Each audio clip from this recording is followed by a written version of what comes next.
Okay, now we're live. Let me tweet this out and then introduce what this is. So this is Louis, and I am joined today by Sargon, who just had his. You spoke at the that rally, right? I did indeed.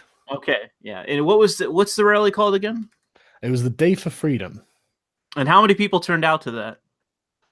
Fucking thousands. It must have been over 5,000. Probably It less looked than like 10, it. I saw the march. It was pretty crazy. probably less than 10,000, but it can't have been that much less. I mean, I went when I went up on the stage. I was a sea of faces, and it was so deep I couldn't see the back of the crowd. I was just like, Jesus Christ! It was really intimidating. It was huge. Yeah, I like the fact I don't know whether it was on Twitter or on Skype or where it was exactly, but I think I saw it from more than one person that the counter protesters there, the people that were protesting the march, they were actually disturbed by the fact that they were in the minority. Oh yeah, yeah, they were clearly terrified. I mean there must have been about 100 of them, and so they were just dwarfed. And at one point, the police were having to protect them from the sheer volume of the March for Freedom people. And so, I mean, it was just hilarious. A bunch of anarchists cowering behind the cops. Oh, well, that's happened before. Look at the Yeah. the one guy. Was it? I forgot where it was, but it was like the one guy that was going to work and he punched the woman in the face, and then the guys around her, like the beta orbiters, are like, "Hey, police, police! Anarchists in need, anarchists in need." Yeah, exactly. Oh, state, please oppress those people over there. The state, we need the state over here. We need to help us out. Oh man. I'll never fucking get over that. And that's what I mean. That was great because that was a working class guy bumping into a bunch of middle class socialists and say, this is what happens when you meet the proletariat. Yeah. They've got no time for your shit. They have bills. Oh man, I love that. I loved it so much. Yeah, me too. Oh dear. And that's how you know these people are such, like, they are authoritarians that are just pursuing their own ends. They don't give a shit about the philosophical ends of this, because could you imagine yourself being like let's say like an anarcho-capitalist, and you're out there protesting and claiming that the state is standing in your way, and yet let's say that somebody shoves you on the ground and says, "Get out of the way, faggot," and then your immediate reaction is police. It's like, you're full of shit, bro. It just goes to show that when all is said and done, they will always revert back to liberalism. They will sit there and go, wait, he shouldn't be able to hit me because the state has a monopoly on force. Yeah, exactly. Where are the cops? Where are the state's agents? Did you see this monopoly? That amazing. There was a Sovereign Citizen video that I absolutely thought was hilarious, where it's this hippie-looking dude in the shitty car, as it pretty much always is, but not always, but it's usually. So it's this hippie guy in this vehicle, and the cops are trying to get him out. So basically, they get the door open, and they're like trying to yank him out of the fucking car, and he won't go. And he's like, "Help! Help! Help! Call the police!" And he's like, and they're like, they just look at each other. They go, "Sir, we are the police." And they keep trying to yank him out of the car. He's screaming, "Help! Help!" And it's like, dude, this is no literally one who's going to help you. There is no one. There's no one that's going to come up to the cops and be like, "Hold on, agents of the state, stop it." Knock it off. I tell you, I shared a sort of Sovereign Citizen meme the other day. It's kind of couched in like the ANCAP memes, but it was just a badly drawn stop sign with a badly drawn snake, and the snake's just like, "Am I being detained?" I love it. I absolutely love it. Yeah, I can't get enough of the Sovereign Citizen videos, but that's actually I'll tell you, it's a dark road to go down, because if you start watching those videos, you'll eventually get recommended videos that are just police shootings, like justified shootings and stuff. Yeah, and those videos are pretty fucking crazy. Dude, I'm subscribed to I don't know, Police Activity, I think it is. Me too. Me too. And it's I mean, you watch a couple of the videos and you're just thinking, Jesus Christ, being a cop, like it really does give you an insight into how scary being a cop actually is. The craziest ones that they show, other than like the chases and all that kind of stuff, are the ones where a guy just like does this old school fucking like old Wild Western fucking maneuver where he whips out a gun in like a second flat Yeah. and just opens fire on a cop for no fucking reason. Yeah, and until that point, he'd been completely compliant. Yeah. And you think, oh, well, he's just going to carry on and do what he should do. And then suddenly, boom, he's got a gun out and he's just like running around shooting. It's like, fuck me, man. Yeah. I'll tell you what some of these, some of the videos are not good and they make cops look bad, but some of these videos, it's like some guy pulls out a rifle, opens fire, and a cop shoots one round and kills him. Yeah, and it's like, that was justified shooting. Oh, man. I'll tell you one thing, though, that I heard somebody say, it was a conservative a long time ago in my life, and they said to me that, and they basically, I forget what they were, but they were in the military or something, and I forgot what they did for a living. It was a friend of my father's, and he says he made some comment about how like half the time cops pull over a black guy, they pull a pistol out. And I was like, oh, that's bullshit. But if you watch those channels, dude, it's like every other black guy, it's just like they pull out a gun. It's just like, I don't get it. It's like, what do you think is going to happen? Yeah. You're just going to shoot the cop and drive off and everything will be hunky-dory. Well, that happens on occasion. That actually happens from time to time where the cop isn't quick enough and the guy does kill the cop and they usually catch up with him later. Yeah, but that may have been what happened to a Sada Shakur. You think? I'd have to recheck the case, but she got pulled over, I think, by a highway patrolman and shot. She shot him. And then fled to Cuba. Or either she shot him or someone else shot him and she was directly in the car and enabled it. I forget which. I'd have to look into it. Yeah. But speaking of that, we can actually segue into this first article.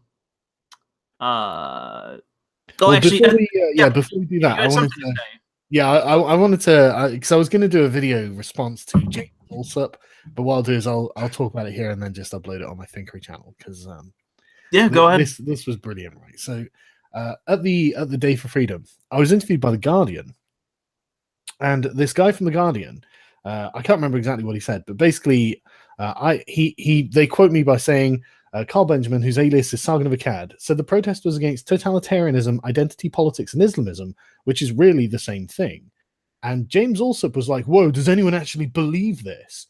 And it's like, do you think you can have identity politics without totalitarianism? No, I don't think so. I think that in order for you to be the dominant collective, it requires it.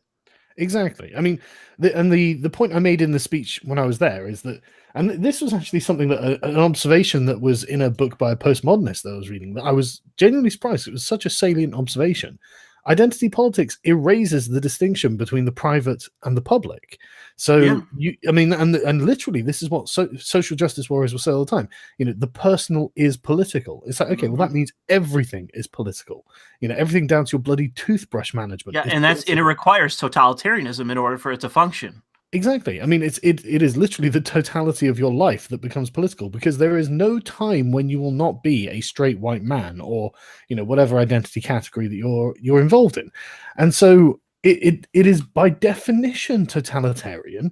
And James was not really very well versed in why this was, and I wasn't especially nice to him in the Facebook group where he'd posted this, going, "Oh, I can't believe anyone actually believes this." Because honestly, he was just there to confirm his own biases. And then he made this video that I was reading the comments on it, and people were like, wow, you just sound like you're full of salt. Because there's quite a long thread, and he just got BTFO'd repeatedly. Because the alt-right really need to start reading books, right? Because he confused repeatedly the terms authority and authoritarianism, as if all authority is authoritarianism, in the same way that they repeatedly confuse the term individual with individualism. It's completely ridiculous. The idea that authority and authoritarianism is the exact same concept. No, and I posted the definitions. Authority. You can have authority in a pluralistic society. You can have authority in a liberal society. Well, this is the purpose of basically, and I don't have to say it, but he literally hasn't read Locke. I mean, that's literally what Locke's talking about is the justification of authority without being tyrannical. And it's hilarious that this is actually the meme is coming to life. But the point is, authoritarianism is the exercise of authority without regard to personal freedom, and that's obviously what social justice and any other identity politics does. and he wasn't able to differentiate legitimate justified authority, as in the consent of the governed, with authoritarianism without the consent of the governed, tyranny, basically. And so I just wanted to explain to them that basically, James, what it is when you're collectivizing yourselves under an attribute, which is obviously in contradiction to an individualistic society where everyone enjoys the same protections. When you're collectivizing one group based on these group characteristics, you are giving power to whoever We cut out for a second there. Uh-oh, did we lose you? No, I don't think so. Okay, say that again. Say that again. Yeah, basically, you are imbuing whoever controls this group with absolute power over you, because there is no time where you can ever step outside of this group, because it's based on an immutable characteristic, such as your race or your gender or whatever. And so what you're saying is you want someone to have a power over you that you can never escape, and anything that happens to one, any rule that created anything that's decided that happens to one of this group happens to all of this group, whether you like it or not. So basically, all this is a power fantasy where you're in charge. Yeah, and that's pretty damn ignorant, because I mean, like, Rawls's veil of ignorance is a very relevant thing here. And for anyone who doesn't know what that is, it's imagine if you got to choose. Imagine you got to choose where you were born, but you didn't know what it was going to be like. So you're behind this veil of ignorance. You know, what kind of system would you want to be born into? Because you don't know whether you're going to be born as the lowest serf or the highest lord, and so you would choose the most fair society. And so so far, what we've discovered is individualism. It makes the most fair societies, so that's naturally what you have to choose. And ultimately, he doesn't understand that all of these things operate under the same principles. Like Islamism is within it contains Muslim identitarianism, and you hear this all the time. They'll say, "Oh, the Muslims this, the non-Muslims that, the kafir." You know, they even have their own terms for it. There is no getting around the fact that identity politics, including Islamism, is inherently totalitarian by definition and by method of action. And he has this fantasy in his head that he'll have the non-totalitarian, non-tyrannical version of identity politics. It's not possible when you structure it from a class structure. It's not possible for it to not to be totalitarian. Exactly. It is a dynamic of oppress and oppressor. So it must be that you must suppress and oppress those that would otherwise oppress you. But not only that, you've been collectivized through no fault of your own. And he in his video, he even in the beginning, the definition he begins with dichotomizes identity politics against party politics, as in you get to choose the party that you join. Voluntary choice. Yeah, exactly. Get rid of that shit. Yeah, exactly. Get rid of that shit, because we don't need that in our non-totalitarian identity politics utopia. And effectively, what he was making was the argument that what they were doing wasn't real identity politics. And so it always goes down the same road where it's like, oh, that's not real communism. That's not real Islamism. Oh, that's not real white identity politics. You know, it's like, dude, there is a reason that everyone who looks at the SJWs views them as a bunch of tyrants. You know, you personally, absolutely, a bunch of tyrants. And I was just saying to him, look, man, you know, you've put yourself on the side of anti-freedom. You know, you've decided, oh, look, the enemy has decided to pick up these weapons and the weapons of evil, and they've decided to use them against me, a white man. I'm going to pick up the weapons of evil from my own side, and now I'm annoyed that someone who doesn't like the weapons themselves is saying that I'm just as bad as them. And it's like, well, you set yourself up to be on that side. What do you want me to say? You know, you chose this. You can pretend to yourself that you're pro-freedom all you want, but you really know that you're not. So, yeah, absolutely. I think that we were talking a little bit about this in the pre-show, I guess, or when we were both private before I launched this. But when you see yourself as part of a class, it's not possible that you see the tools being used against you is not legitimate to use against those that have created them. It's impossible for that to be the case. And if you justify it in your own right that in their mind it's a class structure and they are the oppressed, so that justifies all force against their oppressor, if you take that on as well, you're naturally going to be just as tyrannical and terrible as them. Oh yeah, and it's the politics of victimhood as well. You know, Oh yeah. all identity politics is the politics of victimhood. It's like that group over there hurt our group over here. Even if they didn't hurt you personally, you are now taking on someone else's victimhood and saying, I'm in defense of that, you know, whoever these people are, just because of a shared characteristic, even though there's been no harm done to you. And the people that you're targeting may have done no harm themselves. See the reparations movement, James, Yeah. if you want an example of what I'm talking about. And I mean, and this is what I'm saying. Like, you want to kick all black people out of the United States. That seems kind of unfair since they weren't brought there voluntarily, and none of them seem to have done anything to you personally. You're looking at statistics and going, oh, well, let's get rid of these black people because it's like. Well, one of the things I don't really understand, and I'd have to look more into the person that you're speaking to understand like their individual politics, just him as a person and a personality in terms of what they're advocating. But it really, I look at the identitarian types, those on the right, and I look at the ones that aren't completely fucking crazy, like David Duke types, but the ones that are actually advocating for things like, let's limit immigration and that sort of thing. That doesn't require you to be an identitarian. No, and I don't understand why they think that by going down this road where they mirror that, like the intellectual structure of their opponents, like how they think that's going to win for them in the end. It seems to be this argument from pragmatism that in order to win back the ground that they feel they've lost, it requires them to basically be their opponents. Well, that's exactly it. I mean, this is what I was saying, and them picking up the weapons of their enemies. It's and the thing as well is that there's no advancement through anything other than purity either. Mm-hmm. Like, this is why the SJWs have purity spirals, and this is why recently the alt-right has descended into a purity spiral. I've had people sending me messages, with like pictures of them. I haven't been following it, but apparently there's been a massive purity spiral in the alt-right. And you saw this as well with them going after the young unmarried women in the alt-right as well, saying, well, you should be... Yeah, I saw that. That was a little while ago. Yeah, things like that. The only advancement is through purity. And so if you make it that being a thing means you advance, then whoever is more that thing than you has a more legitimate claim to your position, to your audience, to your power, to your influence than you do, despite the fact that it's through your own work and hard effort that you have gained this audience. Suddenly someone else can come along and lay claim to it, and you can't even argue the case.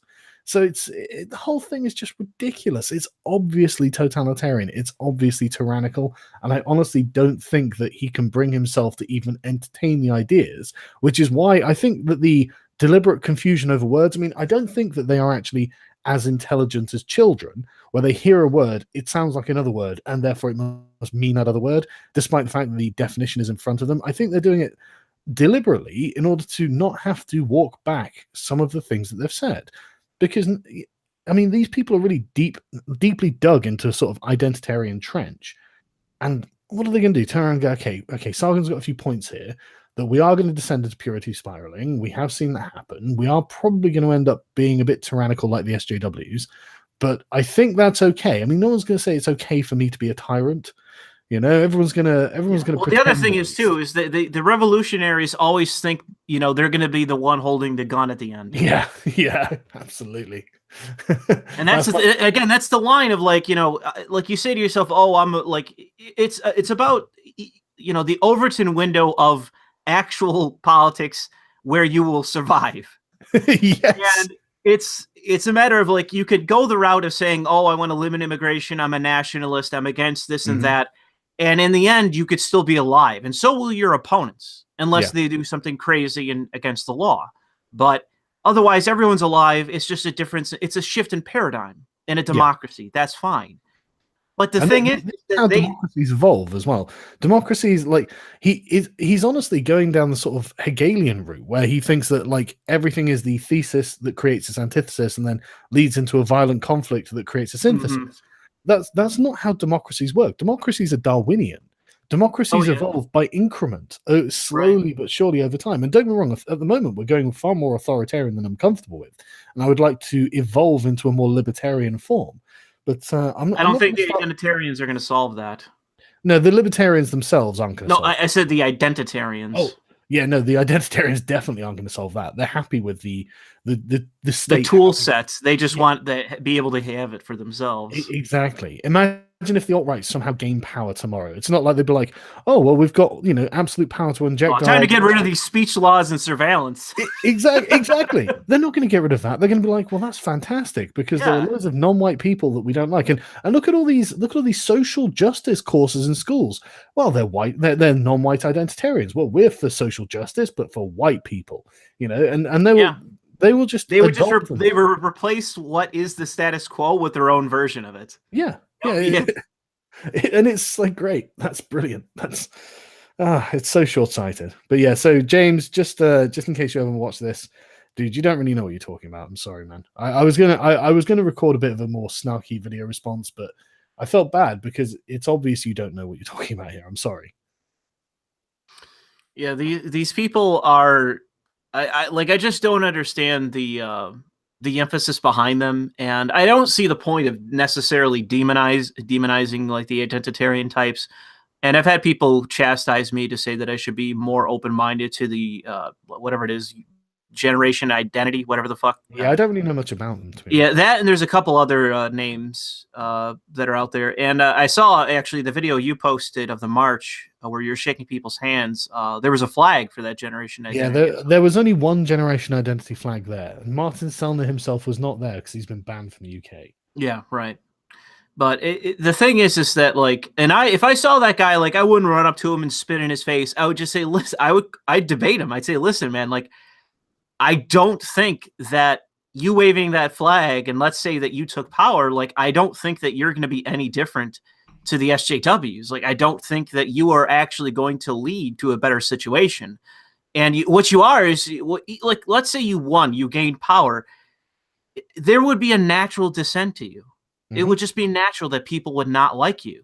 Yep. And not only that, is he'd better hope that the dictator who gained complete control over the white race, like much in the same way that Hitler gained control of the Aryans, the Germans, he'd better hope that he is completely on board with that dictator's agenda. Oh, yeah, or he's going to be the guy getting an ice pick. Exactly. Or not just that, even if he's not like politically important enough to get an ice pick, which he might be, but let's assume that he's not and he's just some regular Joe. You better hope you're okay with, I don't know, I mean, like white Sharia, whatever anti-gay laws, anti-miscegenation laws. You better hope you're okay with no, anti-degeneracy laws, however these end up coming into force, because they will. You better hope you're okay with the sanitization of comedy. You better hope you're okay with all of the things that will be done, because they will be done, and you vote. Well, no, you didn't even vote for them, but you agitated to make them happen. Yeah, I really think that people need to understand that they, like, if the system you create is best for you and also everybody else, and it's based on the idea of liberty so that you can choose, but that it's not restrictive or oppressive to anybody that already exists in your existing society, then I think you can vote for that and have that come to be, and then that not be something that necessarily results in a revolutionary force resisting it. Yeah. Because if you create some tyrannical system because you think it's justified, you automatically create the need to have it overthrown.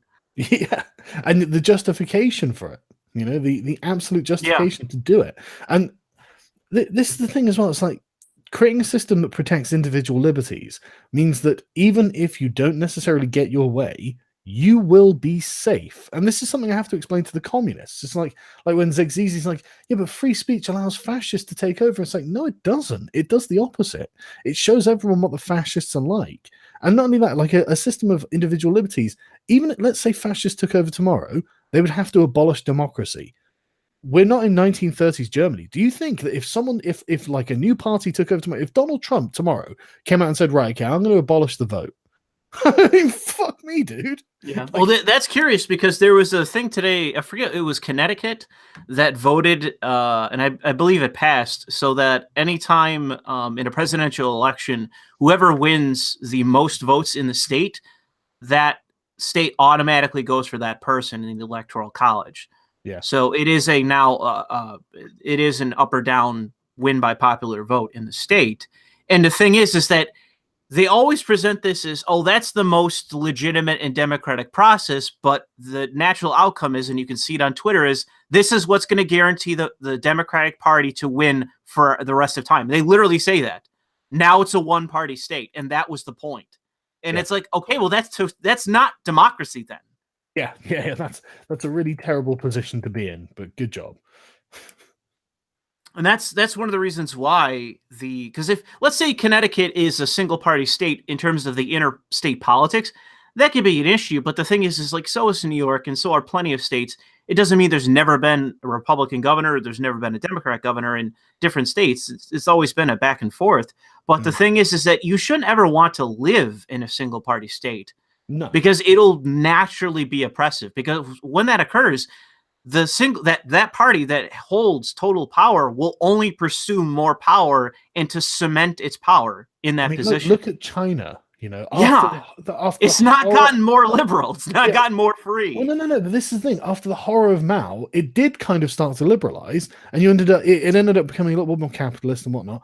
And now I can't remember the name of the Chinese premier, but he's recently they put term limits on the premier because Mao was obviously, he had too much power, and Xi has been he's now removed those term limits and concentrated all the power back into his hands. I can't imagine this is going to end well. Yeah, I'm glad that they're currently the second largest economy in the world. Some even argue the largest economy in the world, and in ever expanding military and expansionist ideals. I'm glad we help enable that. Yeah, I'm so thrilled. Yeah. But is that all you have to say on the issue of identitarianism?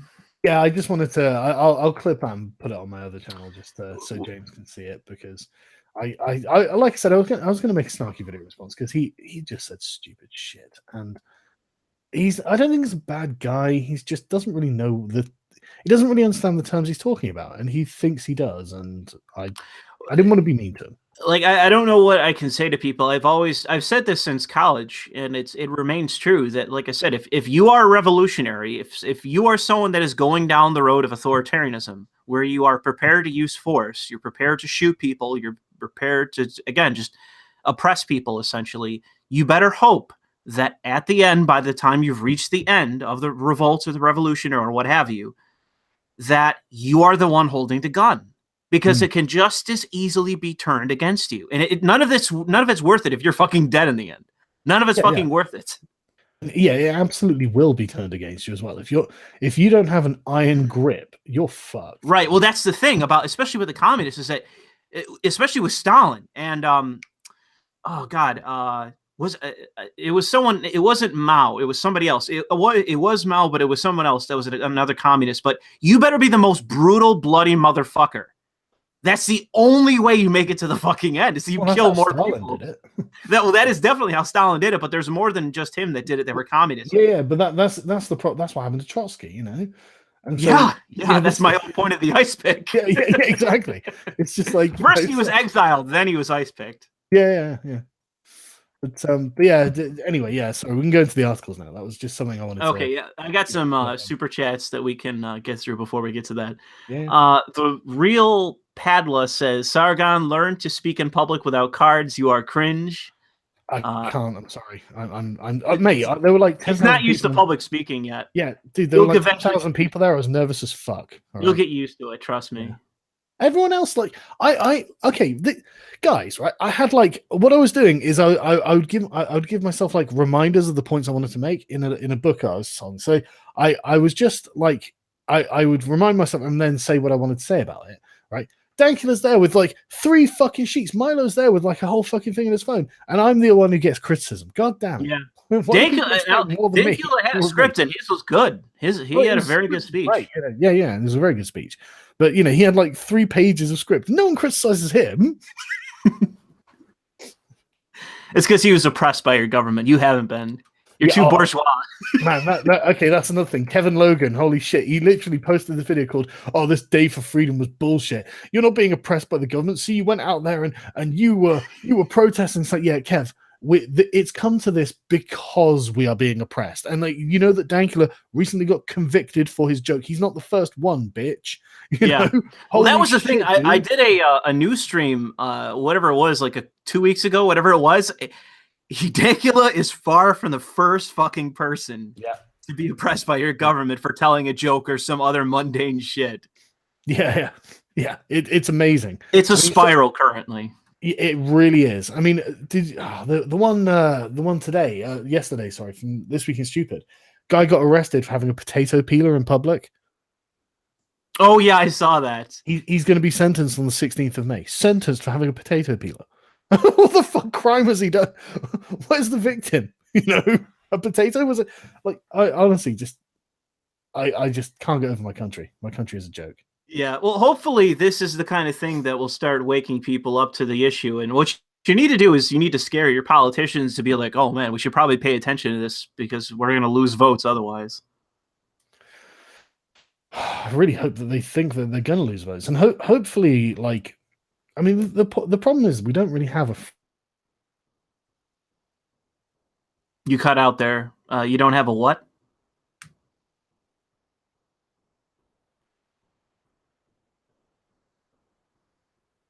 The Conservatives with a different veneer, they agree with speech laws and all sorts of stuff. You know, they don't. I mean, there are individual conservative politicians who are they're horrified with what happened to Dankula, but they won't go to Parliament and speak about it. Well, that's the thing. It's the same thing in Canada. Like they're completely whipped. Yeah, they don't stand for anything. Exactly. They literally stand for nothing. And it's really annoying because like the Conservatives have been in for like 10 years now, or something like that. And you would think the second that they'd entered power, they'd look at everything Labour had done and gone, no, we're getting rid of all of this. You know, we're just going to repeal all of this. And now that we have the power to do it, we're just going to get it done. Boom. But they don't. They just go, oh yeah, this is fine. This is okay. And it's like, well, yeah, I guess it's just the fear of being labeled. They still have that fear. It absolutely is. It is the terror of being called a racist.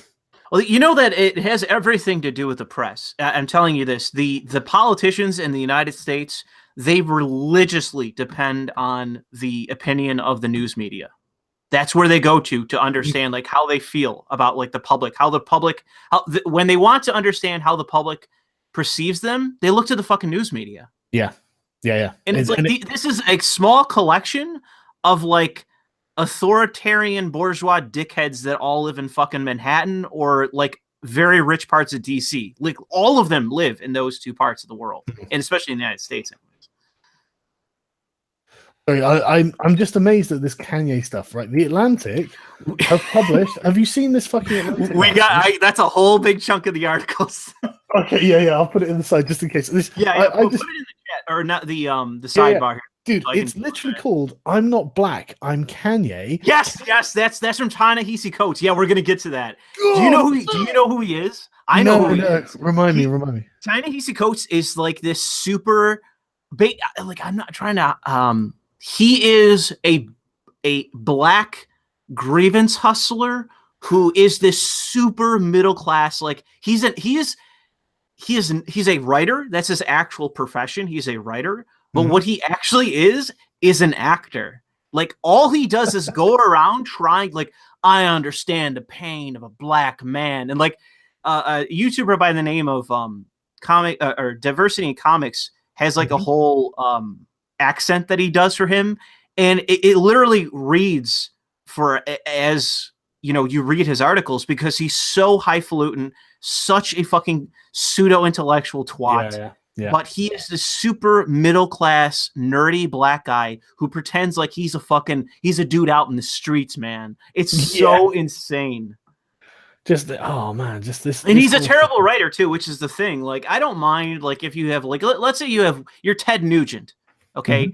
You're Ted Nugent, you have way out there politics and you're a wacky eccentric guy. Yeah. But I can at least listen to your music back when you were Ted Nugent and the something Duke Boys, and I could go, yeah, this is decent like pop rock or whatever it is, glam rock from way back when. And I've seen people say that Kiss and Ted Nugent suck, but if I can enjoy your music, I can set aside your wacky eccentric politics. Sure, yeah. I can. But the thing is, if you suck as a writer, That's just like the cherry on top of the shit sundae for you as a person. Like, you're not even talented. All right, let's go through the articles then. Sorry. There's so much of this Kanye stuff. I was just like, holy fuck. Yeah. Anyways, somebody sent me a picture of you, and I retweeted it on Twitter of you with that balding historian, quote unquote, at the rally. Yeah. You did an interview with him, right? Yeah, it's going to be up tomorrow. Okay, so I'll leave that aside, and people can watch it then. It's. I was really pleased with the interview. Yeah. Mike Stuckberry. Yeah. Anyway, so let me get to the super chats really quick. Sargon, can you say Fireweaver deserves the banhammer? Fireweaver deserves the banhammer. All right, there you go. 40 blocks. Chunk Yogurt says nothing for $2. I think Australian. Lava says, Sargon, have you read The Doctrine of Fascism yet? I haven't yet, actually. It's on my list. I just haven't got to it. Osir says, love your work, gentlemen. Thank you, Osir.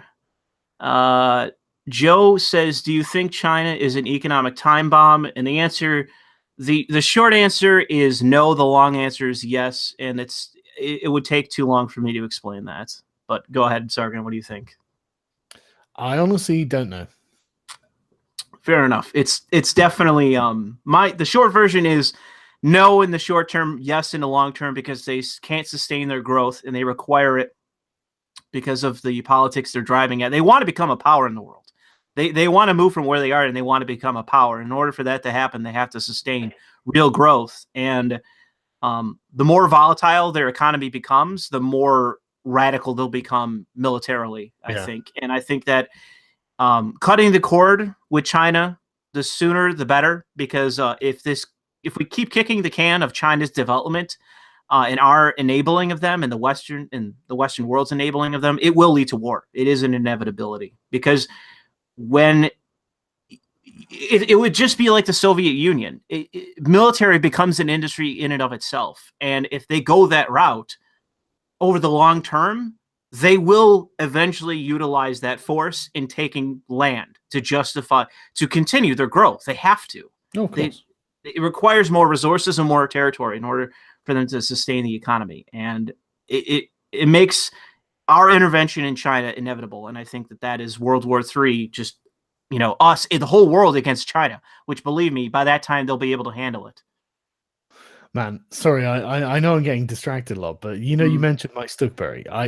I noticed that what you retweeted is someone mockingly saying, "How dare Sargon hang out with our ideological enemy?" It might be a sarcastic. No, of course it was sarcastic, right? But the irony is, Mike Stuckberry. I went to his Twitter timeline and he was getting a lot of shit. I saw that. Chewed out, literally. This guy's Did you see the tweet where he calls himself a Nazi sarcastically? And I'm like, oh, we got him. That's exactly what I just said to you. It's literally someone's palling around with Sargon is utterly disgusting, Mike. You're an apologist. And it's like, dude, this guy made his name by just shitting on everyone and calling everyone a Nazi. Yeah, I know. Oh God, I love it so much. I just love because the whole thing was sarcasm of oh, I'm a Nazi, I am an apologist. Oh, we got him, we got the quote. Yeah. And the thing is, right, the next one is a guy posting alt-right propaganda of Kekistan with the kill every kike, immediately set up the Aryan nation. It's that's amazing. Oh man, I'm pretty sure that's just a troll looking to fuck around. Oh, I hope so. I think so. I think those guys just they see a shitstorm and they're like, all right, time to stir the pot, baby. Anyways, I really don't even mind that, Yeah, right. Chunk Yogurt says, of course. Apparently, they just uploaded a video that they got in some controversy about. Oh, really? What was it called? I don't know. I saw it floating around on Twitter. They uploaded one the other day saying that Facebook had a conservative bias. Oh yeah, that was it. That was the one. What? The Young Turks? What are you dude? He admitted in Congress that they don't. Yeah, they specifically have a left-wing bias. They admitted that in Congress. There have been loads of whistleblowers who have said, "Yeah, we suppress conservative news on the trending feed, and we insert left-wing news." Blah blah blah. Well, I'm just going to go with Zuckerberg, who said as much in Congress. He testified to Congress. But that's not. Yeah, but that's what I mean. That's not the only thing. It's not just Zuckerberg. It's the minions who actually it's from the operate top Facebook. down. Yeah, I know, but that's the point. It's not just from the top. It's in every layer, and we have evidence of it being in every fucking layer. And so, like, for I mean, you're not wrong. I'm just adding to it. You know, it's just like Right.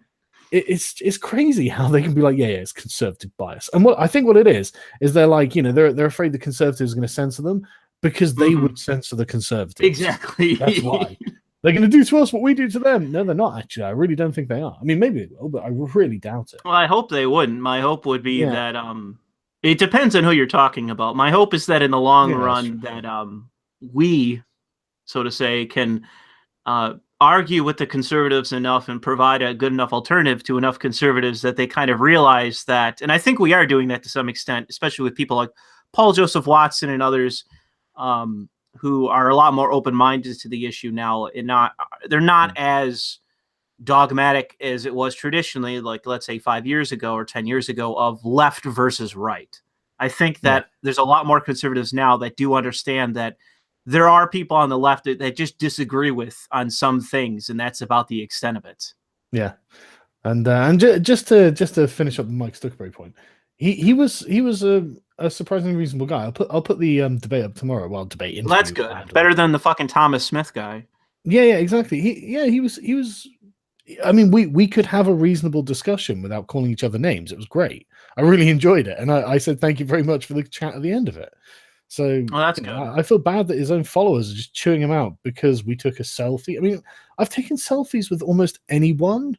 Yeah. Like, and this is actually another thing that James Allsop did. He apparently some girl that I'd taken a selfie with or had asked for a selfie from me.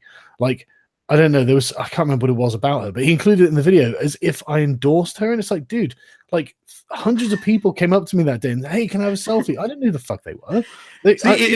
If that was me, I would just be like, bro, I'm just trying to get pussy.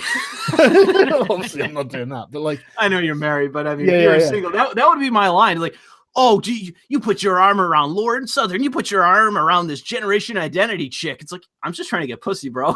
yeah. What do you want from me? I mean, come on. But that's the thing, you know, people are like, oh, you're Sargon, can I get a selfie? Of course they can. What am I going to say no just in case there's someone I don't agree with? I'll tell you what, that's how to alienate a fucking audience. Yeah, exactly, man. Imagine being that much of an asshole. Because there's no way you would do that without being a full-blown egotist. There's no way.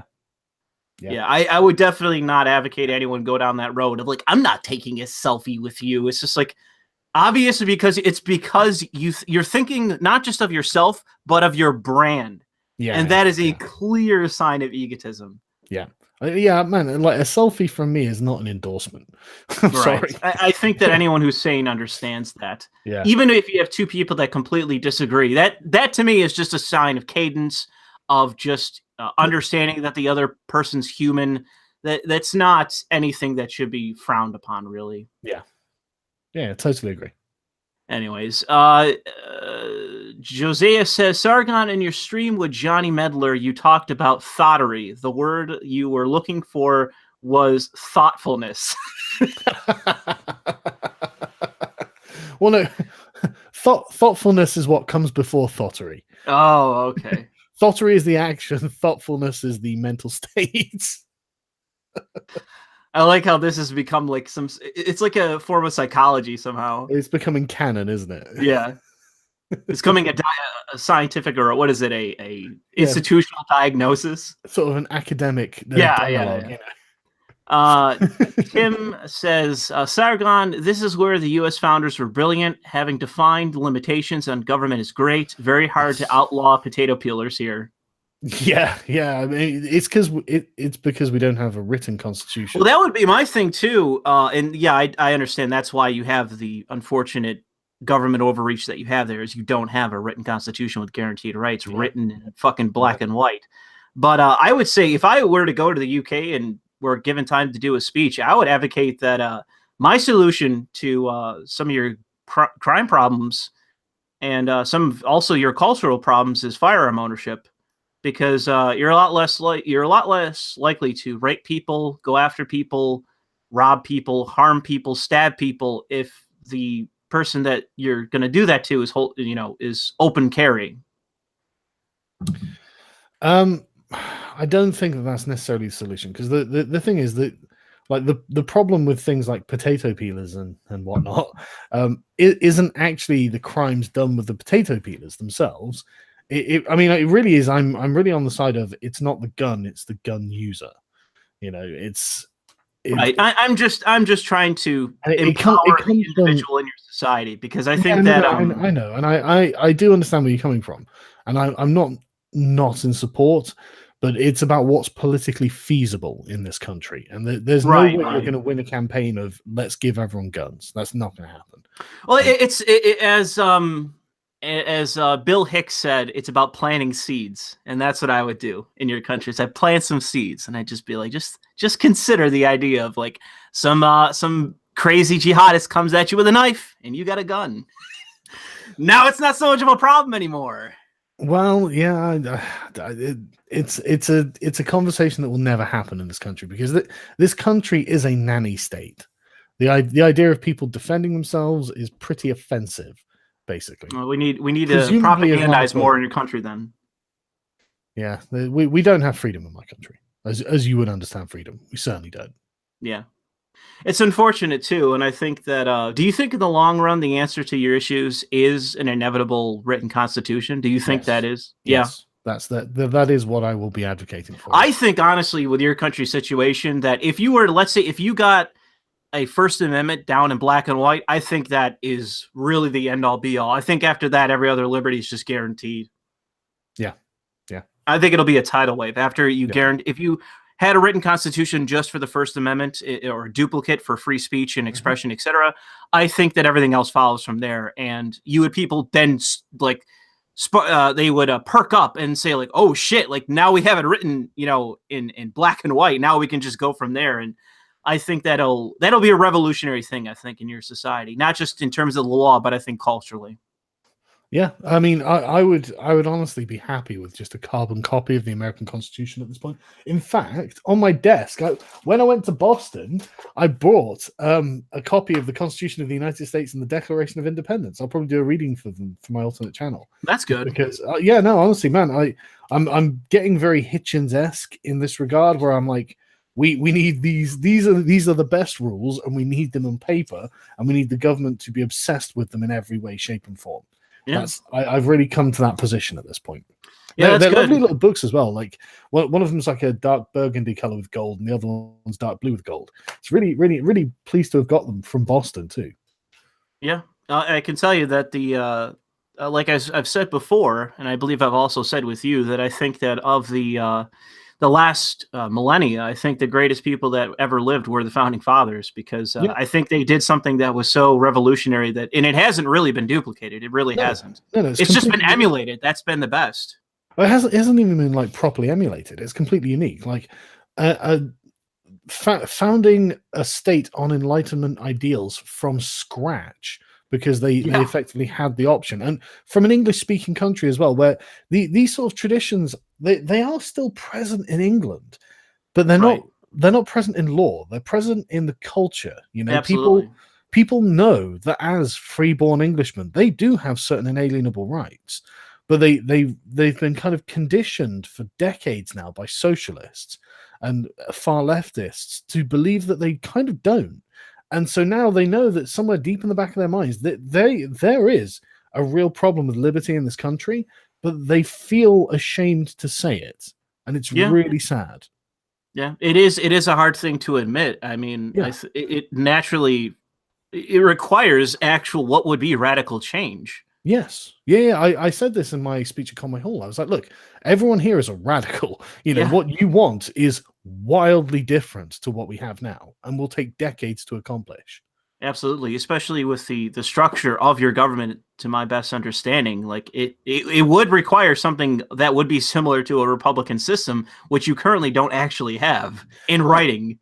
Yeah, I mean, we could still keep a constitutional monarchy as long as we had a firm constitution grounded that we could work with. I'm happy to have the monarchy as a sort of historical relic. Because I mean, like the Queen has. They have the same thing in Japan. Japan is the same. Exactly, and like it's something you can't ever get back. Like the Queen that we have is a descendant of both William the Conqueror and Harold Godwinson. the two sides who were fighting at the Battle of Hastings. She's descended from both of those men. So it's like, and that's 1,000 years of almost continuous history aside from one revolution. And after the rest, but then the monarchy was restored to Charles II. So it's something you can't just get back, and I don't really want to throw away because it is a historical tie to the past of this country. But I definitely want a fucking written constitution so I can point it and go, these are my rights. Yeah. Fuck you. Yeah, absolutely. I will carry this potato peeler wherever I go down. You wear a shirt at the next rally, free the peeler. Yeah, exactly. You can take my life, but you'll never take my potato peeler. You'll take my peeler from my cold dead hands. Yeah, exactly. Get Charlton Heston holding up a potato peeler. Honestly, if I could Photoshop, I would do exactly that. That'd be a great Charlton Heston holding up a fucking potato peeler. Please, someone send that to me so I can post it on my Facebook, because I'd make a shirt out of that. That'd be a funny meme, dude. I totally would if I could do it because it's so fucking true. But anyway, should we go through these? Yeah. I'm gonna burn through these. Jesus, we're still on the super chats. Sargon, did you hear about the UK mayor Peter Lucy that had to resign because he liked Geert Wilders and Mark Stein on Facebook? Really? No, I didn't know that. I didn't hear about that. Oh man, that's pretty controversial. All right. PRC put missiles on the Spratlys. Bad news. Not sure what that means. Yeah. I haven't been following.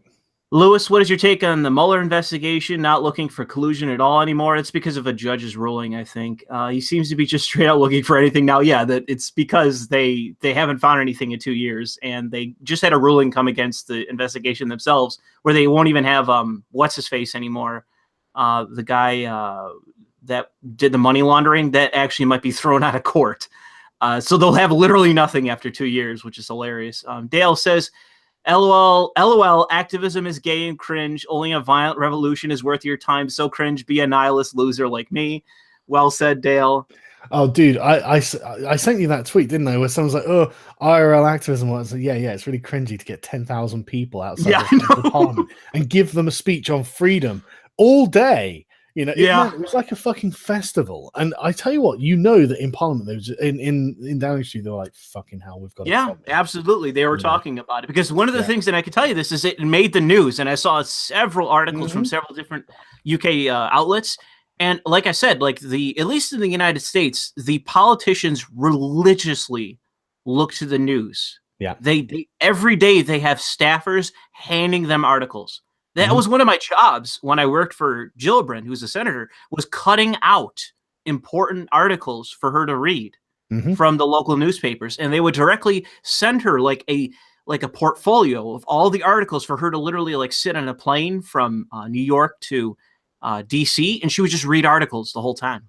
So that's what these people do. And it may be different in your politics, but I don't think so. I don't think it is. No, not at all. And I mean, the Guardian posted an article that was so positive that it was almost like an admission of defeat.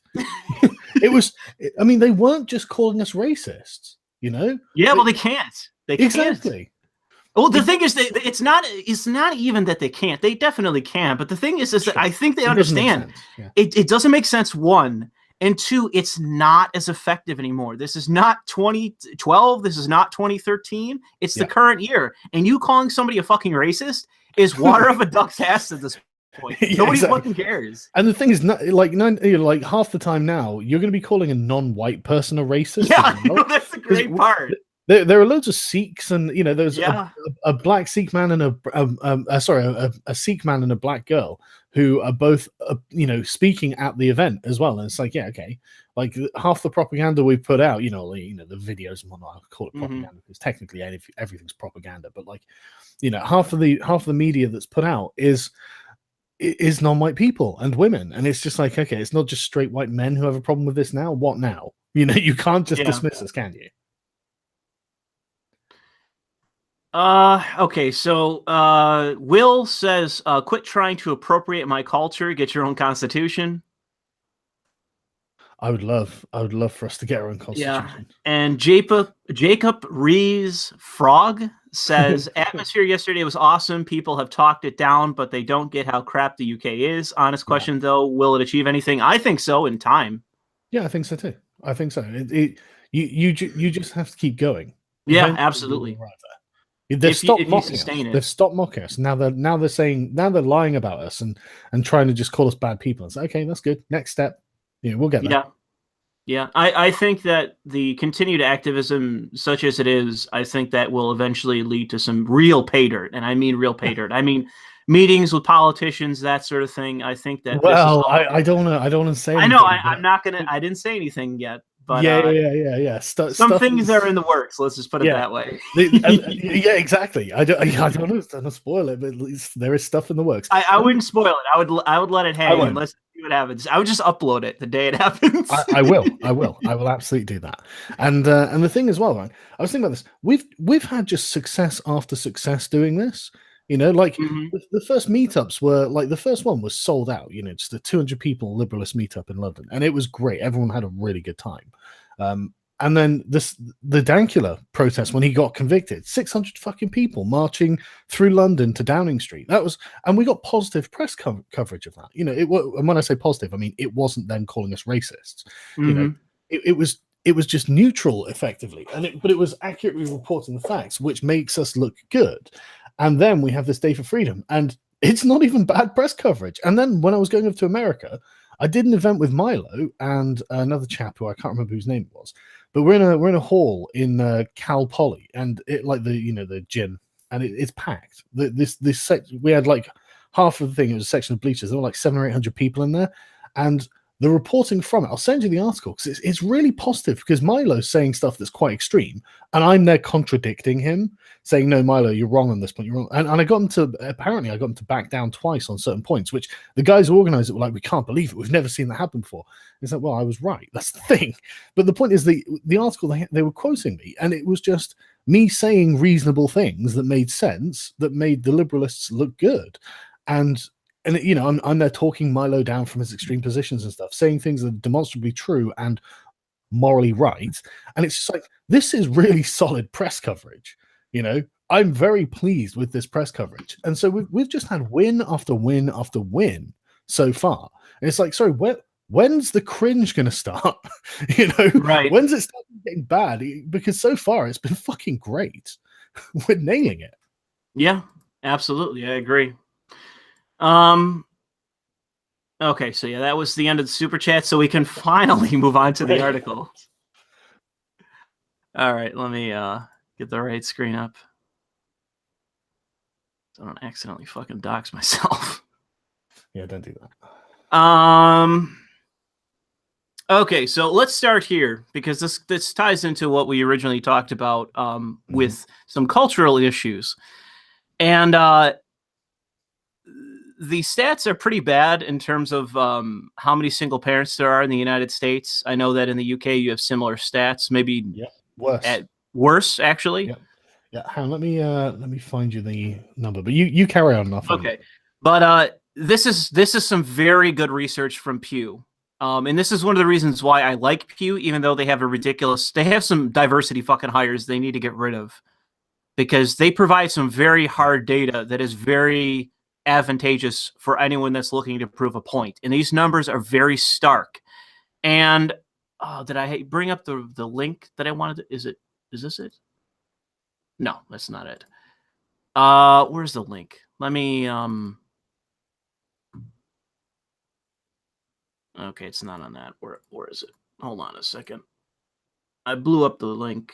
Actually, hold on. I'll just click on it. What am I doing? Okay. So So with these numbers, I wanted to point to something that's here, and I want to make a point about white privilege. So single parenthoods, single mothers is what is included in what is called white privilege. And I want to present these numbers to show you once again why, for those of you that may be listening to this that are, SJW Asians, you're next. Get ready.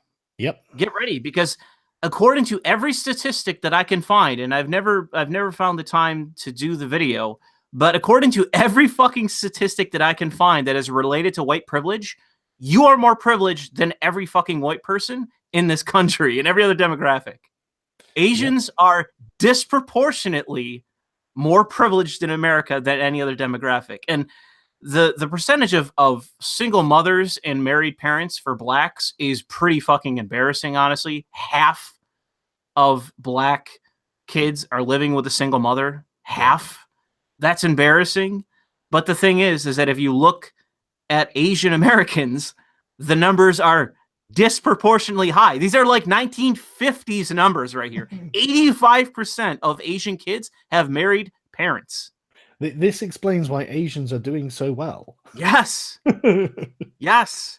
You have 2 incomes. You have a stable family. You know, it's not hard to achieve a middle-class life if you walk out, if you're living with 2 parents and they're raising you correctly. Which most of them obviously are.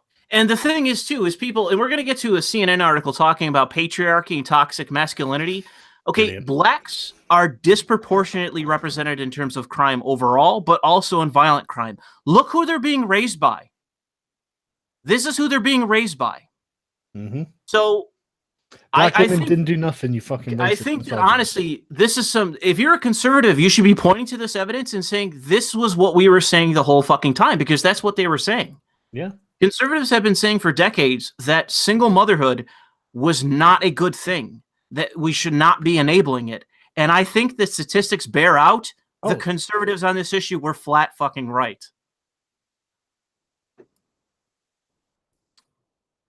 I think you cut out there. Were you going to say something?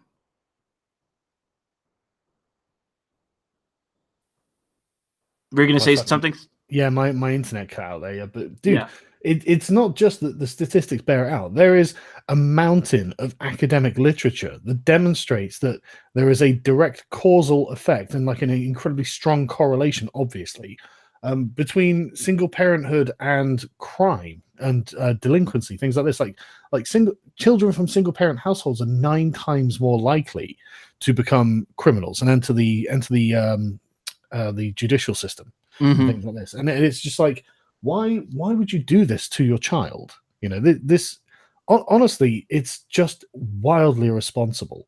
And yeah, I mean, like, people are like, oh, you can't call single mothers crime factories. It's like, well, they are, though. You know, you can be offended by that all you want, but it doesn't make it not true, does it? I think that the thing is that I don't know if conservatives have really proposed, and I haven't really seen any proposed solutions to this that make a decent enough argument that it comes across as based in a utilitarian argument, such as, you know, this is something that's perpetuating crime and it should not continue and we need to discuss it. It seems to me that the arguments that I've heard for most of my life have not been appealing from conservatives. And I think that is a problem they have yet to remedy. But the thing is the facts are on their side. I just think they don't make a good argument about them. I agree. This is something that kind of drives me crazy about the right wingers, is they have no idea what to do with the poor. They need to figure out what to do with the poor. Yeah, but they've got this kind of ideological blind spot. So it's like, okay, even though they're correct in their analysis. Yeah, I think so as well. I think that I've even heard good arguments about the minimum wage law, that is an issue and that it should be gotten rid of. But the thing is that you can't do that and say that that's a solution to the working class and then turn on a dime and have unlimited immigration, which you also support, despite being a so-called conservative. That's not any solution. So I think that with conservatives, they advocate for certain things, but at the same time, they understand that they only have half of the solution correct, and they don't really care otherwise, because they know it's going to be best for them as an individual rather than for society itself. Anyways, let me we'll get to this. It's really quick. So Trump is currently heading in the direction of potentially getting a Nobel Peace Prize in his first term, just as Obama did. Yeah, but Trump's going to get it in a much better way than Obama did. And the thing is that I don't have the article here because I don't care, but the North Korean government is releasing propaganda to say that this has nothing to do with Trump.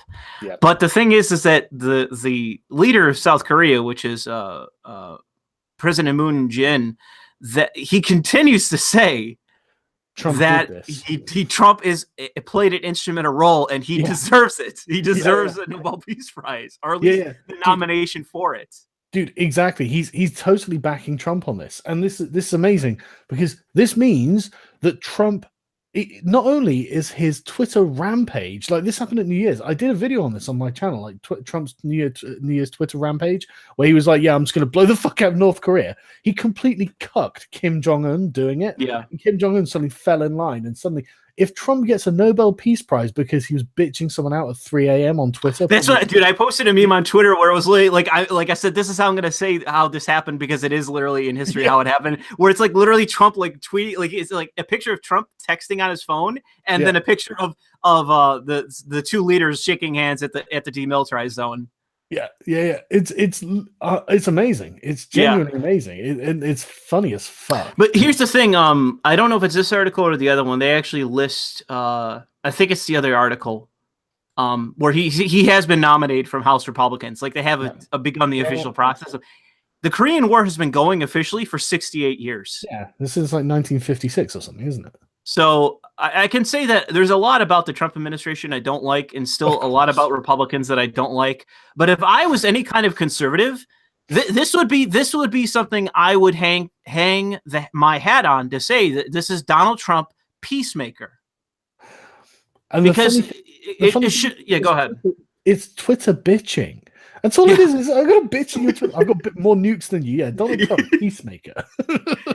Sorry, guys. I mean, this is the kind of thing, because this is something that if it happens, if he wins a Nobel Peace Prize because of this, it'll go in the history books. It'll absolutely be something in the history books. This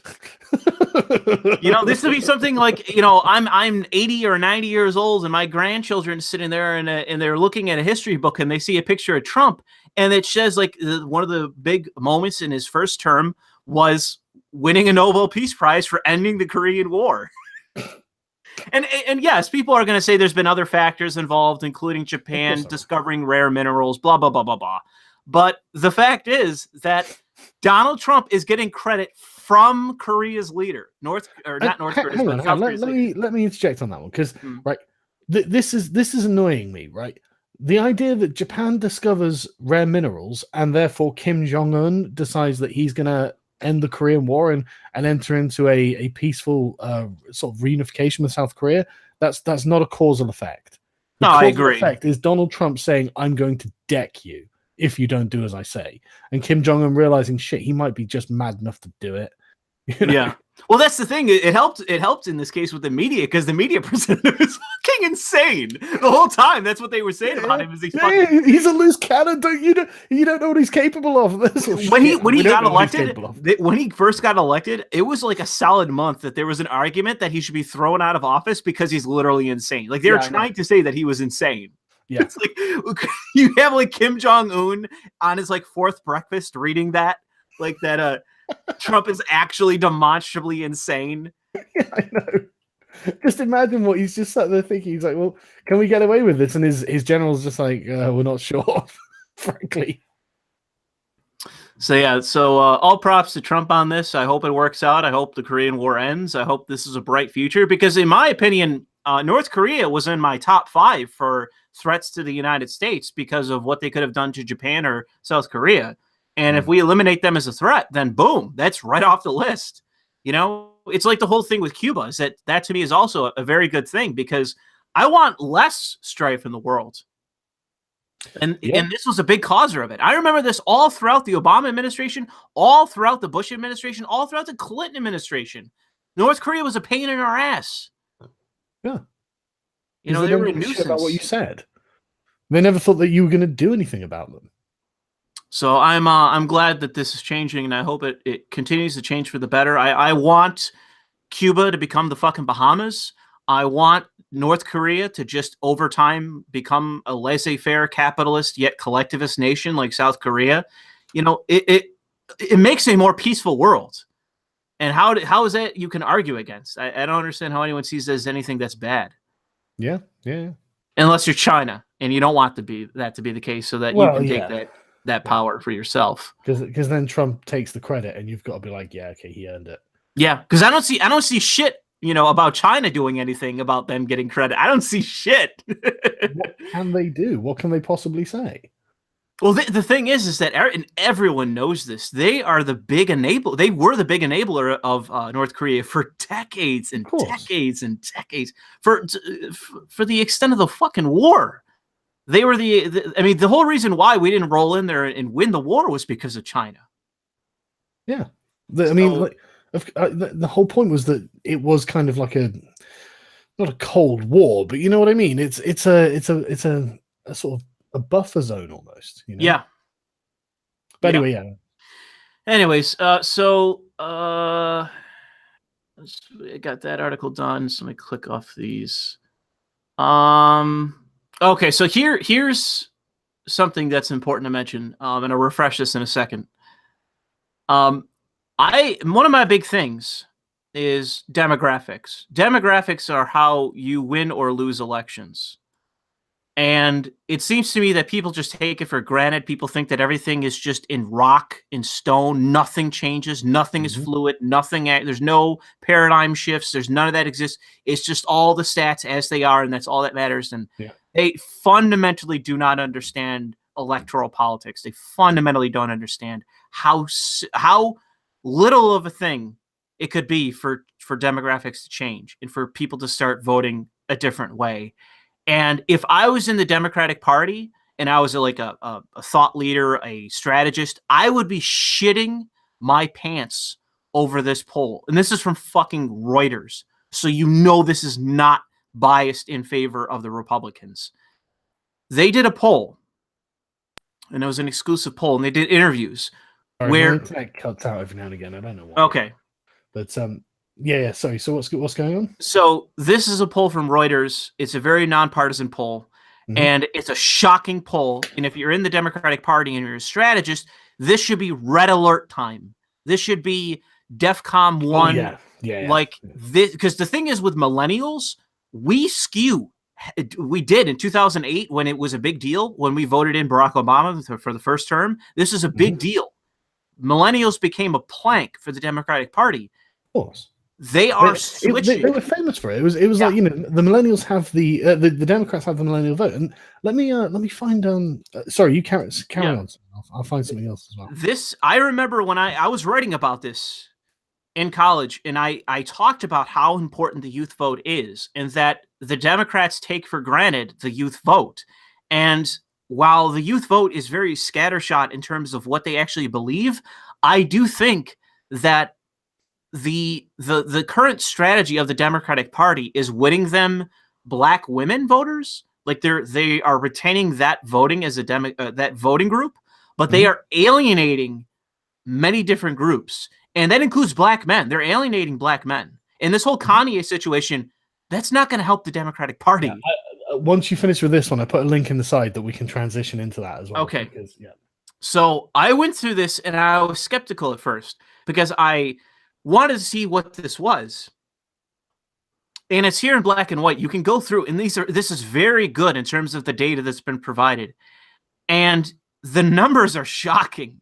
They are shocking in terms of white men who skewed, who were they leaned more Democratic, but they still had a healthy number of Republicans. It is completely flipped. In that time, it is completely flipped. So here's the example of 18 to 34-year-old whites, and it was in 2016 near 50% Democrat, generic Democrat, under or a little bit over 25% for it was 33% Republican. So that's a good heavy percentage over them. It is completely flipped since then. And for white men, it is closing in on 50%. Imagine how long well, we don't even have to imagine it. Now we have the numbers. This is how long you can shit on white men for before they decide that they're just not going to be part of your club. This, like, to see these numbers, like, this is a flip. This is a flip in statistics. To see this in 2 years' time is a radical change. And a lot of the credit is Trump. People are saying that this it goes to. I think that this is the Democratic Party's alienation and their strategy of raising votes and being just generally unappealing. But this is also Trump as well. But the thing is that it's not just white men.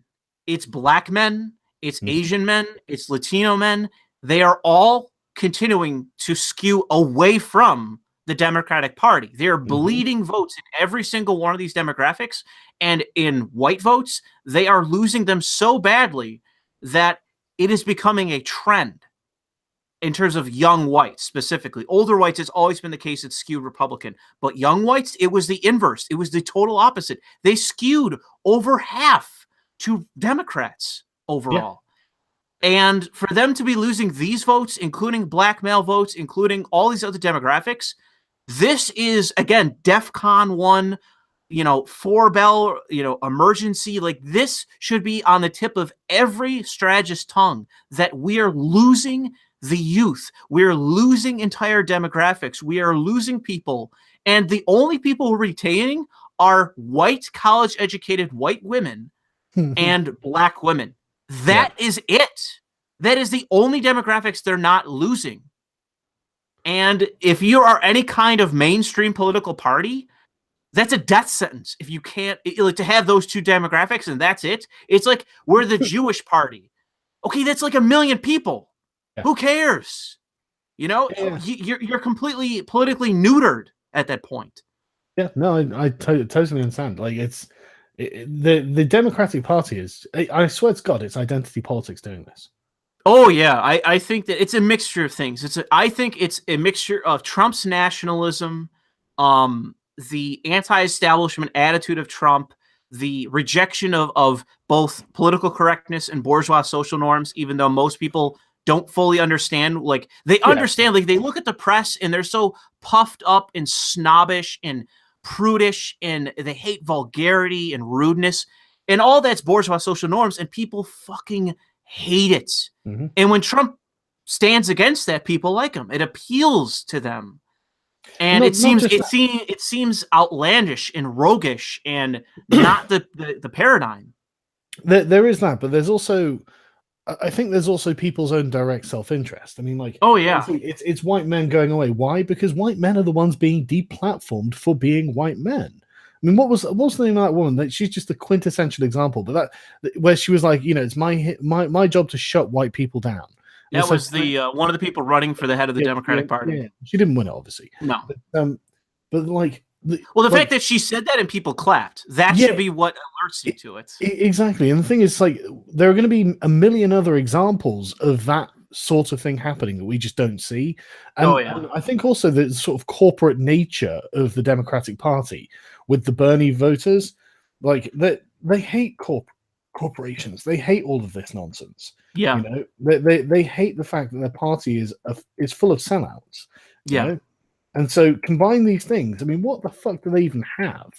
Of course they're going to be like, yeah, I'm not down with this. And I don't think they're going to get Republican. I just think that they just really hate. Absolutely. That's the thing is, I think it's been too easy for people, and this is very true for the right.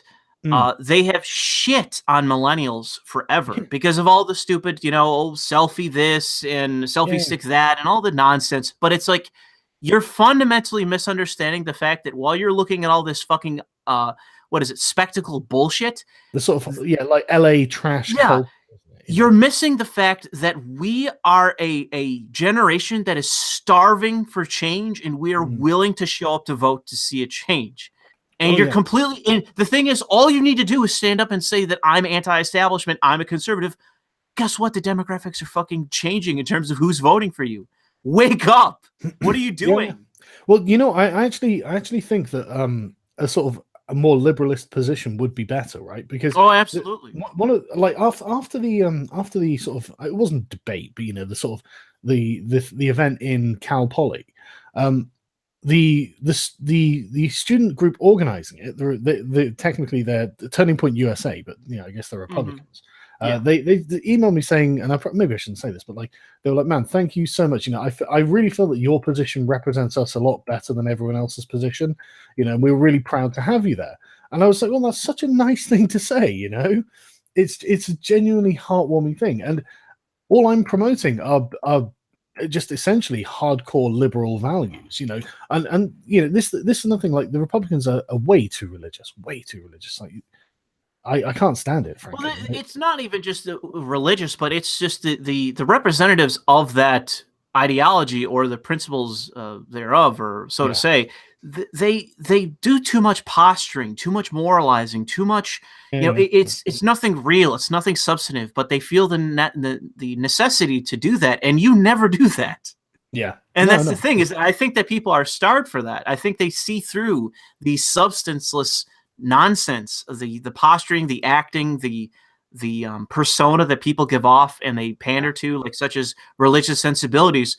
When the fact is that look at the Pope and look at 100 other fucking preachers and priests and all the rest that all like regurgitate SJW bullshit. Yeah. It's like, well, where's your religious nonsense now? They're not. They don't stay true. Oh man, this is another thing. Fucking don't even get me started. Well, it's because it's just Christian identitarianism. There's nothing beyond it. It's just identitarianism. It's like saying, "Oh, I'm a gamer, but also an SJW. I believe in social justice." It's just like, it's just an identity. It's nothing more than that. There's no principles. Yeah. You need a system of values behind. I mean, every identity really is built on a system of values.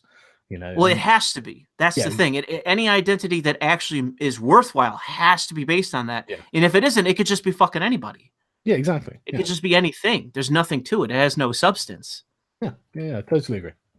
All right. So, but yeah, this, like I said, I've written papers on this, and if I was still doing research papers, if I went down the road of becoming a strategist for a politician, being a staffer, I would be like taking this and stapling it to every door in like the congressional offices. I'd be taping it or stapling it to every fucking door as basically, if I was a Democrat, to basically as who is it? Martin Luther. I'd be doing that to every fucking door to show them, like, treaties. Like, listen, like we are losing.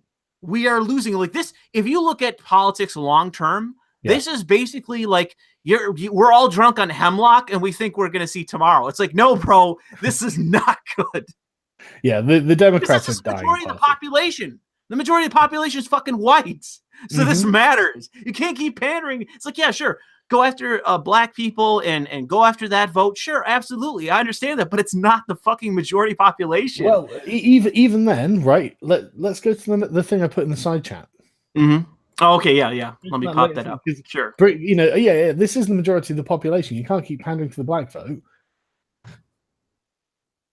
You noticed your ad blocking. Yeah, but look, black men. Kanye West matters. It turns out that when Kanye West says stuff, people listen. It's like, oh, really? Well, that's the whole thing about culture and politics. Like, all you need is one person. I mean, look at the destruction that fucking John Lennon has wrought upon the earth with his stupid fucking song.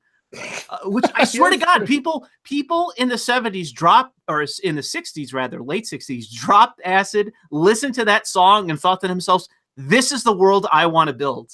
Yeah, and it's been terrible. Yeah, it hasn't worked. It's just you were just wrong, John, and too idealistic. Doesn't work that way, mate. Yeah.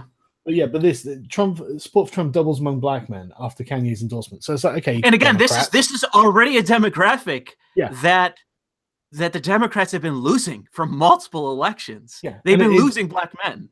Yeah, and the thing is, it's black Republicans that are making it sound like Candace Owens. You can hate Candace Owens all you like. I don't give a shit about her. But the point is, she is having an effect on someone like Kanye. Yeah, and suddenly. Fucking hell, the Democrats. He's Googling Christopher Hitchens, for Christ's sake. Dude, yeah, I posted that Facebook and I was just like, yeah, I can't wait for the result of this. Dude, could you imagine Kanye West on his Twitter account posting clips of fucking Christopher Hitchens? Oh my fucking God. Because the thing is, you have to understand, like, the people that follow him, and I don't mean to be like, the people that like celebrity figures are almost always politically apathetic. Yeah. But if you like watch a video from Kanye West because he's an artist you love, and you watch a video and it's of Christopher Hitchens, you're probably, chances are, going to follow up. Yeah. You'll see, oh, recommended. Let's watch another video by Christopher Hitchens, and then you're getting woke, baby, on Christopher Hitchens. Well, and the thing is, I'm sure that the Hoteps are going to be supporting Kanye at this point. I haven't. Oh, absolutely, they'd be crazy not to. Yeah, exactly. They would be absolutely insane not to just be praising and reinforcing everything Kanye's saying. You know, you just, you know, I'm sure the Hoteps must be thinking, right, Kanye tweets out something, it might be hard to interpret. A bunch of SJW fucking, you know, black identitarians are in the comments going, Kanye, you're a white man, blah, blah, blah. And then they can just be there hammering the point because they've spent years debating this themselves. And so they can just nail them on every point going down. Yeah. I mean, we're looking at a paradigm shift in the black community where I mean, literally the Democrats have failed you narrative is factually accurate. Yeah, it is.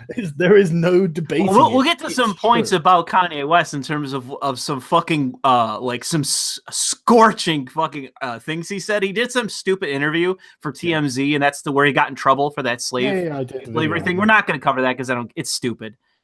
They're distorting what he said. No, it was fantastic. It's great what he said, but they're distorting intentionally what he said for the sake of trying to bury the whole fucking thing.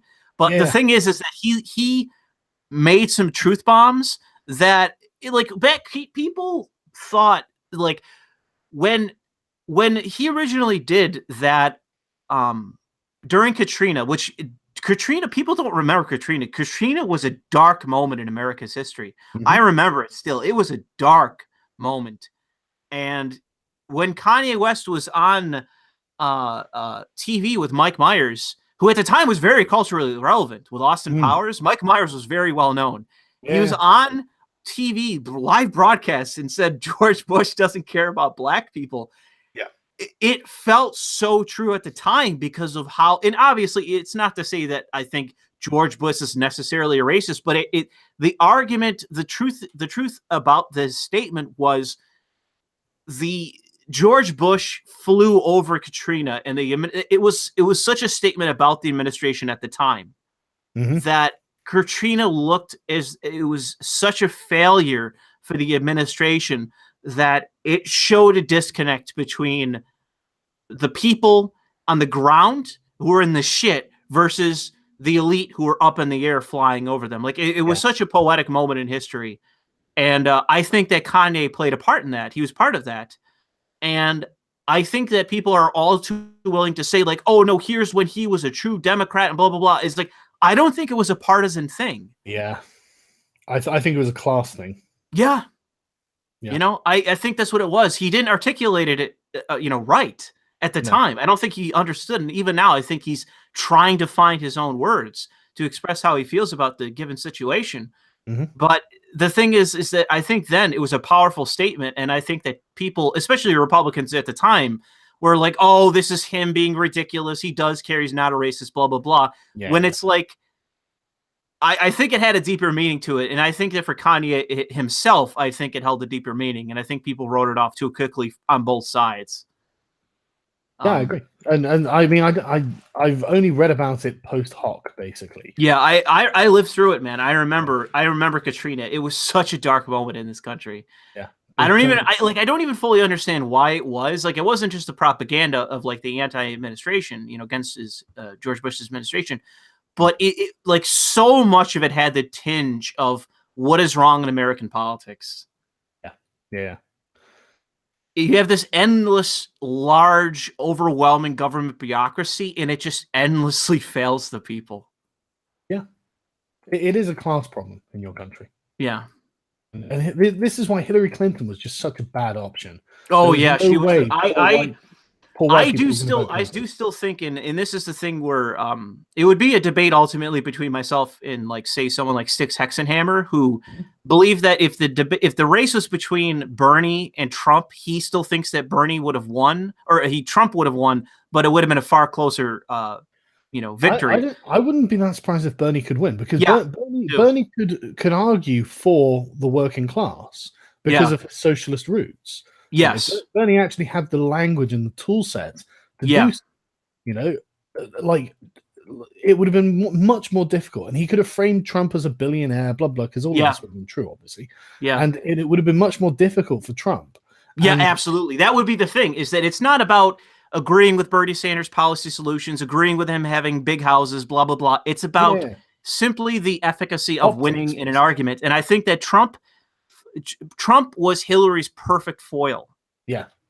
Hillary's the worst candidate. And I think that if I was on the Trump team, like I was Steve Bannon as a strategist, I would have been sweating bullets if Bernie would have won that. Thank God the Hillary campaign was corrupt enough to fuck Bernie. Because all would have required is Trump saying, "I want wages to go up. We need to limit immigration." And all it would have required is for Bernie to come out and say that unlimited. He could have just made the argument that unlimited immigration to the United States is a corporatist policy, and I'm not for it. And you just completely neutered Trump on immigration. Yeah. And you've got just the class tensions on your side. All of a sudden, what's the billionaire going to say?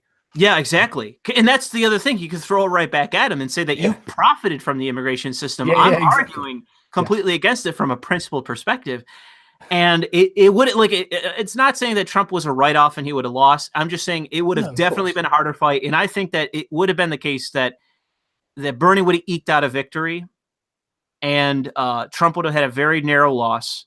Mm-hmm. And I think that it doesn't mean necessarily that it even would have been a better administration the way that Bernie has turned. No, God no.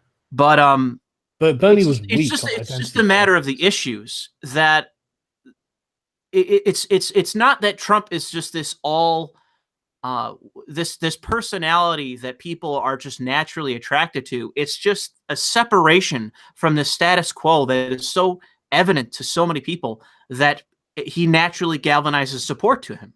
Mm-hmm. Yeah, and he was anti-establishment. He was anti the sort of meta narrative of the political establishment. Trump was a complete repudiation of it. Yeah, and in many ways, Bernie was too, which is why I think the DNC was happy to collude with Hillary and fuck him. Yeah, because he would have really threatened the continuation of the status quo for just the Democratic Party itself and their financial structure and how they made money. Yeah, he would have really threatened that. But the thing is that I mean, it's a whole different issue. But it's short. They really should have handled it better if they were going to fuck him, and they were not thinking when what they did, which is basically the whole Bernie bro narrative and the slandering of even progressives. That was the dumbest fucking thing for them to do. And long term, man, they have paid for that. And I think that that too is one of the things. There's a lot of white men that liked Bernie, that were attracted to Bernie, such as I was, and that they got slandered. I've been slandered a million times, just demographically, so I don't fucking care. But that was new for a lot of people. Where they're like, you're a misogynist because you don't support Hillary. And they're like, fuck, I'm not. What are you talking about? Yeah, but exactly. Hillary is just awful. You can't play the woman card with Hillary. She's too privileged. Mm-hmm. Sorry, she's not oppressed. And I think that for a lot of people in the United States that skew to the left, I think that the class argument is still very powerful for them. And that was one of the things that definitely was attractive of Bernie is he made it about class. Mm. And I think that was one of the things that worked in his favor. And Trump did an offshoot of that as well in a certain regard. But yeah, absolutely. But the thing is that jobs back. Hillary did her best to neuter that and to slander that. And I think that unfortunately for her, that was the exact wrong thing to do. Mm. But in any case, let's continue. Let's continue with rampage. I'll tell you what. Let's get through some other shit, and then we'll circle back because there's a lot to get through with the Kanye thing. No, let's do the Kanye stuff because I don't know how late I can stay. And the Kanye stuff is just amazing. I love that he's just well off the reservation. So let's burn through some fucking So this is a stub article from Breitbart where Kanye basically says that the news media is just, he says, we're going to keep showing you negative about our opponents, and says it's basically because they lost in this situation to Trump, that it's torture porn for losers. Which is such a fucking harsh criticism of the press, because that is literally what they do. He just doesn't give a shit. Oh man, this article only got like 200 comments, but I read it and I laughed. I was like, it's so true. Mm-hmm. They're still not over it. And this to me was like such a truthful moment, where he said that Barack Obama was opiates to the black community, that basically they elected him to just like, here, Obama was our opiates. It made us feel like everything was good, he said during the interview. Jesus, Kanye. The class war is one of the reasons why Trump won, because Obama was so high class that it stopped speaking to the middle and lower class, he said.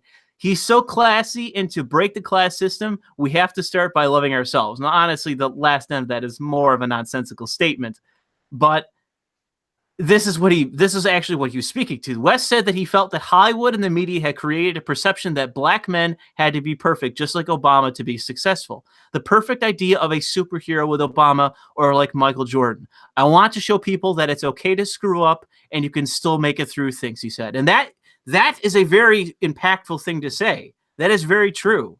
That it shouldn't be just about looking up to somebody that you perceive is wholly greater than thou. You have to be aspirational. You have to consider it that you too can achieve that by your own hard work. It's not just about the exception. You know, it's about the fact that it's hard work that got him there. And I think that he is right in making the statement, because he goes on to say, black people have a tendency to focus and march when a white person kills a black person or wears a hat, but when it's 700 kids being killed in Chicago, it's okay. There's been much more focus and more marches about whites killing blacks than kids in Chicago killing each other, he said. Oh yeah.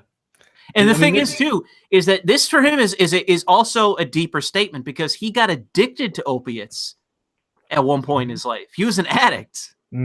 So this, like I said, he had a deeper meaning to this when he said that Obama was this is the sort of thing that's never said on left-wing media. You know, I mean, you'll never hear this on CNN. You know, so Kanye making it the topic of conversation is him forcing them to talk about a forbidden fruit. It's like, good job, Kanye. You know, that's fucking brilliant, mate. Keep going. I see a lot of conservatives, like Ben Shapiro, just kind of saying like this is good for the sake of, just because this leans in our direction politically. But the thing is that like this is actually meaningful. This is actually deep. See, this is the thing, right? So my feminist sister posted a conspiracy theory about this to her. She didn't call Kanye a nigger, did she? She didn't call him an Oreo or anything either. But she posted like a conspiracy theory to her Facebook wall. Oh, no. I'll send you it across. Here you go. Oh, no. Like, have a look at it. Not going to talk to your sister there. No. I'll send you the link, obviously. But like, open up. It's a blog of some sort. You know, she posted this was like interesting. And it's like, it's just a conspiracy theory, like from some guy on Twitter, where he's just like, I mean, literally, he calls it a conspiracy theory. You know, and it's like, really, you're making up all this shit because you don't want to believe that there are possibly any problems with black people on the left. I mean, you don't have to go through it, but it's all conjectural bullshit, you know?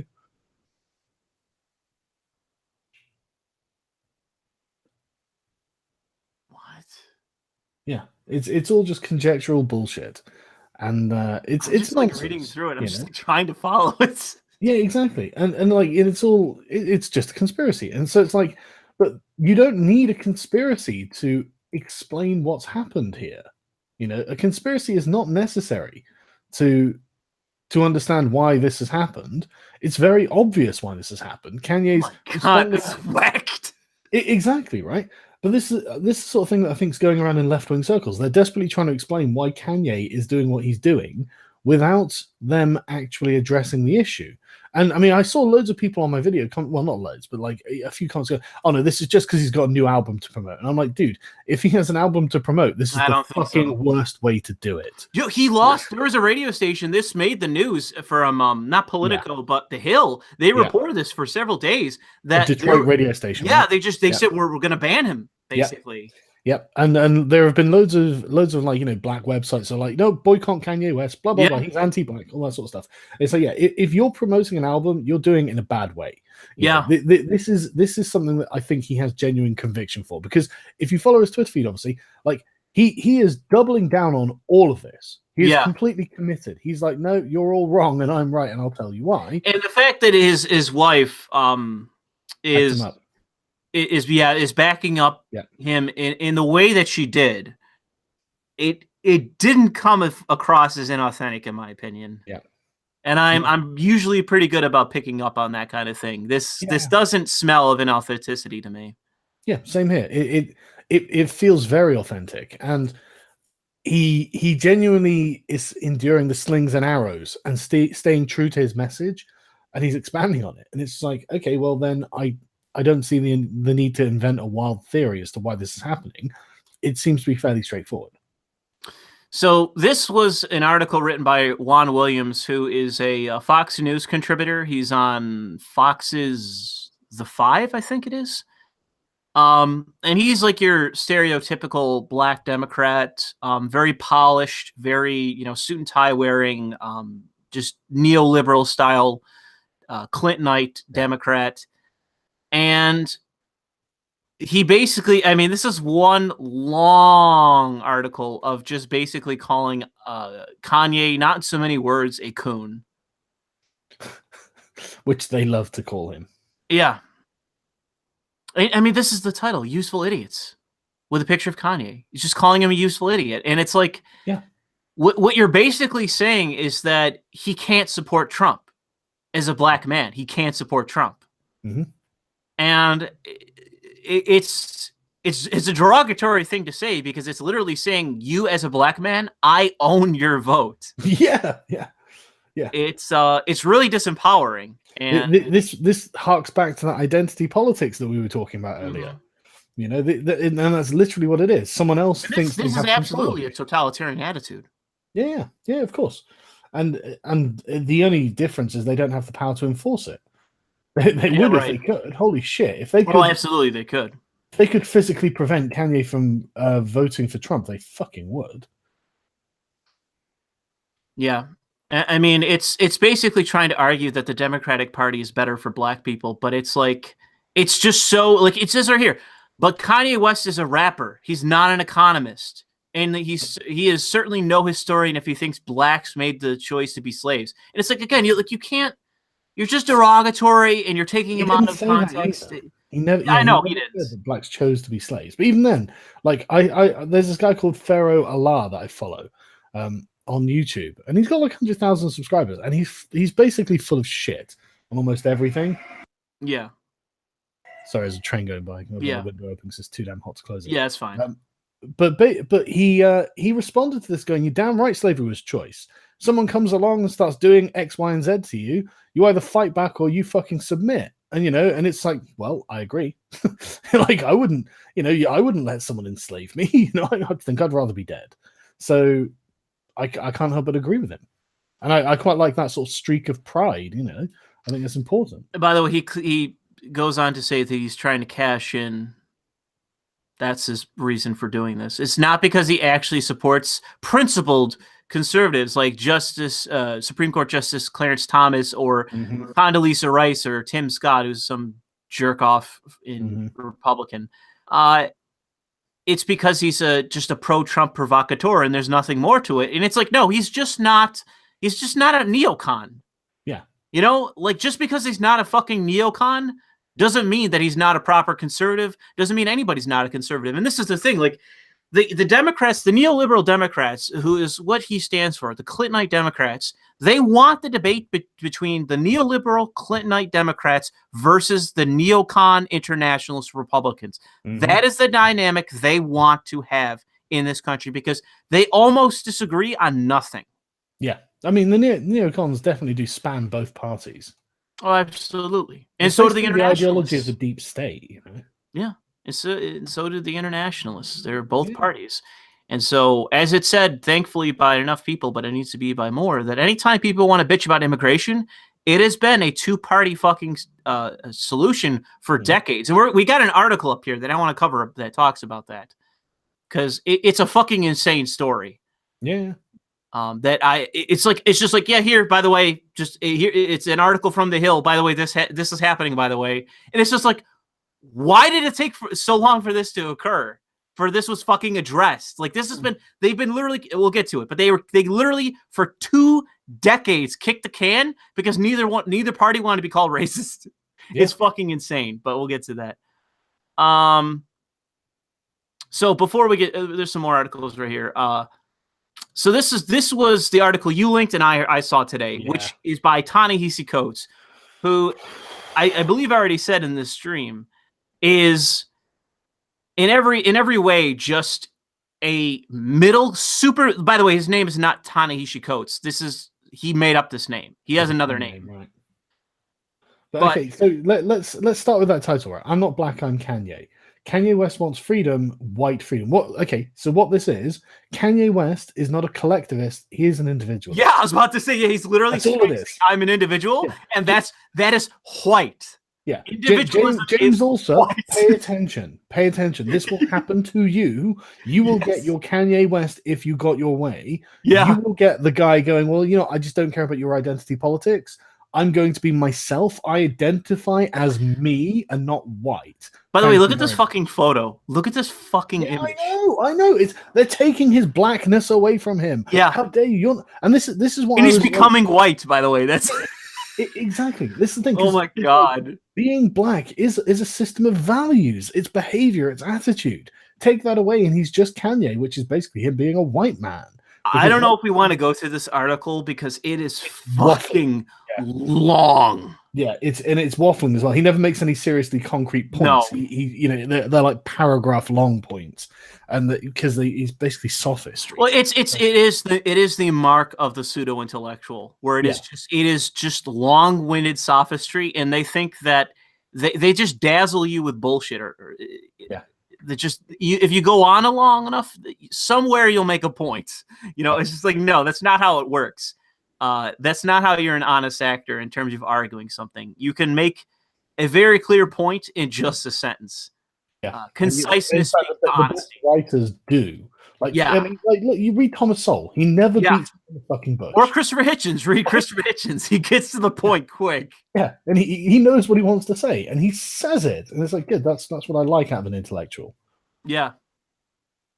So I don't really want to go through this article, but it just goes on and on and on and on. Yeah. And I'm hoping that Diversity in Comics reads this article and does his Ta-Nehisi Coates accent, because he actually, again, you have to understand about this guy is that this is not Anita Sarkeesian. This is not what's the name of that black guy that calls everybody racist or whatever. Which one? On Twitter. He's well known for it. Oh, I know the guy you're talking about. Did the debate with Jared Taylor, which was glorious. Yeah, that guy. Yeah. This guy is a middle-class nerdy black man. Here, let me find a picture of him. Ta-Nehisi Coates. Let me find a picture of him. Okay.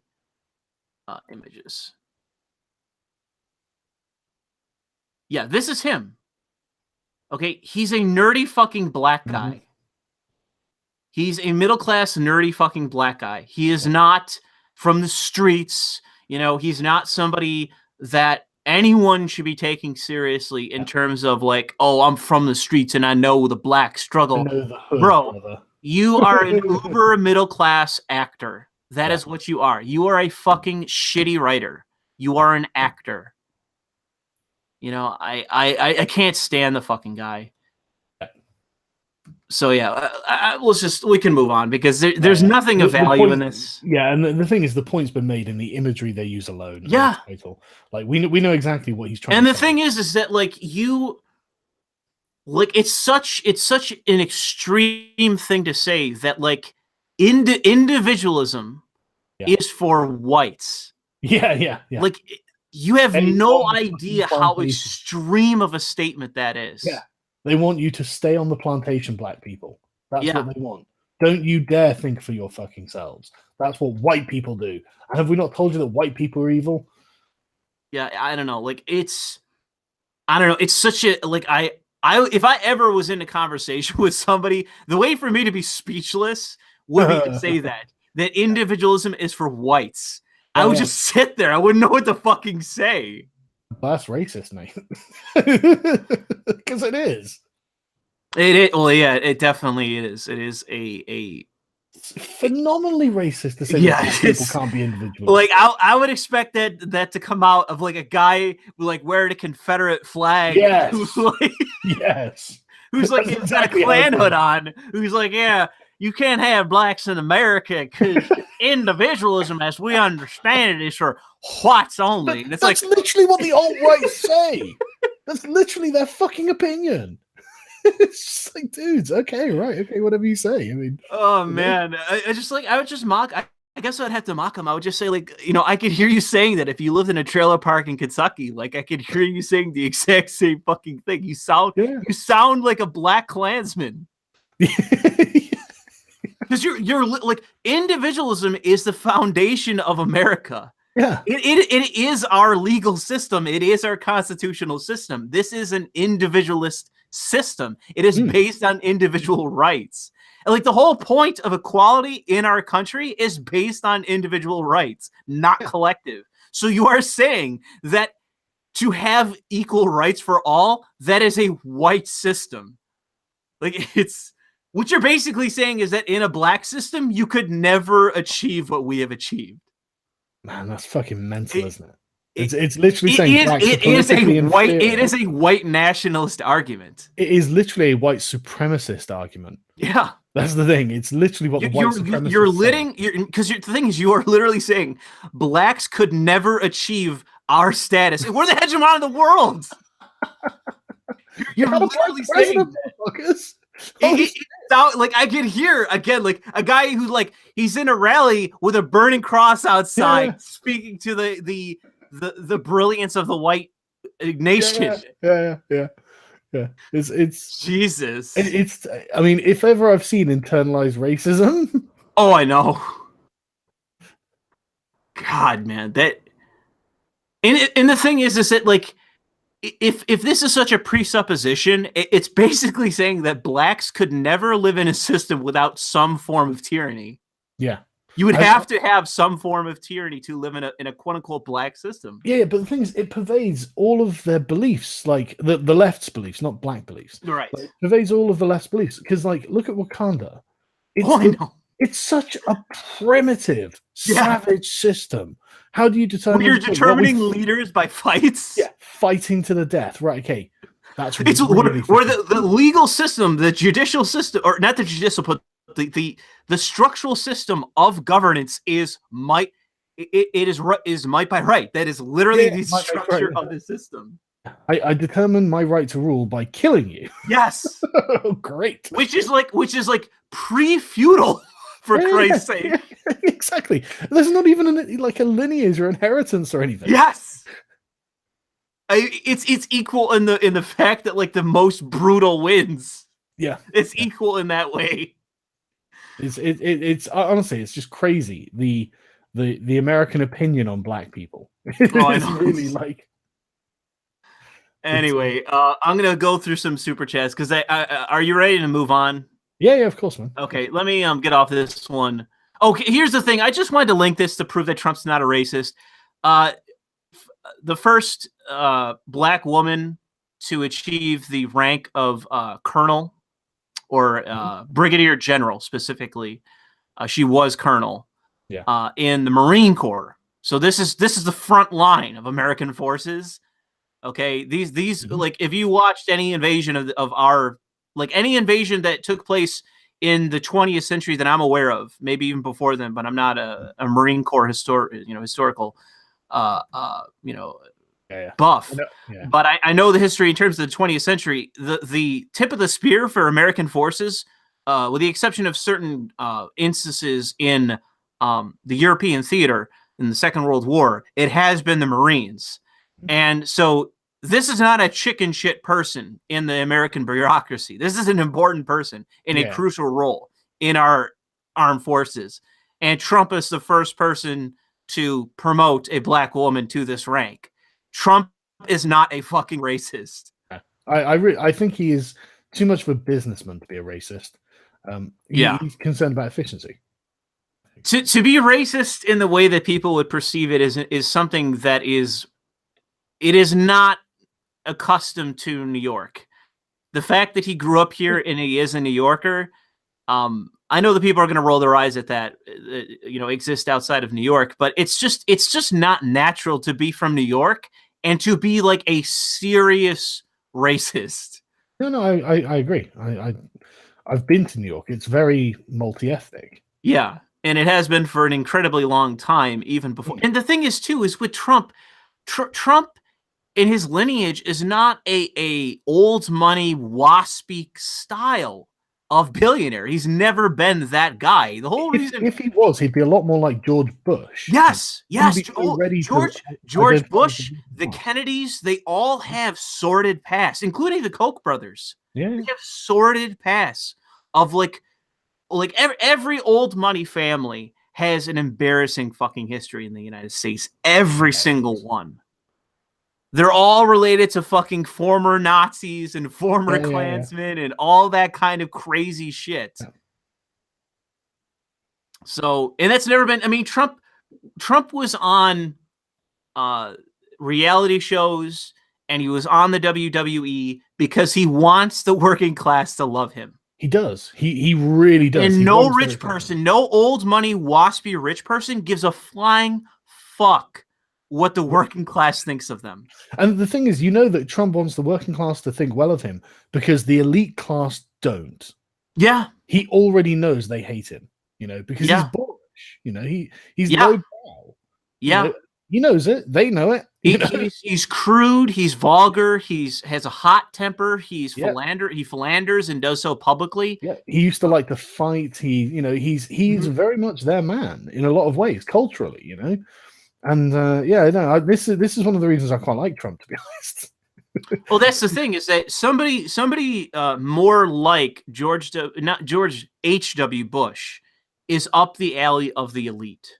Yeah, that is who they see as their spokesman. Yeah. Very, very stiff, very just by the numbers politically, says what he has to, but there's very well-known internal consistency in terms of his politics. Very, very safe. He's never going to go. Yeah, you cut out, but I think you're going to say he's never going to really go against the grain that is best for those already in power. Sorry, all right. My thing goaded again. Yeah, you cut out a bit, but that's fine. So this is a quick thing. I'm going to get on and off it. So this is a moment in time where this is the whole thing of you create a tool and then it gets used to beat you. Yeah. So Gina Haspel is being nominated. I'm not sure if she was confirmed yet or not. I don't think she was, to become the director of the CIA. She has a very sordid past. She was involved definitely within our torture regime. And it's been heavily alleged that she helped destroy evidence to cover up the torture that took place in order to cover the CIA as an agency. And for the CIA, that's who they want in charge. Yeah, of course. But the thing is that the tool that's been created, that Sarah Sanders, I don't think really gives a shit. I just think her mode is defend the administration. That's her role. That's what I'm going to do. So she sees a tool on the ground. What the tool is gender politics. Sarah Huckabee Sanders did not create that fucking tool, but she sees it and she's going to wield it. So she has said that it is sexist if you do not confirm Gina Haspel, who would be the first female director of the CIA. The problem is that to anyone who's fucking sane, She is qualified, but it is the qualifications. And the thing is, the left, I love when they use this sort of thing against the left, because suddenly they've got to be like, okay, well, I know they have no fucking argument, and that's the thing. No one rebuffs her. Exactly. I know that yesterday we were calling everything sexist, but hear us out. This one might not be sexism. What are they going to say? Exactly. They've got no argument. And that's the thing. If it was Hillary Clinton versus a very well-spoken conservative female who also had the ostentatiousness of Trump, again, fucking Hillary would get steamrolled because she'd have no fucking argument. Yeah, absolutely. You can't call anybody sexist when you have a female running against you. It's stupid. And Sarah Sanders, and that's why it's an article from the fucking Hill. It's like, yep, the Democrats are going to get rolled because their own argument's being used against them. And this is another thing for the Democrats as well, is that if you're losing support, more people will be inclined to abandon you. Yeah. Just in general. It's a thing. I forget what's it. It's not trends. It's called something. Momentum. Yeah, basically. It's an issue of momentum. Like, nobody wants to be on the losing team. Yeah. And they've got to be really fucking committed to stick with you, which means that, white SJW women, sure, they're going to stick with the Democrats till the end of time. Yeah, because they have way too much invested. Exactly, but they're a small block. Yeah. So absolutely. Anyway, so this is really quick too. So this is another instance of the press reporting something that is demonstrably untrue. So if you can imagine that. In Arizona, there was a thing going on. The teachers eventually won. There's a strike between the teachers union, and they wanted more money, and the state. So this was a fight that was happening in Arizona. The union won in the end. So this is old news. But the thing is that this article popped up from the Hill, got nearly 10,000 shares, 200 comments. But this is the thing with the Hill. This is in political circles. This is going around in politics. People are reading this. This is important. So these two black state, was it state members? Or is it state senators? I forget which. Doesn't matter. But two legislators in the Arizona House, I believe it was, were complaining about an article written by a Republican saying that she used a racial slur. So she used a racial slur in her article. So as they were doing this, they broke the rules. They can't do what they were doing, which is essentially a protest, because they wouldn't shut the fuck up. You're allotted a time, you're allowed to speak, and you're also, I believe in the rules, not allowed to defame another member. So you're allowed to write whatever bullshit op-ed you want to in a paper. You can't do it in the chambers. You can't do this. So they break the rule. And what happens? They get reprimanded from the Republican majority. So they get reprimanded formally by the Republicans. So they set this up as the Republicans are trying to quash their speech when they're speaking out against another fucking representative who said something racist. Okay? That's how this is set up. And this is how it's reported. That's how this is fucking reported. They got reprimanded for trying to speak out against racism. Okay? You go read the fucking article that they're citing. There's no fucking racial slur in it. There's nothing. There's absolutely nothing in this. And so it's like, what the fuck are they even talking about? There's no, and the thing is too, they were saying they say the person that wrote this, what's her name? Maria Sims, that she quoted somebody, but in quoting them said a racial slur. There's no fucking quote. It doesn't exist. It's not in this fucking article. Yeah, I read the whole fucking thing. I'm like, yo, this whole thing is based on a false premise. It's a lie. She never said anything. She never quoted anyone. I mean, is there anyone else around that's saying that this was said or something was said or? Yes, this is the article. They're saying she said a racial slur. That was what was reported. That in this article, she used a racial slur, and that's what they're condemning, and that's the whole reason for this. And again, only two black Arizona lawmakers chastised for calling out GOP colleagues' use of racial slur. That is the whole article. That's the whole thing. You read the actual fucking article, there's nothing in the article. There is nothing. There's no racial slur. There's no nothing. There's nothing that even could be conceivably a slur. Because here's the quotation. Alrighty. Let me find it.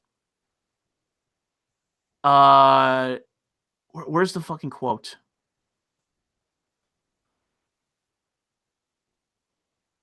God. Okay. Here. Okay. They say that she quoted a Kendrick Lamar quote. Here's the quote.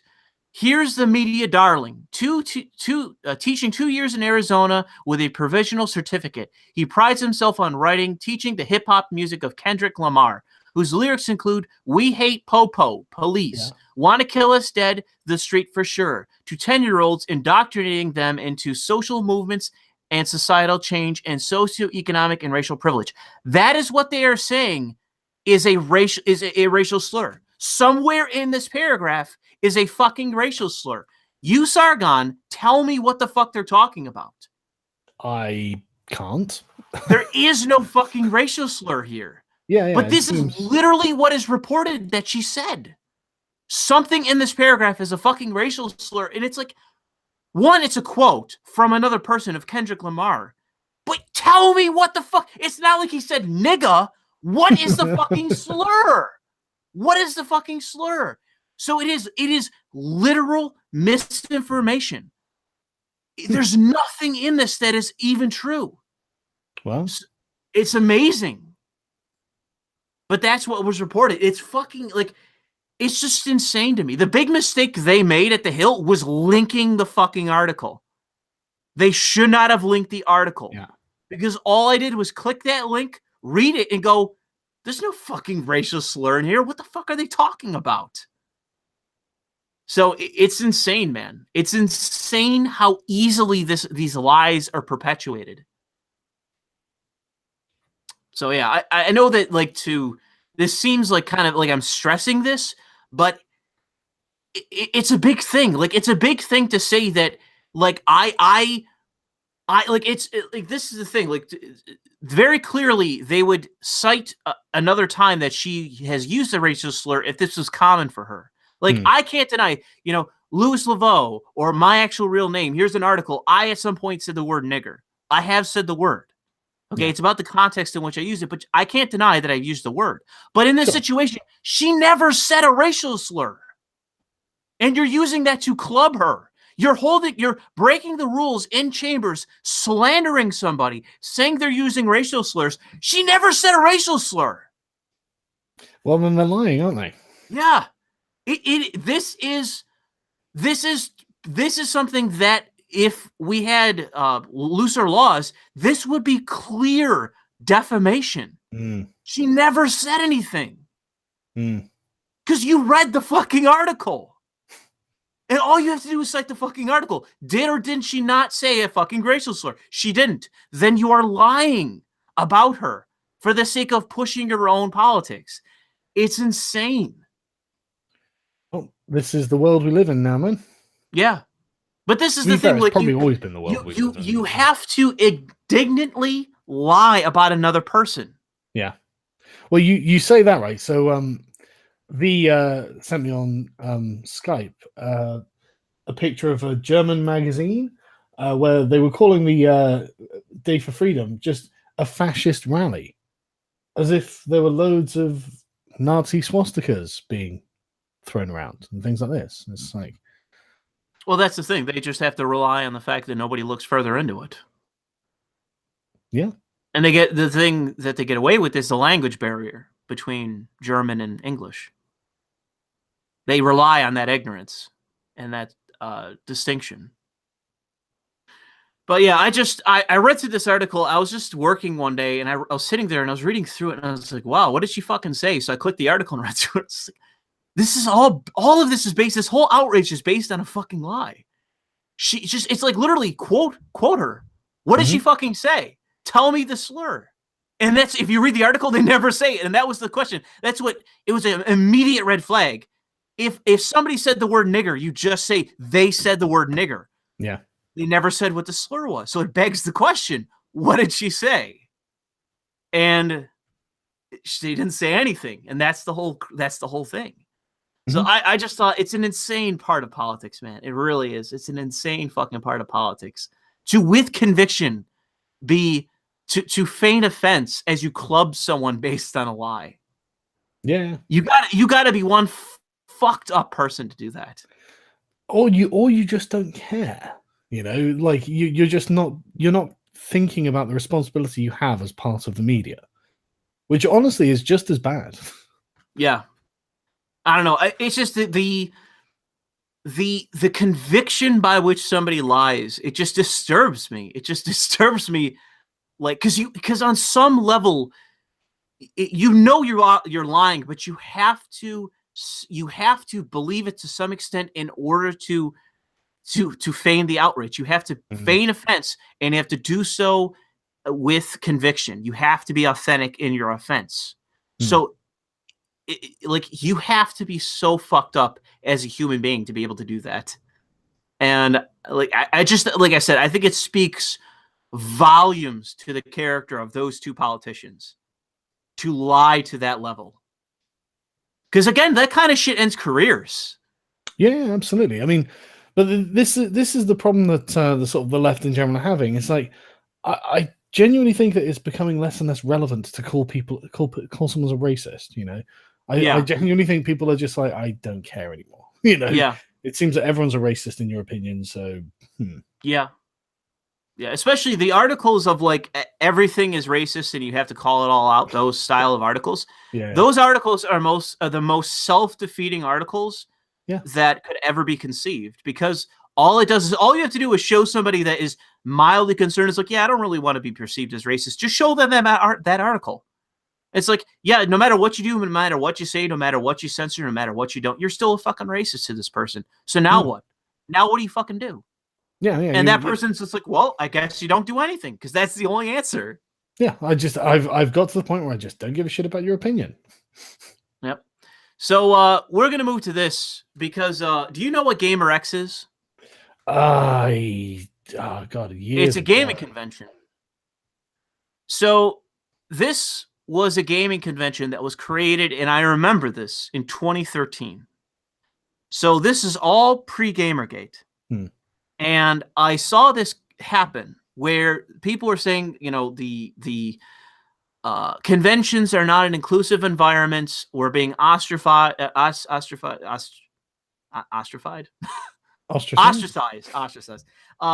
And we need our own segregated space for gay gamers. So naturally in 2013, I didn't like this because I saw it as specifically divisive, but it was like, okay, they want to have their own little stupid convention, go let them have it. And a whole shitload of corporations and developers went absolutely wild and spoke out in favor of this and financially supported it.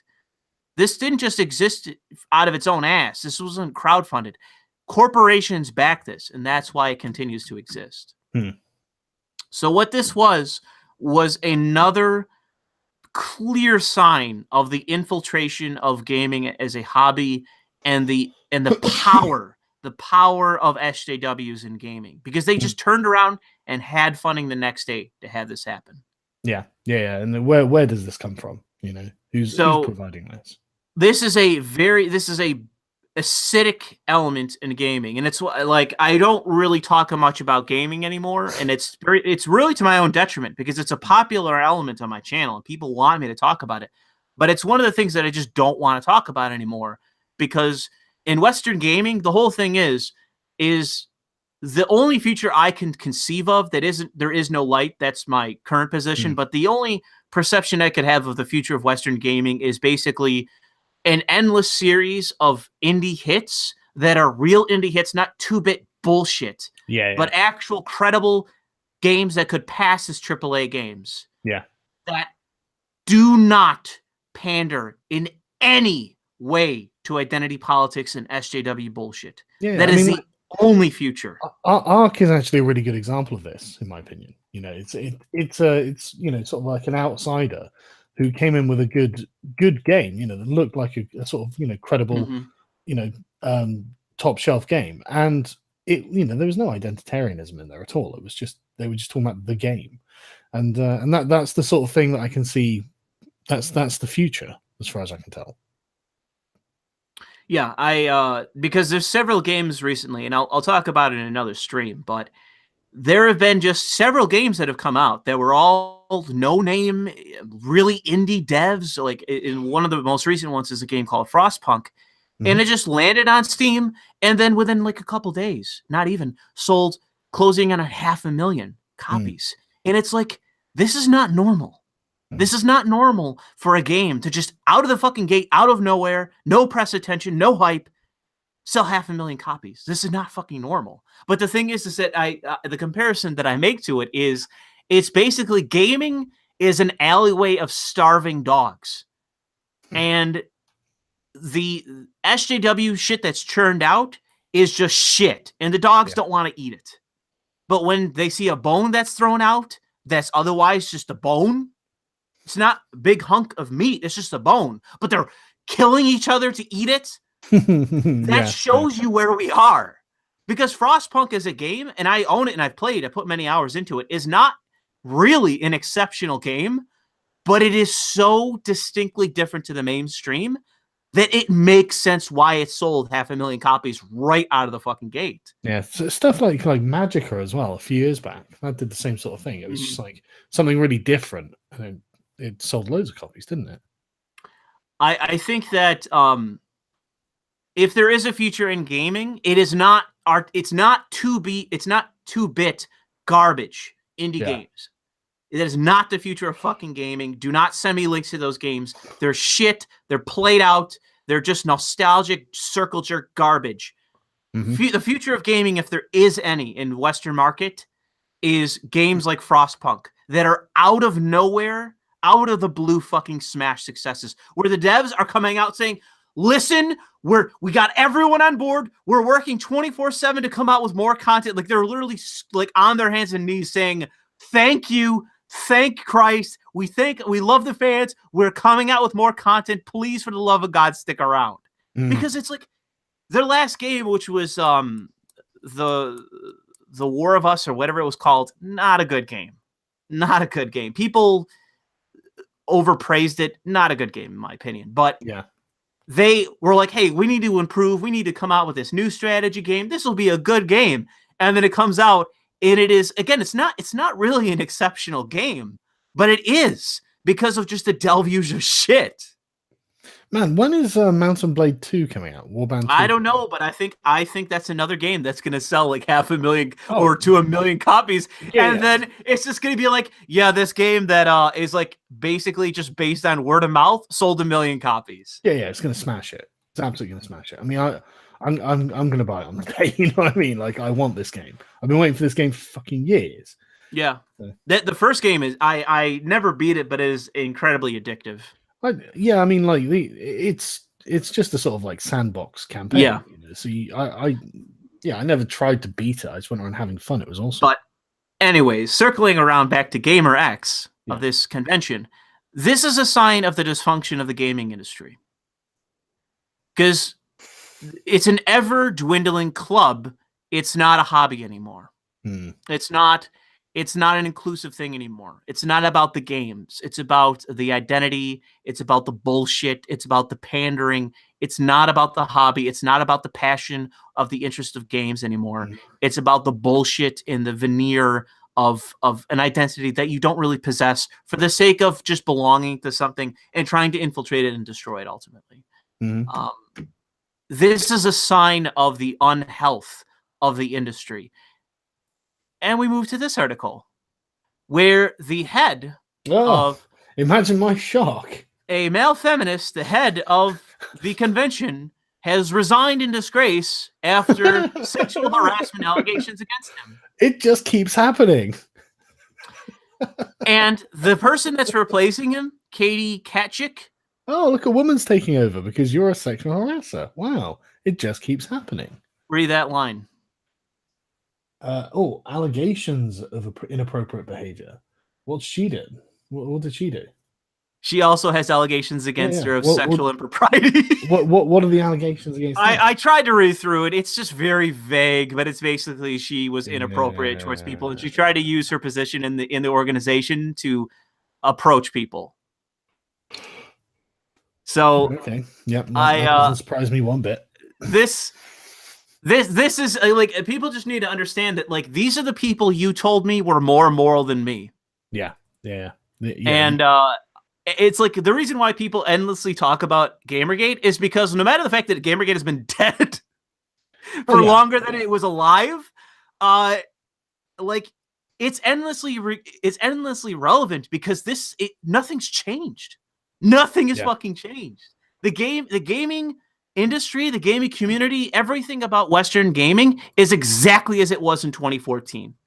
Yeah, everything is the same. We couldn't dislodge the SJWs. No, they're still the fucking status quo, and so that can get rid of them. They're the top. No, they have the corporations by the balls. They have the only power in gaming other than the corporations is the ESA, or the ESRB, and through them the ESA, the Electronic Software Association. They're the only regulatory group in gaming.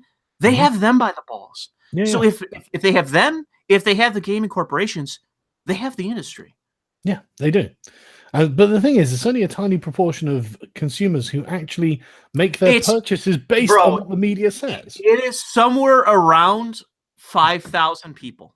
Yeah, it's how many fucking people they actually represent. Yeah, it's really tiny, and this is the group of like rabid SJWs who have a media presence. And so, I guess the indie companies are learning this the fast way. Like, we don't need them. So we're just going to basically leave them with their little industry. Well, that's the thing, is that the SJW's projects, the indie projects, they fail constantly. And the ones that do not pander to their bullshit, they are Look at Kingdom Come Deliverance, for Christ's sake. Yeah, I was going to Despite all of the press, I mean, I read entire reviews just shitting on the game. It's racist. There's not one black person in medieval I read a review in the print version of Game Informer, which is one of the last few and it's sponsored by GameStop. That's why it exists, because it operates at a loss. And it's amazing reading it, saying it's a technical mess, it's a disaster, 5 points, whatever out of 10. Yeah. This game sold, it's easily probably like what? 1.5 million, 2 million copies by this point. Oh yeah, it sold like 1 million in the first week or something. Yeah, so it's easily at probably 1.5, 2 million by now, and it's like this is not normal. This is not normal. It's kind of like building a new industry that just doesn't care about the SJWs. Yeah, and that's what I mean. Like this to me is the only bright spot in gaming. The problem is people are way too fucking hopeful. They're way too hopeful to say that, like, I've had people link me absolute garbage on Steam. That it's like, listen, this game probably sold 20,000 copies. This is not the future of the fucking industry. Okay? Games that are coming out of the gate selling hundreds of thousands, that is the future of the industry, because that is where investment goes. Okay? Kickstarting a fucking game is not a success. A game being successful and then investors going, whoa! Look at that.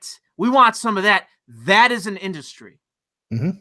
So it's very important. The numbers don't lie. The numbers just don't lie. There's no getting around it. And my hope is that there's more Kingdom Come Deliverances. There's more Frostpunks. And unfortunately, with the Eastern markets, not to say anything bad about the games, but like Persona 5 in the West is a blowout fucking hit. Broke all records for Japanese games. And it isn't just because, Persona is this unmistakably, bombastically great game. It's the GTA of fucking Japan. It's just because it's something that maintained a level of quality, advanced itself, caught on to the popular trend, and isn't SJW shit. Again, it's the alleyway of starving dogs. Yeah. And it's some meat hits the ground and everyone is killing each other to eat it. That's all it is. And people look at it and go, oh, this is the Japanese industry just exploding in growth. No, it's the fact that the Western industry is just concaving and collapsing upon itself. But to be fair, this is kind of the boon of capitalism. This is the good thing. Absolutely. there's an argument against that with the people endlessly lining up to buy Western shit. So there is that. But the thing is that the capitalism still exists in the gaming industry, and like I said, it's just like there's such a fucking like a massive empty room for games to come out that are good, that are quality, and people are just like, this is good. It goes to Reddit, it goes online, people do Let's Plays, and then the next thing you know, like you're an indie dev who just made a couple $1 million off of one fucking IP. I guarantee you, there is going to be a Frostpunk 2. Of course. Because they made, out of the gate, they made millions of fucking dollars on a fucking indie game. See, I haven't even heard of this game. What's it called? Frostpunk. Right, yeah, you might like it. I put many hours into it. I actually think that it makes the end argument, in my opinion, of the game is basically like, look what evil you do to survive. But in my opinion, no. The actual argument is you need horrific things. It requires tragedy and horrific authoritarianism in order for society to continue. It requires that in a situation where it is your choice is chaos and death or authoritarianism and survival, you must go the route of authoritarianism in that setting. So I think that I profoundly disagree with the people that created the game, but I still think that it is a good game. It is a good game. And I think that people like it for a reason. It's good. But yeah, I think I'm gonna have to head off, man. Okay. Pretty tired. That's fine. Thanks for inviting me on the stream and stuff. No problem. But yeah, I do hope that some good games end up coming out. And I tell you what, I swear to God, identity politics had better fucking die. Yeah. It's just the worst fucking thing. Anyway. Yep. All right. Yeah. Thanks for stopping by. I'd like to thank you for stopping by, and I'd like to say to the chat, you be sure to thank Sargon for stopping by, and hopefully everyone appreciated this. Cool. Take it easy, guys. Yep. Bye. All right, so I'm going to get to some super chats now that he bowed out, and I apologize for not getting to him earlier, but I knew that we're running out of time because it's very late where he is, and he wanted to go to bed. So Lord Verse says, Chaseberry in chat, start a constitutionalist party, not liberalist. Well, that's up to them. Lava just gives a buck. Minnie says, Lewis, you're one of my favorite commentators, along with Sargon and Styx. Have some shekels, you degenerate. Thank you, Minnie. Chris says, Sargon has sent you an email. I'll send a message on Skype to Sargon to say that Chris emailed you in an image of the killer. Okay. I sent it to him on Skype there, Chris, so he'll know.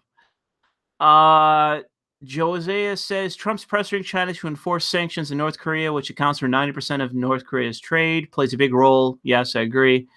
Howdy Doody, champion Diddly Doodler says, sent Sargon a ping of the potato pillar fist. Okay. Hopefully you sent it to him in his email. China PRC put missiles in Philippine waters, Spurdy Island bases. It's a replacement from North Korea to let U.S. China sable that. Yeah, well, I expect that. I expect China to maneuver now that they've lost North Korea as a threat, as a proxy. Lava says, Sargon, it's Kanye, not Kanye. It's accent, I think. Josiah says, the problem with people thinking Kanye is crazy is that they don't understand that Kanye works with metaphors better than he does with the precise language that politics uses. I agree, Josiah. Bazinski says, can't really watch your stream right now. I wish I could. Hi, Sargon. I ship Lewis and Sargon. Check those K by. Thanks for stopping by, you Brazilian fuck. I got something of yours saved. It was an article you sent me. I think it was that Asian fetishist article from whatever it was, the Feminist Daily Storm or whatever. I'm going to be looking into that. Kinrick says, are there any Democrats that you think could beat Trump right now? Also, do you think Trump will run in 2020? He already said he's going to run in 2020. Right now, is there any Democrats that could beat him? Short answer, no. Kevin says, fun fact, Kanye is Nick Francis's favorite musician. I find that kind of hard to believe based on what I know about him. Josiah says, can you get Kanye on the stream? No, unfortunately, Kanye has yet to look up Sargon. It's unfortunate. I wish for that to happen. I even sent some shit Kanye's way to look into Sargon, but it unfortunately has yet to happen. Lord says, in 20 Polish currency, have my weird Polish currency. Also, Frostpunk is Polish. God damn, dude. Is like every fucking Polak developer making it big in the West right now? Christ. Some more fucking Polacks putting out games. You got any experience with the Poles in the U.S.? There's plenty of Polish people around here. Your culture is kind of insufferable, to be honest. It's very popularized in the press, and I don't like it. But so is everything else. So thanks for the super chats, those of you that super chatted me. And so we got a few more articles to go through. Some of this shit I might save. So this is the thing that I was going to point to. We'll talk about this now.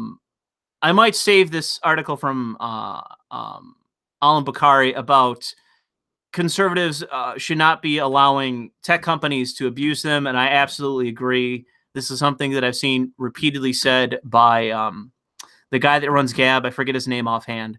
But he's been saying this over and over, very much to his credit, because this is something that I very much believe as well, that these tech giants in large part do not actually have fair competition. They exist in markets of which they are ubiquitous, that they are the only there is no Gab is the only competition I know to fucking Twitter in its current form. You know, people can always say those alternative things with social media, but the problem is, one of the problems with social media is that they operate in lockstep. Then there's another article that I don't have featured here where it's like they all changed the gun emoji to the exact same fucking emoji. And it's like, this is just, again, it's just anecdotal, one thing, but it's like, listen, they're all operating on the exact same fucking ideological skew. You know, this is very scary. It would be like if you had, let's say, oh God, what would be a comparison to social media companies? Let's say bread manufacturers or meat manufacturers, some kind of other item. You had people that make some kind of good that people really like. Let's say, not even video games. It'd be a bad example because it is ubiquitous there, but something that would be akin to social media. Social media operates where everyone already agrees with one another what the thing is. The thing is to ban hate speech. It's to censor this. It's to censor that. It's to eliminate these things. It's to eliminate those things for the exact same reasons. That is incredibly dangerous. And if you are on the opposite of that, if you are their target, you shouldn't be just sitting there saying, oh, it's a private sector enterprise, so let it then roll over me. That is insane for you to hold to. That's not a principled fucking position for you to just guarantee your own oppression. I fundamentally reject that. And I am completely fine with a free market. I don't believe that is an that is basically a religious argument to guarantee your own oppression. It's like Jesus Christ turned the other cheek. You know what I mean? Like, it is. You shouldn't, like, you have the right to self-defense. And if you are in every way and shape and form being oppressed, discriminated against, and everything else by an enterprise, you shouldn't be based on a single ideological point, just accept it. That's insane. That's ridiculous. You know, I don't begrudge conservatives so long as they actually understand that. That's the thing. Let's say that all the tech companies turn around and they then skew Republican, conservative, what have you. They then shouldn't then turn around and censor and do all the rest towards the left. They should not do that. If that happens, and they then do that, they were hypocrites the whole time, and they look stupid. But the fact is that this should be a wake-up moment for many conservatives that you should not allow ideological arguments based on not even a principle, but just an ideological presupposition that there is a distinct separation between government force and private corporate force. There's somehow this distinction. So if a government uses force against you and suppresses you and oppresses you, that's oppression and should be overthrown and resisted in every way, shape, and form. And if you resist violently, that's fine. Totally fine to take up arms against a totalitarian government. But if you have a totalitarian corporate atmosphere, then you just lay down and take it. That is fundamentally fucking retarded to believe. That is not a principle. That is just retardation. And that's just an ideological presupposition. That's not a principle. So, yeah, more conservatives need to be like Alan Bakari here. Although Alan Bakari skews left as far as I know him. But I've seen the Gab guy say this, and he definitely skews right-wing. They're both right. This is ridiculous for conservatives to just sit and take. Oh, we should just sit and take it because it's a private corporation. It could do whatever it wants. That's a fucking retarded argument. It's an argument for apathy. It's retarded. So that already did that. We won't do the Ann Coulter article today. I'll do that another time. We'll do that article another time. Yeah, I was just going to point out to Sargon, but I never got a chance, that this was, I believe, in the print version of the New York Times op-ed section of literally, happy birthday, Karl Marx, you were right, from some uber white cocksucker living in fucking Seoul, South Korea, which you fucking explained to me. And he constantly uses liberal. Okay, motherfucking Karl Marx was not a motherfucking liberal. His whole thing was trying to overthrow liberalism. That was his entire fucking argument. So shut up, this uber white guy living in fucking South Korea. Shut up. Fucking retard. Oh, liberal this, liberal that. Okay, you know you are lying. You know you're using that fucking word wrong. That's our word. That's not your word. Shut the fuck up, you goddamn communist. Go die in South Korea, you piece of shit. Yeah, this was actually a very good article that I'm sad we never got to from the New York Times. This is another terrible op-ed in the New York Times, where basically he's saying that democracy is failing because it's electing people like this guy in Hungary, who basically understands that George Soros is trying to turn his country into Germany and destroy it, and is naturally resistant to it. And it basically glorifies the communists. Because anyone in the fucking in Europe who's a quote unquote Green Party member, anyone in Europe whose Green Party is a fucking socialist. I have never not heard someone who is a Green Party member in Europe specifically that is not also a fucking socialist. So I'm sorry, but this is the kind of political bullshit that people in Hungary, Italy, everywhere, well, not everywhere, but a lot of countries in Europe, they're resisting it because it's destroying their fucking nations. So yeah, I wish we had. I'll save this article for another time because I want to go through this with Sargon, because this is an unbelievable article. Because again, this was 100%. I saw it in the New York Times. This is front page, not front page, but front page of the editorial section of the print version of the New York Times. And this is an insane fucking article. And this is why he's got a picture here. Mainstream columnists. The other guy didn't have a picture. That's because he's not a mainstream columnist. This guy is. This is a senior contributor to the New York Times. So yeah, we did this article. I'll still save that article because I want to talk about it again. But let me double check something, make sure everything's still good. Okay, yeah. So this article from The Hill, I thought was something completely different, because I've been hearing people bring up Hondurans for a while now, because we have a considerable amount of their population in our country. And I thought it was for a distinctly different reason. I even saw Tucker Carlson commenting on it, and he didn't give this reason. He never talked about this.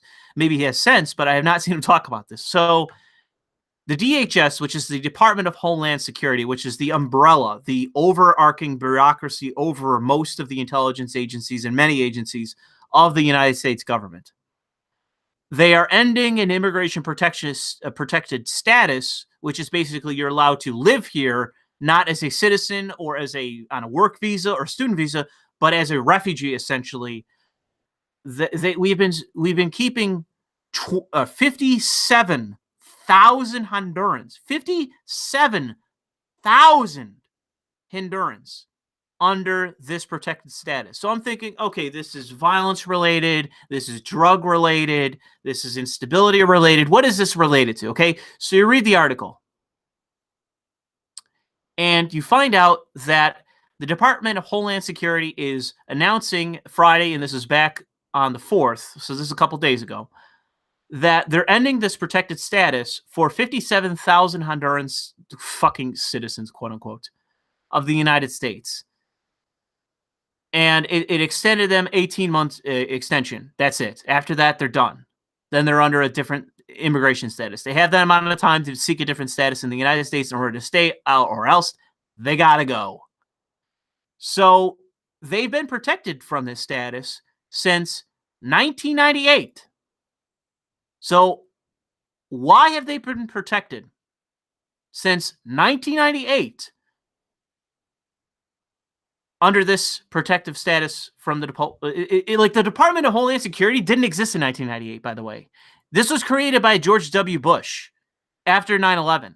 So this is 2001, 2002, I forget, where this department of this government organization was created.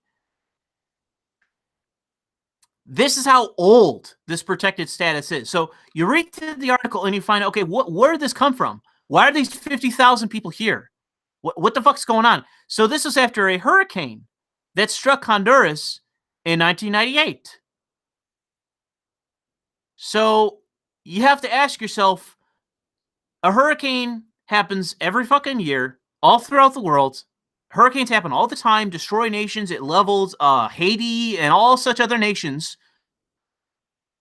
Why the fuck do they still have this protected status in the United States? They have to live here under protected immigration status after a hurricane that happened when I was 8 years old. Next month, and they will still have that protected status then. Next month, I will be 28 years old. They have had protected status in the United States following a hurricane since I was 8 years old. 20 fucking years.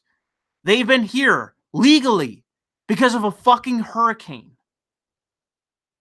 This is utterly goddamn retarded that it has gone on this long. It is absurd that this has continued. And this has been renewed over and over and over and over by Congress. This should not have been renewed however many fucking times that it was renewed. For 20 years, this has gone on for seemingly no fucking reason. They don't even bother to explain why. They don't explain why this has continued for 20 fucking years. It's not like, I mean, did we give the Japanese immigration status when they got nuked? When we nuked them, did we give them fucking immigration status? No! So why the fuck did 50,000 Hondurans get allowed to stay here after a hurricane, and then 20 years, 2 decades later, we're talking about ending that protected status? Why do they have guaranteed status for 20 fucking years? It begs the question, but the thing is that I have to just conclude it's kicking the can. Nobody wants to end the status and get called racist because they're not whites. There's quote, white Latinos, as it's been described, but it's just ridiculous. And what's amazing is the Reddit coming out of this of like NGOs and fucking retards going, the cancellation of this policy is yet another example of the white supremacist agenda under the Trump administration that is attacking the diverse, welcoming America we know to make the United States a white nation. Listen, your country had a fucking hurricane For whatever reason, 20 fucking years ago, we gave you protected status as refugees. What is your argument for just being given citizenship? Permanent residence in the United States. What is your fucking argument? Because hurricanes happen everywhere across the world every fucking year. There was a nuclear disaster in Japan. Does that mean that every Japanese person should just be allowed into the United States as a fucking citizen, given permanent status? There was a hurricane or a tsunami in Japan. Does that mean the waifu wave is coming? There was a tsunami in Japan. Therefore, bring in 1 million fucking Japanese women. Is this the fucking logic we're using here? This is ridiculous. I don't give a shit what race they are.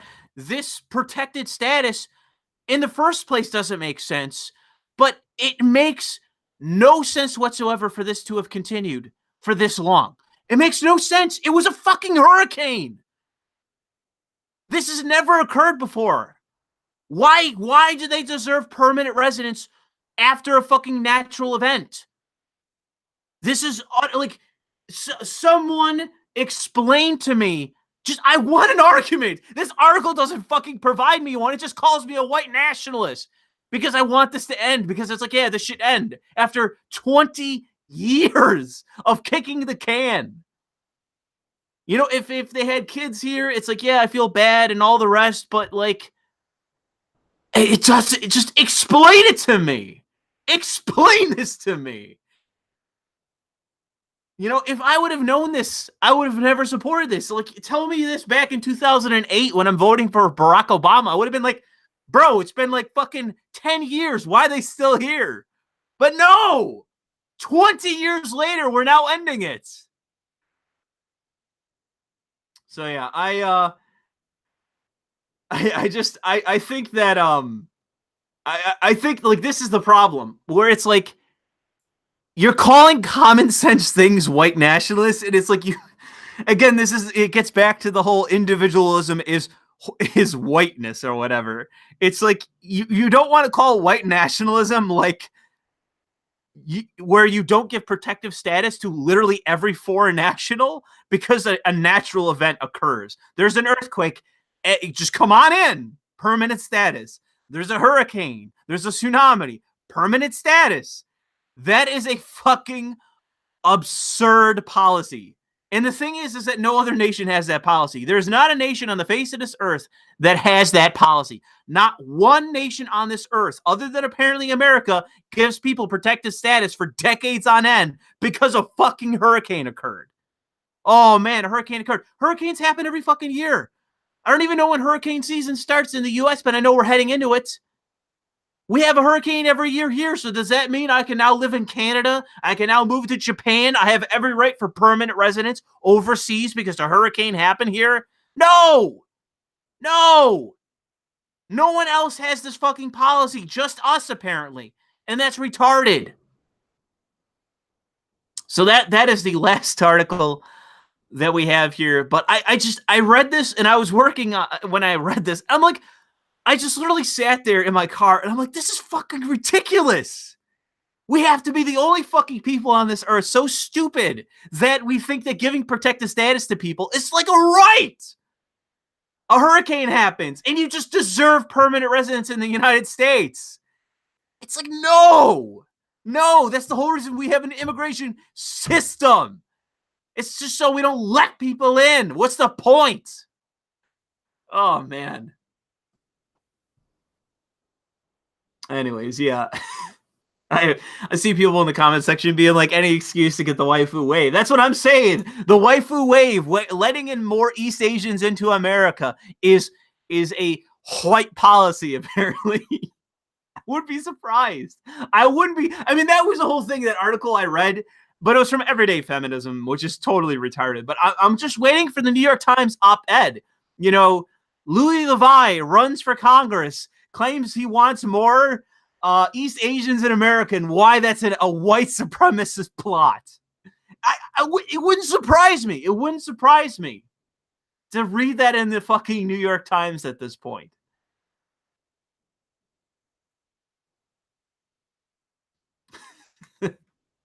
I see people like putting in the chat 20 years. Seriously. I just want an argument. It's fucking insane. But yeah, let me I know we got a few more. I know I got a bunch of shit on Twitter I gotta look through, so give me a second here. Let me check social media really quick. I think there was something. Where was it? Okay, that's it. So we got Will, who says, why don't more people use the YouTube post system? It's better than Twitter, in my opinion. Imagine if Sargon had used it to announce he was streaming with you. Dude, if Sargon posted on YouTube that he was like, he left like some kind of intro video that we were streaming, we'd have like several thousand people watching this. But that's fine. I'm totally like, him coming on is enough for me. I'm just glad that we get to have these conversations. I think that's enough. But Tim says that Facebook, YouTube are the modern public square. They enticed users with freedom to create, to connect with others, froze out, demolished competition, and betrayed users to exert control. Absolutely, Tim.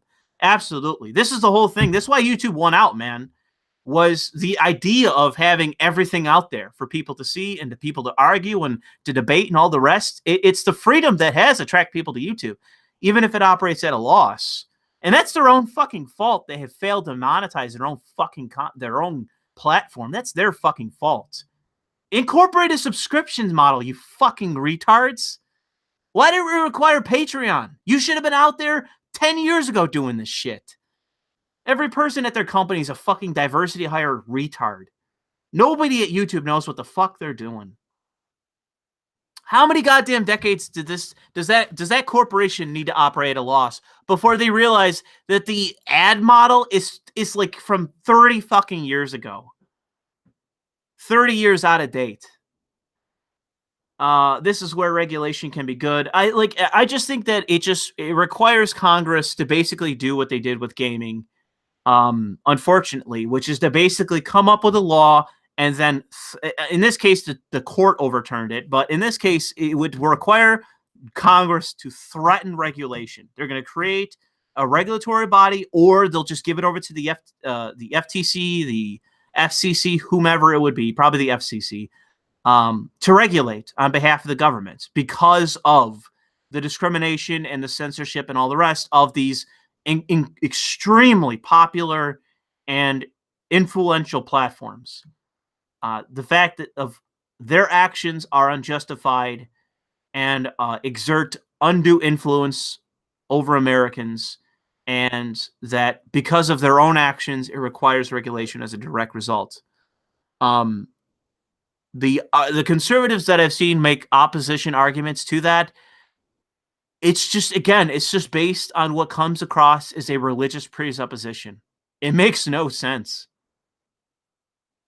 Did you see Shapiro tweet a list with Ron Paul as an alt-right friendly? Jesus, no.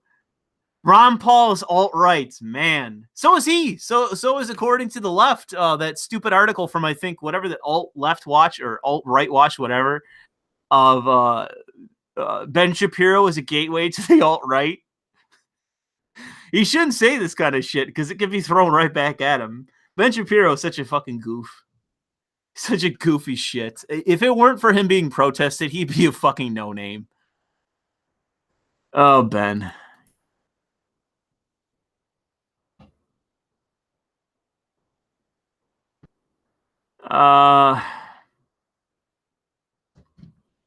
Yeah, so let me get back to the chat here.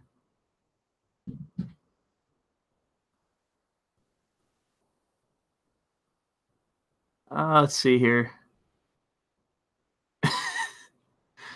Oh, Jesus.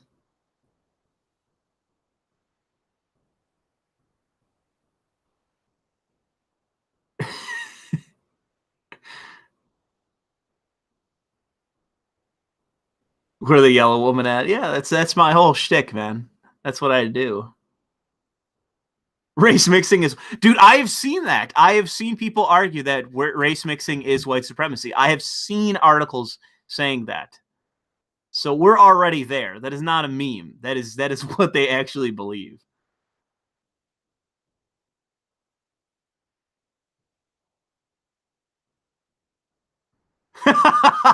Shapiro said in 2012, Ron Paul meet one Jew he liked. What? I don't know what you mean, Patrick.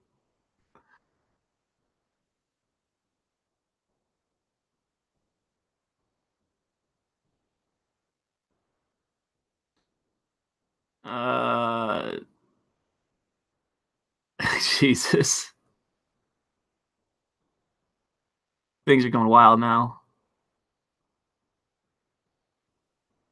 Yeah, people are. I see a couple people mentioning the picture I tweeted out. It's like 1,000 likes on Twitter now of fucking Ben Shapiro.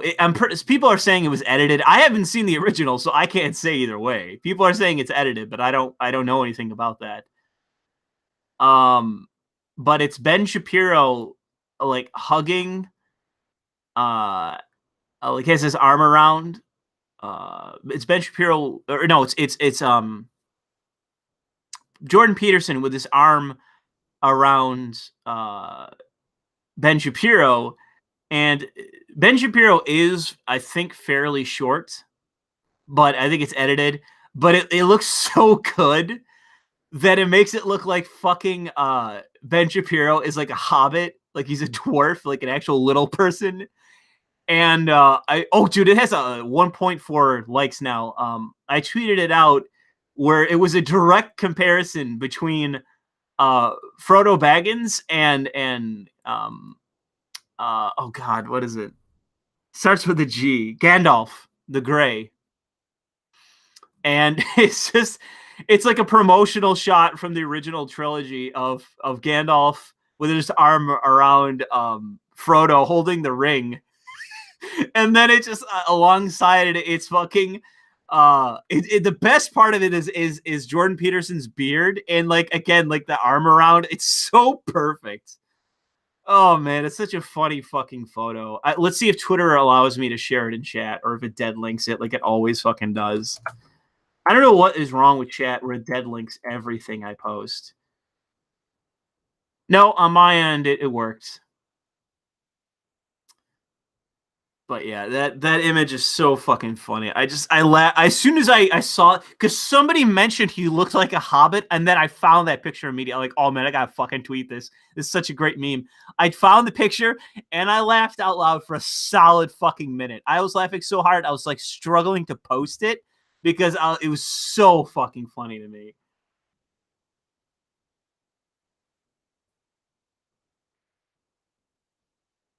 You should not pass, Bucko. Clean your room, Bucko, as he jousts the what is it? Not the wand, the staff onto the stone bridge. Clean your room.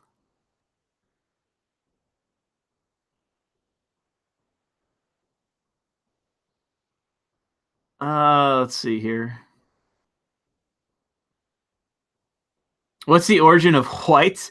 That is Jared Taylor. Well, it is how Southern people. It's like a Southern accent. It's how they enunciate the word. I believe it said, and it's they anyone that speaks like a North, even a West Coast, Midwest, or Northeast, it's just pronounced white. But when you're from the South, it's pretty much anywhere in the South, even if you head to the West as well, it's pronounced white. That's how they pronounce out. They enunciate the word, and it's the stress of the W that makes it it makes it how people, and I do it as well, putting in brackets with the H, and it's instead of saying white, it said white, and I always say that just for the sake of the comedic effect of it, but it is how Jordan Taylor says it. Jared Taylor says white. So I find it funny. Clean your room to slay smog, yeah.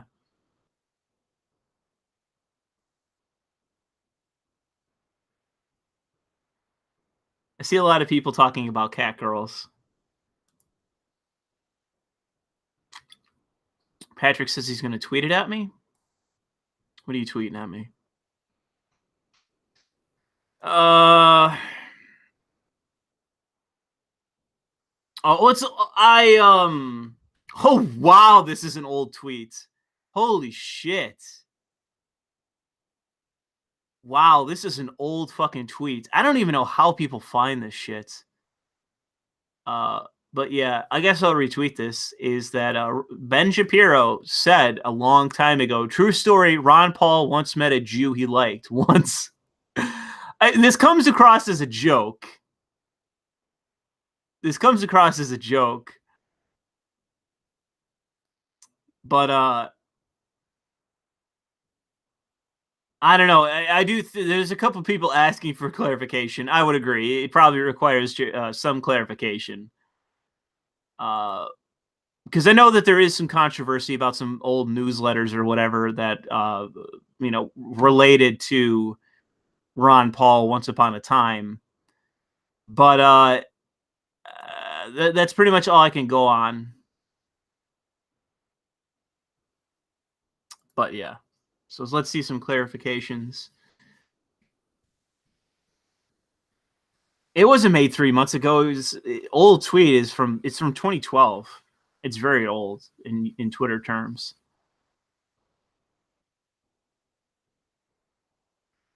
Cat girls cannot consent.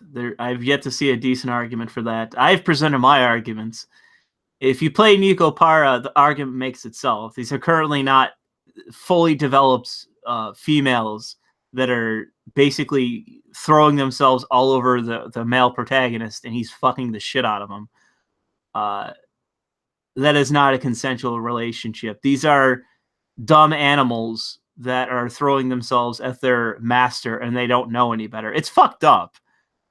Anyone that plays Nico Para and actually thinks a little bit about what's currently going on, you should come away like as I did, like disgusted.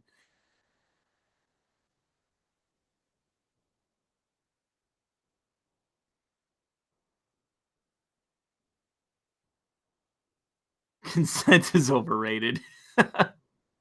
Jesus. Well, I guess if you believe that, then it's fine, right? Then it's completely fine to be into it. But I'm not into it. Like I said, I could not finish the first volume of it. I bought it thinking like, oh man, let's see what this is. Like I just wanted to see what it was. Like, is it story? Is it like whatever it's called, Nookage or whatever, where it's like just jerk off material? Like, what is this? And then I was watching it and I was like, this is actually like deeply disturbing. Like, this is like people's personal property that are like dumb as shit. They're like dumb as shit animals that they're fucking. It's like, yeah, I'm not really into this. This kind of seems like disturbed material. I'm not like I've looked at like visual novels that are basically rape, and they're less disturbing than this.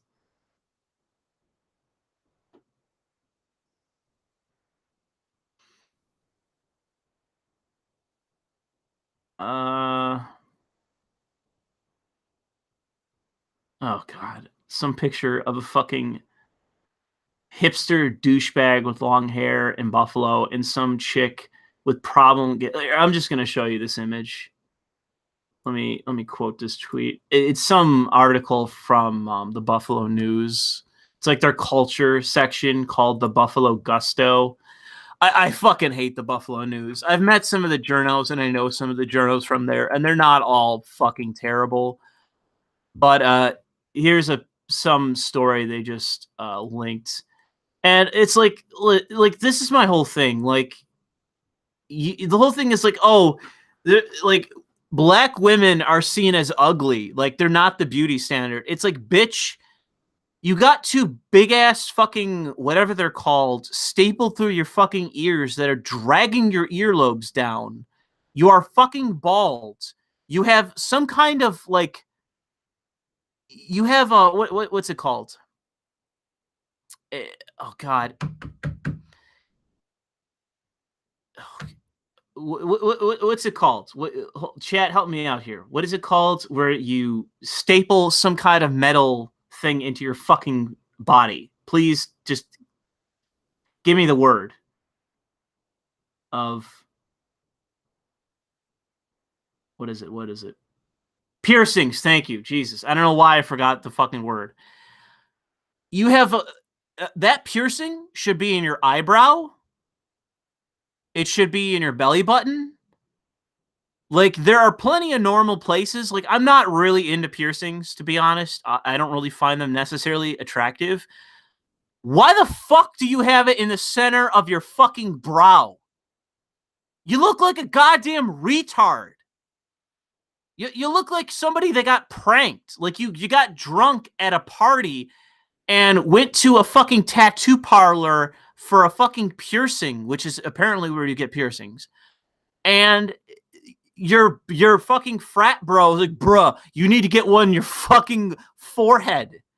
And you're like, bro, that'd be awesome. So you do it, and you wake up sober the next day with shaved eyebrows, a dick drawn on your face, and the stapled eyebrow thing. Okay? That's what you look like, except you did it to yourself. You look ridiculous.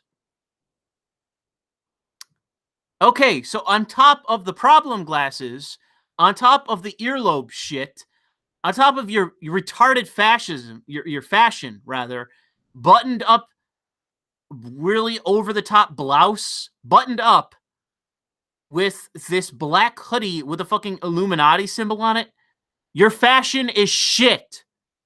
Your fashion is shit.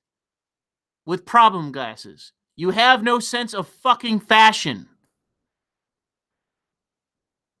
You also have a nose piercing. And here's the thing with black women. Here's a tip for you black women. Okay, ready? Here's a tip. As a white man who has seen and has found black women attractive, don't draw attention to your naturally big noses. This is one of the features that I see with a lot of black women. Big nose. Big nose. Don't draw attention to it. No one's into big noses. Nobody. There's no big nose fetishists. Don't bring attention to your already naturally distinctive big nose. But this is the thing. This is the whole ideological thing. This is what she would call herself. I don't even have to read the fucking article. She would call herself queer. I already know it. I don't even have to read the fucking article. I don't have to read one thing about her. She would call herself queer. What queer is a fundamental rejection of not just a beauty standard, but the biological determinant of the beauty standard. There's I've talked about this in an interview that was done. I did it in my Jordan Peterson video, where Jordan Peterson brought this up in an interview with Vice, where he talked about the disturbing connection between makeup and biology. How unbelievable it is, the natural connection that men have, the reaction that men have to makeup, that blush, lipstick, eyeliner, eye blush, and just what's it called? Foundation. Okay. All of it directly biologically impacts men.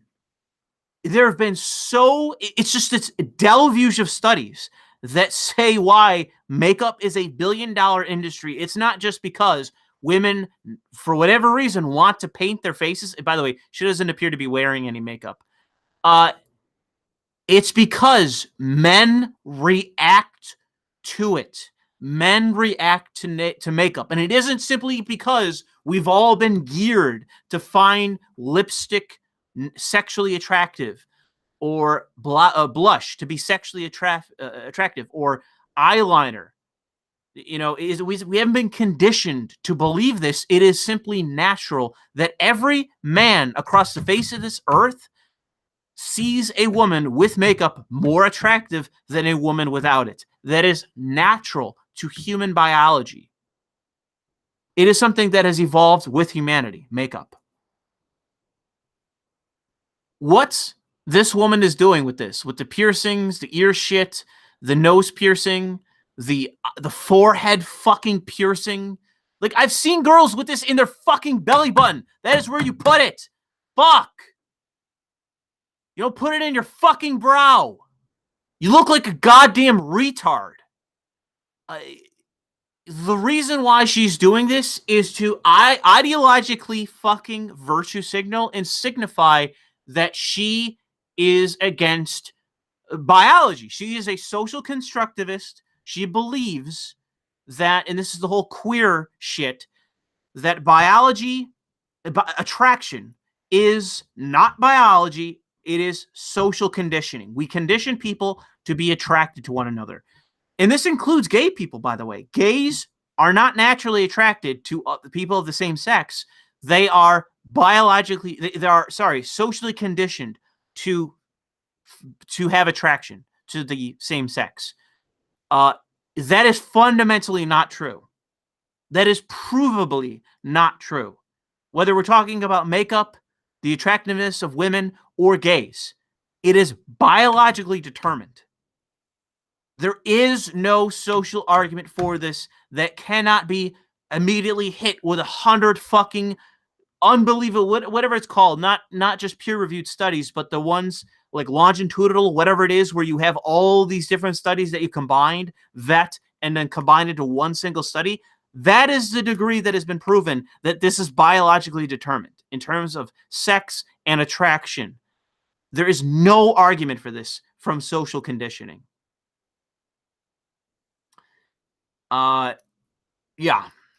I just thought I would point this out because this is what she's doing. That's why she looks like this. So if anyone ever asks you, like, why do people look like this? Why do they look like a fucking homeless person that intentionally makes themselves look ugly?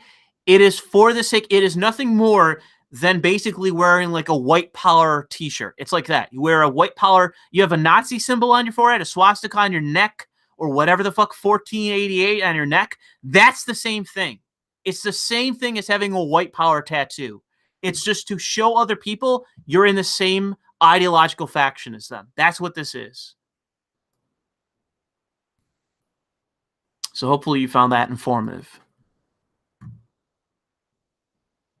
And I met people like that in college. I've met people like that.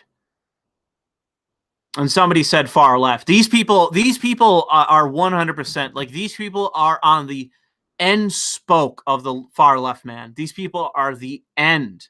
There is no one to the left of these people. These are the kind of people that starve 10 million people because they do some crazy shit in agriculture in the Soviet Union to say that we need to grow plants together because of communism or collectivism or whatever.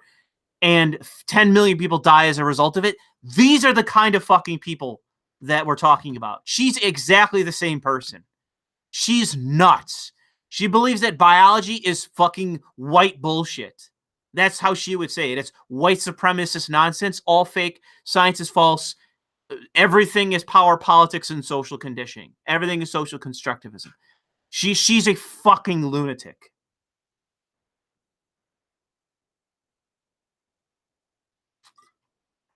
Meta-analysis. Thank you there, Kirnoth. That's correct. I believe that's what it's called.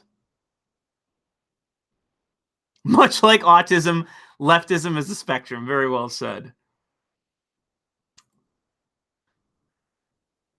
Oh, yeah, it's.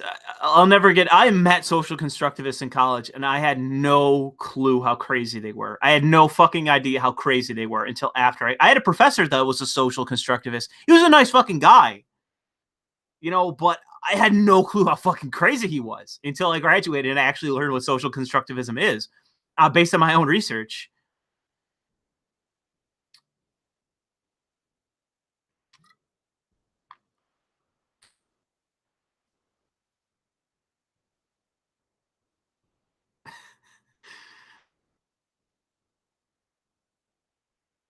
I'd rather fucking incel than fuck that. I'd rather fucking talk with a. I guess people are saying what they'd rather fuck than that person. Yeah, get in line, man. Hideous person, intentionally hideous person, and that's how. I mean, it's a big signifier. It's the same thing with the hair color. It's all a signifier. It's all it is. It's an ideologically based fashion. It's like punks. Punks, like when you looked at the old school punks with the mohawks and the leather and all that shit, it was all a signifier. It's all about fitting in and conformity and that kind of thing. And it's ironic. It's ironic with the punks that it's like like a conformist, nonconformist, but that's it. Like it's a culture, you know. It's like going to a gaming convention and you see somebody in a like a Fallout shirt, something like that, with merchandise. It's that same thing. It's just to a much more extreme degree. She looks like a dude. I don't know if she necessarily looks like a dude. I just think she's fucking ugly. You know, I call her a bull dyke if she didn't like think of it as a compliment.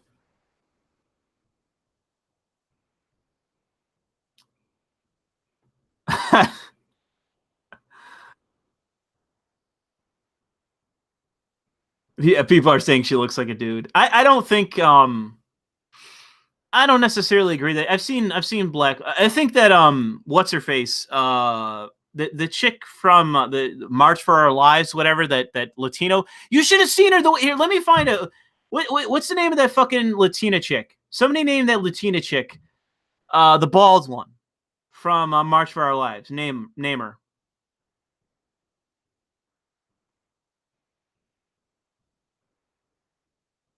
Emma Gonzalez. Thank you. Let me look her up. Let me make my screen big. All right. I'm going to share my screen again. Sorry, I keep having to do this on and off. Okay. So, yeah, this is the chick. Let me find the picture of her. There was a picture of her where she looked completely normal, like before her SJW conversion. I don't know, is this it? This is basically her with hair, but she has the side of her head shaved. So this isn't it. There was a photo of her from, it looked like an old photo when she was still in her teens, and she had a full head of hair. She's wearing a dress. Where was it? Or not, maybe not a dress, maybe a blouse. Is this it? No, that ain't it. That's not it. I know I saw it because I was like, there's no way she's always looked like this. But there was a time in her life where she looked like a normal girl. And she was reasonably attractive. Because it's the thing, like, women look starkly different no matter what race they are if they don't wear makeup.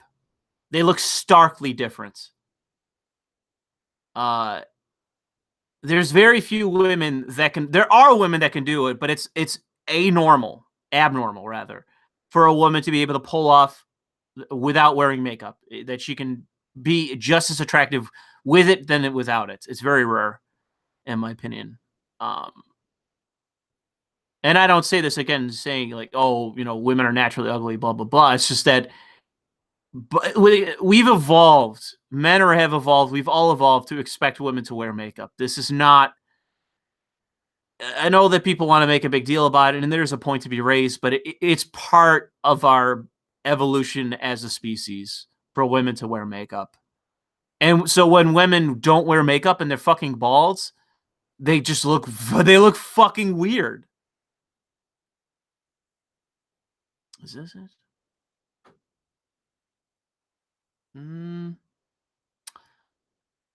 Oh, is this it? No, that's not it. I can't find it. I'm sure somebody's gonna find it before I do and like link it or something to me on Twitter. But there was a picture of her at a younger age where she looked completely normal. And this is one of the recurring things about SJWs is that they go off the fucking deep end and then they just become ugly. But again, this too, her baldness. I think she wears a light layer of foundation. I would argue she probably wears some makeup. But the bald thing is 100% a signifier of ideology. 100%. It's very difficult for a woman to pull off a bald look. It's almost impossible. And it's rarely for anything other than signaling that you're part of an ideological faction. But in any case, I'm sure somebody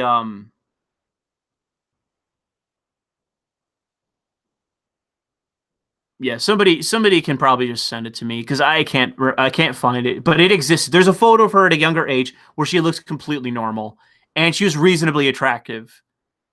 And now look at her. Look at let me blow up this image. Okay. If you saw this guy, if you saw this in passing, would you assume that this is kind of a girly-ish guy, a youngish teenage girly-looking guy who's clean cut, or would you assume that this is a chick?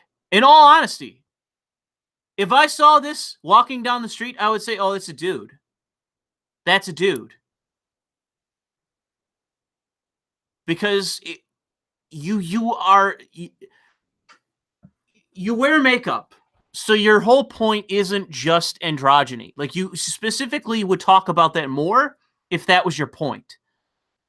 But you are so masculine because of your own decisions, you could pass as a dude. And you're not trans. You're certainly not trans. It's not your fucking intention. Because that's not what being queer is. It's not about passing as the other gender or other sex. It's simply about making yourself less feminine if you're uh, a girl and making yourself more of a fucking fairy if you're a dude. That's what being queer is. It's amazing if you look at the history because there used to be like androgyny existed in like the 70s and 60s. Like that's a very old fucking thing of being androgynous. But this is something completely different. And I think I even heard that feminist that's old who talks really fast, who's a lesbian. I forget her name. Somebody shouted out what her name is in the chat. That should be easy for a description what her fucking name is. She's pretty good. She's very capable of making some very good points. Not Germaine Greer. She's a good feminist. She's one of the very rare ones. She's been exiled. Not Greer. Paglia. Paglia, that's it. What's her first name? Is it Camellia? Camellia Paglia? Is that what it is? What's her first name? Is it Camellia? It's not Ellen Paglia. Camille Paglia. Okay. So she talked about that, and I know at least once she did it when she was talking with Jordan Peterson. She talked because they brought up the queer thing, and she talked about it. She says, like, people act like this is a revolutionary thing, but we were talking about this in the 60s when I was a kid. We were talking about androgyny. Androgyny was big in the 60s, so this is not new. And she separated it. She said it was distinctly different, and I agree. I completely agree. This is for completely different reasons. But I already laid out why. But it's a really weird thing if you understand anything about the history of the left and how how off the rails it fucking is. It really is true. Yeah, well, she recently considers herself trans. She recently said that I've seen, and what she actually means by that is not pretty clean cut.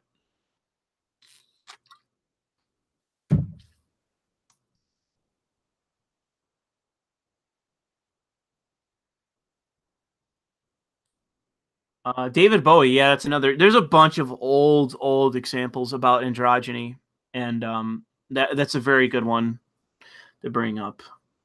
David Bowie. What's his face too? That guy that the Amazing Atheist likes. He's like an alt rock star. Oh God, what's his name? Marilyn Manson. I've never listened to him.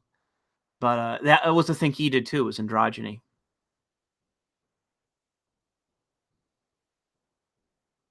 Yeah, Jordan Peterson did like a long conversation with Camille Paglia, and I would definitely recommend it. That they have very good chemistry in terms of playing off one another. It's a very good conversation.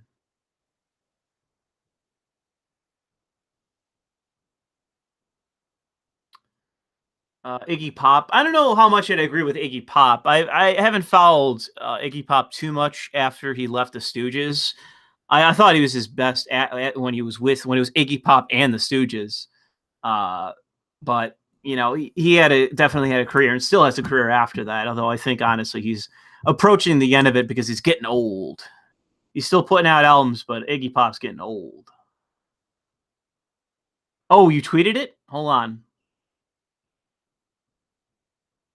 Oh yeah, here. This is it. This is the one. Yeah, where she has eyeliner, she has makeup. She doesn't have a lot of blush though. Yeah, this is. I don't think this is the exact picture I saw, but this is one of them. So I'll quickly present this to everybody so you can see what I was referencing with that. Let me get this up. Almost fucking mistake. Let me get that off my screen. Okay, yeah, here. Sure. So yeah, this is the same girl. And yeah, is she super attractive? No.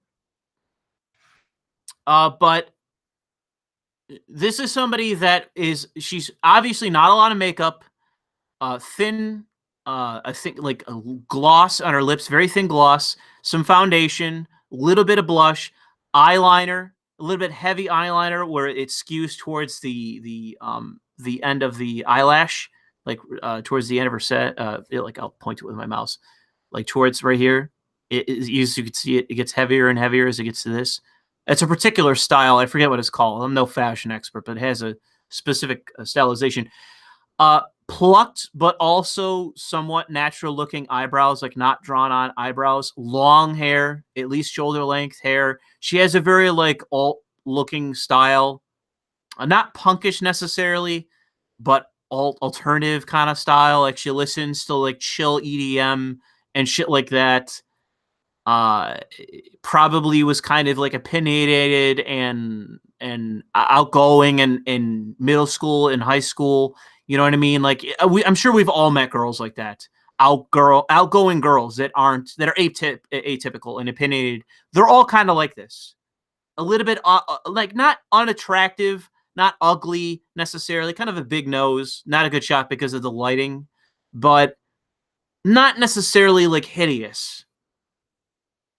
And if she did her makeup well, and thank you by the way, Jose, thank you for that image. She could work to her advantage. She's not necessarily super unattractive. It's the lighting that people are going to comment on the nose. It's the lighting. The lighting is making it worse. Yeah, it's the makeup. It's the makeup that she's not utilizing well enough. But this is the thing. She's young. Like it's a head image. Like if I'm sure if you saw her body, she's just wearing a t-shirt. She would look more female. It's the hair behind her ears, which is kind of a guyish thing to do with her style. It's the lack of makeup. She looks more masculine, but again, she's tomboyish. She's not a fucking bald, ugly dude. Okay, she's just tomboyish. But this is the whole thing. Like something happened where, and I'm sure people can say it's an outgrowth of academia influencing high school and as such academia and education, that being a tomboy as a girl became being queer or being trans or being whatever. Like you couldn't just be a boyish girl, a tomboyish girl, an outspoken a personality girl. It is you're trans, you're a dyke, you're you're queer, you know, it became something else altogether. Like, you can't be a tomboyish girl anymore. That word has left our fucking vocabulary. No one says that anymore. No one. I've not heard that word in fucking years. I've not heard a girl referred to as a tomboy in fucking years. I remember hearing it all the time when I was young. Not anymore. Not anymore. Now she's queer. Now she's trans. Now she's this. Now she's that. It's all social constructivist horse shit. None of it's just she's a boyish girl. Yeah, she's not over 17. She's underage in this. I'll stop presenting that. But this is the thing that happens. The mind rot of SJW bullshit. It fucking destroys you. Yeah, people are saying she's passable. I've seen people saying she's passable. And I agree. She is passable. You know, she's not just disproportionately attractive. Sure, neither am I. Fuck, you know? But welcome to Anisia's channel. Time to rate a 15-year-old. Fuck off. But this is something real. Like, this is not bullshit. I'm not doing this to make fun of her. I'm saying this is a real thing that people have noted. That people brought up. Thank you, Jose, for that tweet, by the way. But this is something that is very fucking routine with SJWs. They do this. They become ugly. It's part of their shtick.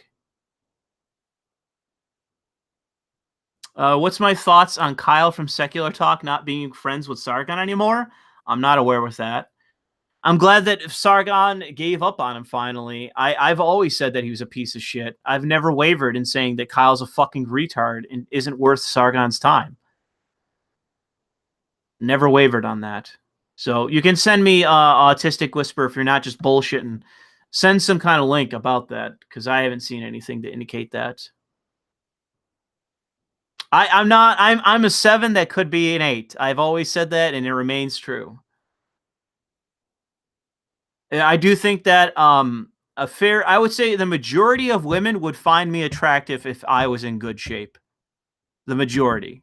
They would look at me, and then their automatic reaction would be, you know, yeah. You know, I'd date him. I'd bang him. That would be me if I was in good shape, but I'm not. You know, and I'm realistic about that fact. I'm aware.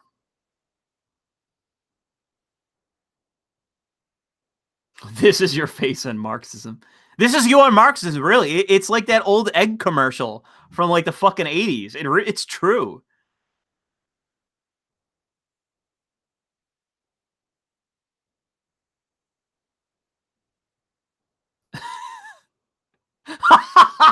I would bang that underage girl, Louis Le Vau, yeah. Yeah. I'm not saying I would bang her necessarily. I just said she passes. She's cute. She's attractive. That's the thing.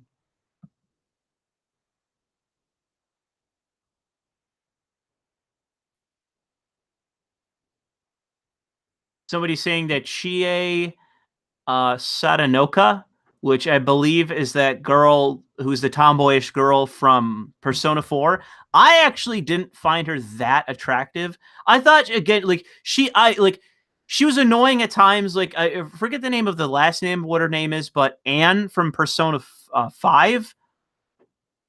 I think, like I said about her when I talked about her in the previous stream, that I think that she's very attractive, but she's too good as a friend for me to see as a love interest. Like, she like, it's amazing to me that they fit a female character in with the protagonist that fit so well as a friend.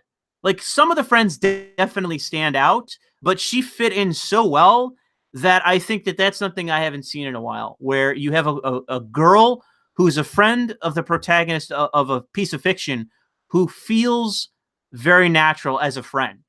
Like, I know that she's like, I think with the game, like, she's the go-to girlfriend of the protagonist, but to me, she comes across as too much of a friend to be like, the protagonist in my mind would view her as a close friend or as a sister-like figure more so than as a romantic interest. That's my perspective on it. People can disagree, but that would be my opinion.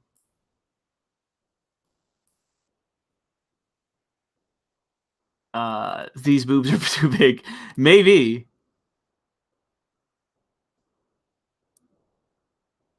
I fucking underage boy, but he's still so small. I don't know where I said that exactly. Oh, Aries. Bleh. Bleh. Chie did get friend zoned pretty hard in that game, if I remember it correctly. Did you finish Chia's Social League? I never finished Persona 4. I haven't finished Persona 5 either, although I want to finish it. I'm going to probably restart it and just plow through at some point. But I'd like to finish Persona 5. I did genuinely enjoy most of it. I'm still questioning whether I made the right waifu choice. But I do wish, and it's not possible in the game, but Makoto's sister, Sei, I believe it's pronounced, I want her to be a love interest. I think she is a very, very underrated waifu in that game. And I've seen people agree with me. So let's see if that sparks some interest in the chat.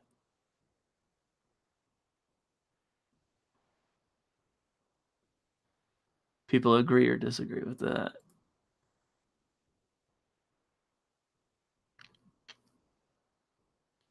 I'm getting a lot of nothing so far. Seems like no one cares, I guess. I guess I'm wrong. And no one gives a fuck about Sei. Everyone's like, bro, I haven't played that shit. I don't know what you're talking about. Tim's like, yeah, bro, I don't know. Oh, man. I'm Sei. She's from Persona 5. She's the sister of Makoto. She's the prosecutor. She has her own whatever it is, like tower, whatever it's called. She definitely is underrated in terms of waifu material. I think she had very, very good chemistry with the protagonist.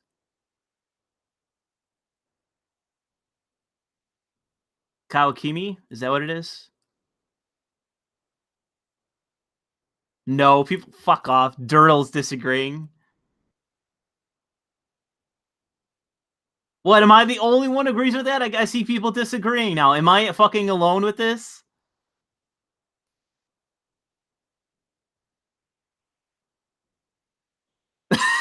People are like, yeah, okay, I'm done. I'm leaving. Okay, there's finally, we got OEO with 10 out of 10 would, let's say, stomp on my nuts. Now, I don't know, wouldn't go like that, but Kawakimi? I forget who that is again.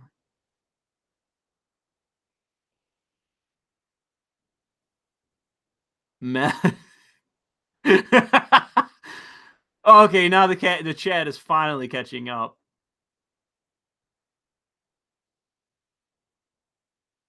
Haven't only played 3, haven't played 4 or 5. 4 is apparently very, very popular. It's not as popular as 5 now, but 4 is very, very popular. I don't really see why. 3 and 4, they both feel very similar to me, and I wasn't able to finish both. Oh, Kawakimi is the teacher, right?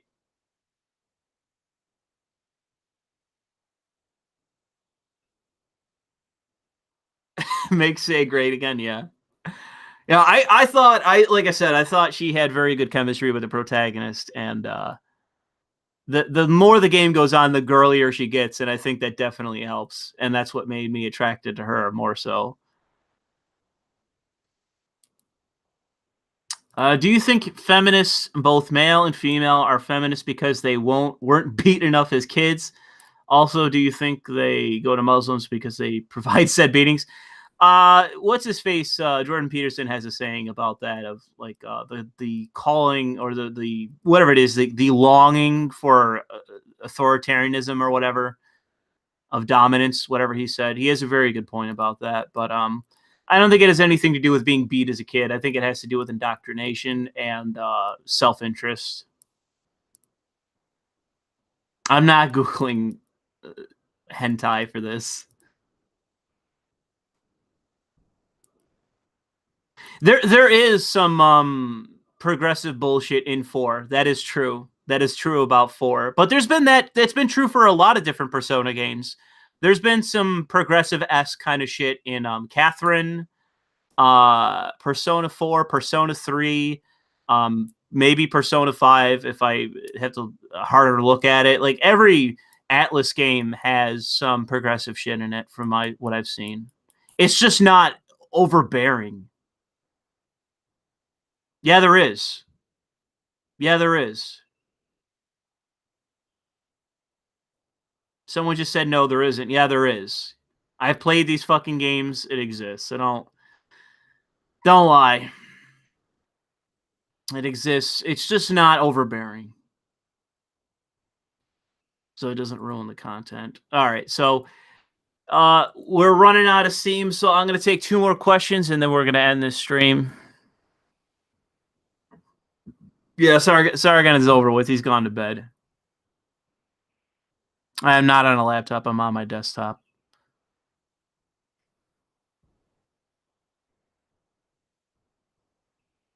Since you can't have say, who did you go with? I went with oh Jesus. I haven't thought about this in a while. Let me God damn it, there's like ranked lists. Fucking stupid. Fuck off with your what is this? What is this? No. I'm not turning. Fuck you, USA Gamer or usgamer.net. Fuck you. Can't I just fucking look at something? Your stupid pop-up bullshit. Oh, whitelist our website. How about I never fucking visit your piece of shit website again? Ah, here it is. Okay, it's no.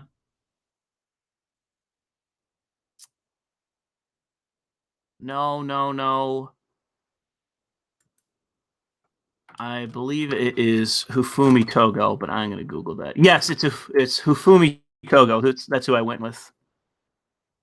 Very girlish, and I like that about her.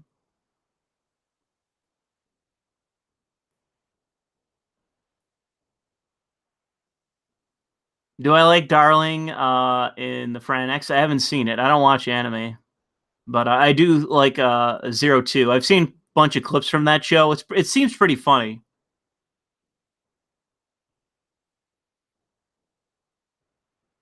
Shoki chick, that's correct.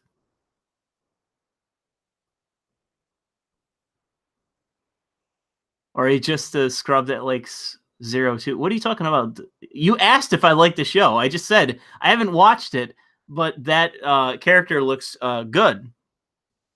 She appears to have some Catherine-esque qualities, and I like that. Other people are saying it's terrible. 02 is terrible. She seems pretty fucking popular.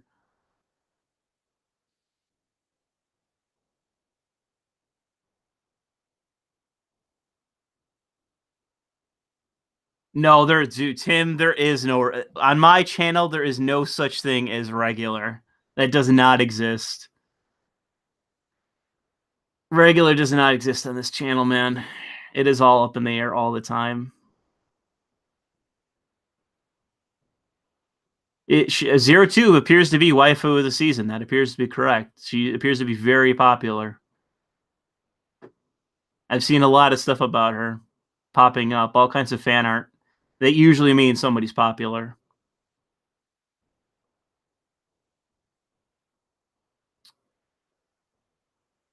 All right, yeah, let's get 2 questions and then we'll end the stream. It'll be ended. It'll be over. Why are white women thoughts, Lewis? I already did a video on that. You can go watch that. It's called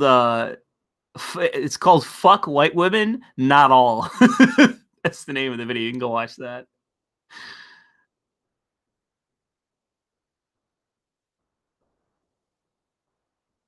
I don't give a shit about pit bulls. I don't like pit bulls. That's my opinion of pit bulls. I don't necessarily agree that should be banned, but I don't like pit bulls. I don't like dogs generally.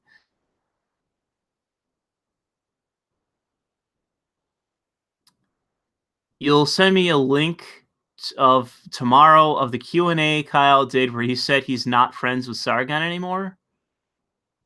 Well, I'd appreciate if you have the link, just send it to me if you can. I don't just tell me, like, just say Google Q&A Young Turks, like, just tell me where it is, and I'll look it up.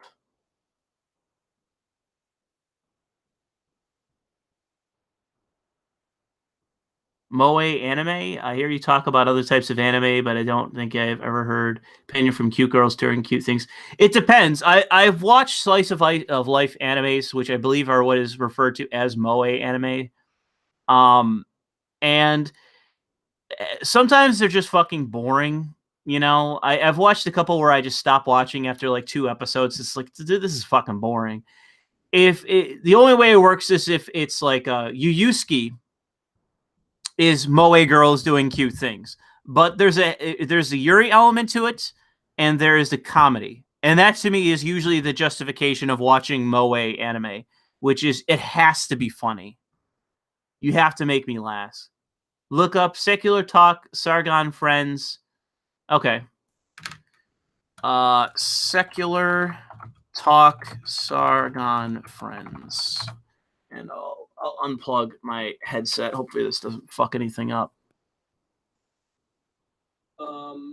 Ricardo Maya, $20. Hey, Kyle, Brazilian listener here. Personal question. What's your current opinion on Sargon of Akkad? I know you guys used to be friends, but it seems like he's gone off the deep end, spouting tons of right-wing propaganda. Ricardo, I guess you... Such as? This is actually from last year. Wow. I'm gonna link this in Skype. I'm gonna link this to Sargon for when he wakes up. I'm gonna be the rat. I'm gonna be the rat. You weren't here for early on in the stream, but I mentioned him already, and I kind of agree with you. I think me and him were friends. I did 4 or 5 like different streams with him, but I think over time he shifted right. He shifted right. You know, what I noticed is in all my conversations with him, he would always say, like, no, I'm in favor of, you know, universal health care. I'm in favor of a living wage, and, oh, I want to end the wars and all that stuff. But yeah, it seems to me like every video he does, everything I've seen of him is just bashing the left. Like, he talks nonstop about social justice warriors, and that's like his main focus. And it's just like, okay, so on some of those things, I agree that, yeah, I don't like the people who try to deplatform speakers on college campuses and stuff, and I'm against the snowflakes, but I'm against the snowflakes on the left and the right. At least what I've seen of his work, he's been a pretty big defender of Donald Trump, and I mean, he's the quintessential right-wing snowflake. He fucking sued Bill Maher over a joke. That's pretty snowflakish. Trump wanted to ban flag burning. Remember that? That wasn't that long ago. He was tweeting, "We should ban flag burning." That's deeply against the First Amendment. He threatened to de-license news. Yeah, the thing with the flag burning thing, though, Kyle, is that I'm pretty sure that went before the Supreme Court, and I'm pretty sure that's now constitutionally protected speech. So Donald Trump can go out there and say whatever stupid shit he wants to. Nothing's gonna fucking happen. You have to keep that in mind when you're talking about these things. Is that he could genuinely feel that way, but who gives a shit? Who gives a shit that Donald Trump wants to ban flag burning because he finds it unpatriotic? You can do it. It's already gone before. I mean, do I need to go on SCOTUS blog? Do I need to go on OEAs and fucking look it up? Who cares? What does it fucking matter? Agencies. Again, he is a right-wing snowflake. He is the PC police. He's a social injustice warrior. Yeah, I agree. Sargon has shifted to the right, I think, as time has gone by. Or at least that's what he talks about all the time. And so I think him and I and our politics have gone further apart, and we no longer see eye to eye on the overwhelming majority of things. Oh, didn't mean to click on that other video. Yeah, well, thanks for bringing that to my attention. Was that hold on, Autistic Whisperer, are you still here? Is that was that the clip you're referring to, Autistic Whisperer? just before we cut this off, because I want to make sure I got the right one. I have to wait for the chat to catch up. Okay, that was it. Okay, cool. Yeah, well, hopefully Sargon sees that, takes a look at that when he gets up. All right, so yeah, that'll be one thing. Let's get one more thing, and then we'll end this fucking chat. I'm gonna go for a fucking jog.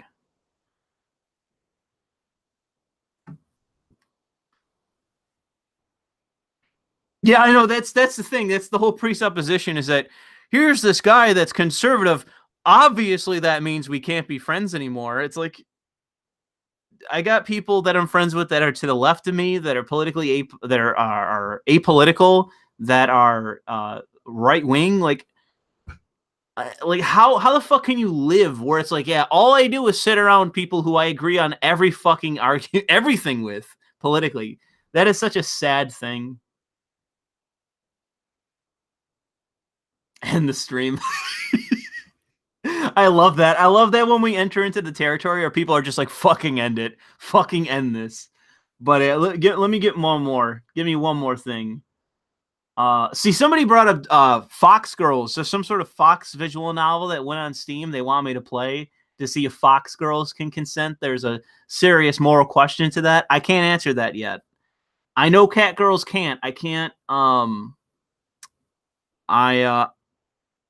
I can't say just yet whether it's all animal / girls, like Fox Girls, Dog Girls, Pony Girls, whatever the fuck, Mouse Girls, until I research it. It requires research.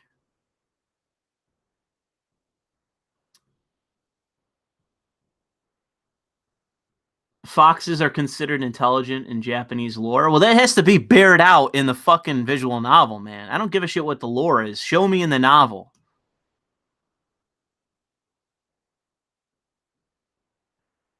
I haven't played Doki Doki Literature Club yet. I haven't really played much of anything. Cat girls get the dick regardless. Oh, fine. You can just be immoral then. I'll just be on a higher moral posture than you.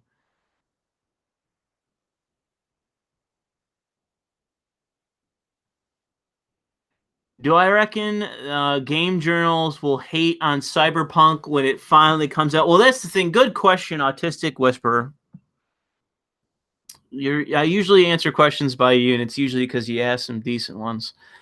And there's a big question mark as it relates to every game. And I believe I talked about this in my last stream, where I mentioned the fact that it's very rare, and you'll notice this, for the big companies that will otherwise demonize games. Like, look what happened with Deliverance Kingdom Come.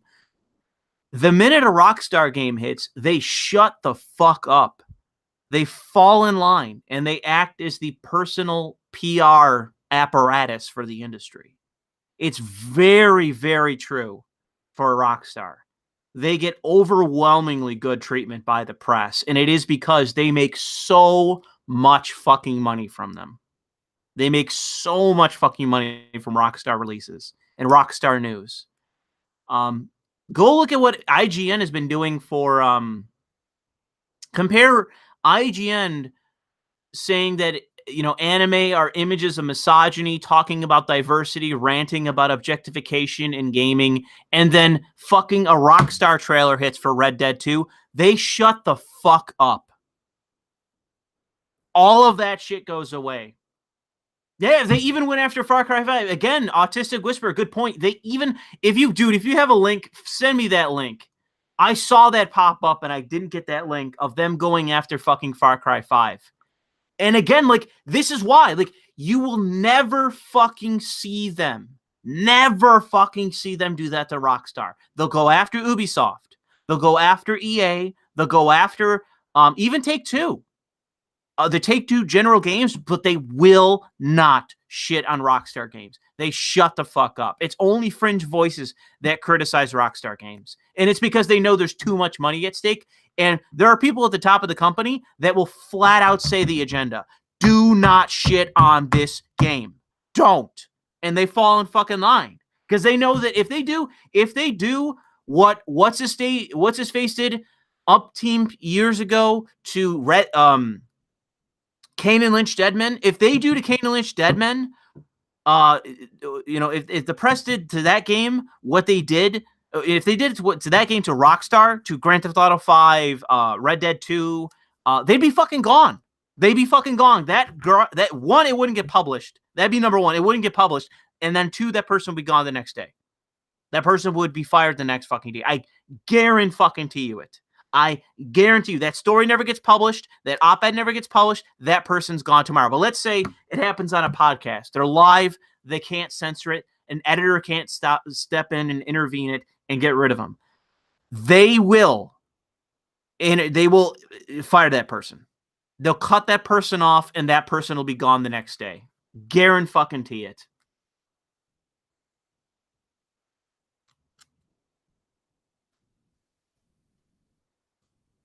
Well, ever since 2013, people are bringing up old, like Grand Theft Auto San Andreas. You don't understand. Grand Theft Auto 5 radically restructured the gaming industry. The GTA Online could completely, GTA 5 made billions and billions. Again, it's one of the top selling games. Still, it's fucking 2018. It came out in 2013. Okay, so that's number one. Number two, the shark cards, the in-game microtransactions radically changed the gaming industry. And you have to understand that in the perception of the inner workings of the industry, they see Rockstar as basically God. They see Rockstar as God, and there is no criticizing it. There is no criticizing it anymore. Like that is what has happened. They have become untouchable because of that. So GTA 5 was a radical game that came out. It was such an exceptional game. And we've not seen a single game like it since. Name me a comparable game that's come out since GTA 5. Overwatch, maybe? Maybe? I don't think so. I wouldn't compare it. Maybe in terms of fucking battle royale bullshit, that modern fad, like the esports bullshit. But I still, it's night and day. Overwatch has a shelf life. GTA is by all appearances doesn't.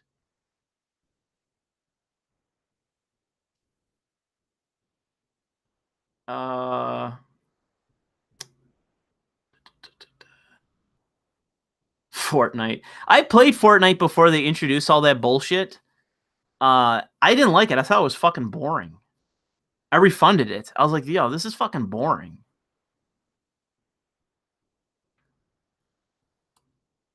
Battlefront 2. Good joke, Josiah. GTA 5 is overrated, I will say, but I still find it addictive. I haven't played it in a while, and I kind of avoid it. I do like Grand Theft Auto 5 a lot. I think it's an addictive fucking game. I know it's not. It's Overwatch, in my opinion, spawned an entire...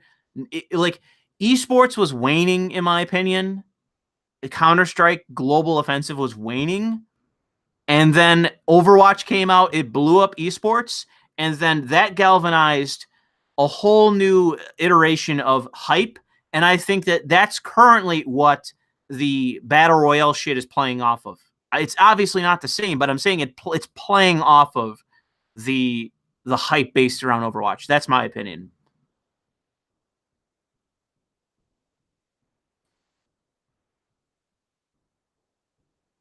Yeah, I absolutely agree. I hate what Overwatch is doing to the fucking gaming industry. I absolutely agree. I think Overwatch is unbelievably overrated as a game.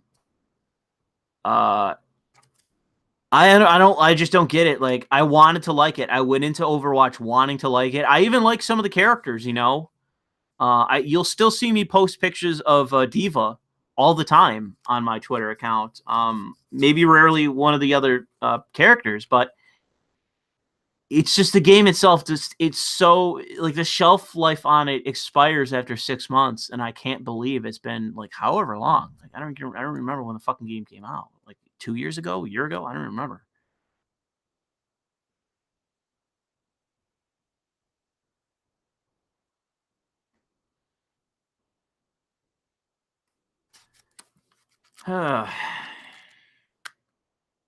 No, Japanese games won't dominate the Western market entirely. That'll never happen. Blizzard has a heavy amount of influence, but it's not in the same way. Rockstar has influence to the degree that it attracts hardcore fans, it attracts casual fans, it attracts people to the genre, or not to the genre, but to the hobby. It makes a fuckload of money, and it makes a fuckload of money for everybody involved, including like online, the press, YouTubers. Like GTA 5 was such a fucking boon for everyone involved. And it's different than Overwatch. Overwatch is a different kind of phenomena where it's a lot more based in a casual nature, in my opinion. I don't think hardcore when I think of Overwatch. I think very casual, very appealing to a casual audience, very family friendly, very PC, very safe. Blizzard is obviously in the tank for progressive bullshit. I agree. Someone just said, Strike Team just said Blizzard is becoming BioWare. I agree. I absolutely agree. They're going in that same fucking direction, dude. I never played. I played like a couple minutes of the first game of Red Dead Redemption, so I couldn't tell you if it's better than the first. Probably. Knowing Rockstar, that would be my answer, probably. Does Valve have anywhere near the influence that Rockstar does? Valve has a lot of influence in terms of the market of gaming, but that's it. Valve, as it relates to gaming, is dead. The last hit they had, which had any kind of real influence, was Portal 2. What is it? Not Life is Dead. God, what was the name of that fucking zombie game? Left 4 Dead 2 was not a hit for them. I liked it. It had a short life. I liked the game. I liked the original. That was a long time ago. It was a long time ago that game came out, and it wasn't the hit they needed. Portal 2 was the hit. I didn't like it, but it was the cultural hype that they needed to protect their like overinflated. I've always considered Valve to be overrated. I'm sorry, as a developer. I liked a lot of their games. I bought a lot of their games, just about all of them. Team Fortress 2 was a revolutionary game, in my opinion, even though it wasn't really. What have they made? Give me something. Give me something that they've made. Give me something why they're relevant. It's all nostalgia. That any hype that still exists, it's all nostalgia. And that doesn't sit with me. I don't give a fuck about nostalgia. I don't give a fuck what somebody made what game somebody made a decade ago. A decade ago or more, BioWare was making some decent games. What do I give a shit now? Nostalgia doesn't mean shit and should never mean shit to anybody. I think that's one of the worst aspects of gaming is nostalgia. Dota 2? That was made by Valve? I don't know about that. I have to look into that. I don't think that's really making the difference, even if they did.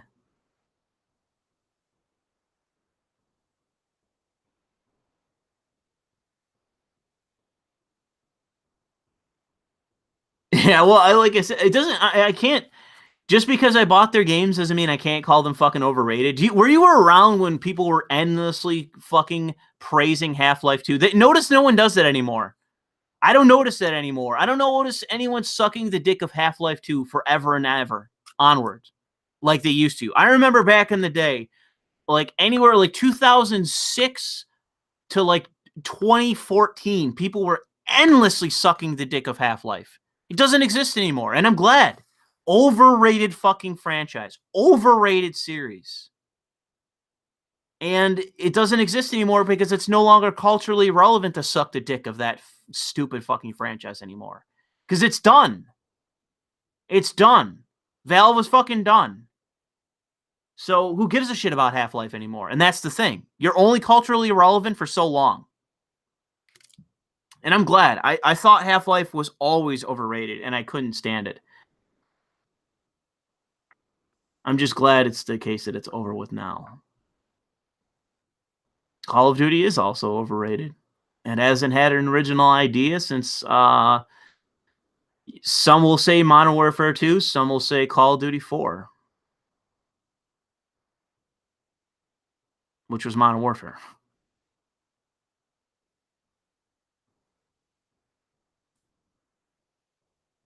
Yeah, that's one of the things. Someone said that some people still think Half-Life 2, this is Omega that said this, still think Half-Life 2 is the best game of all time, even though it really hasn't aged well. And I absolutely agree with that.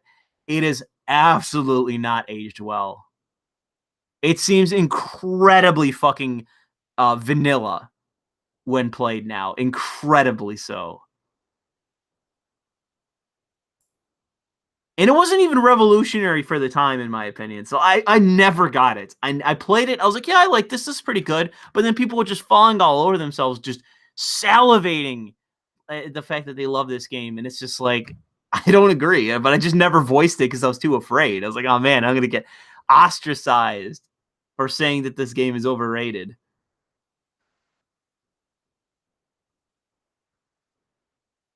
I don't agree that Black Ops 1 was a good game. I don't agree. I thought it was shit.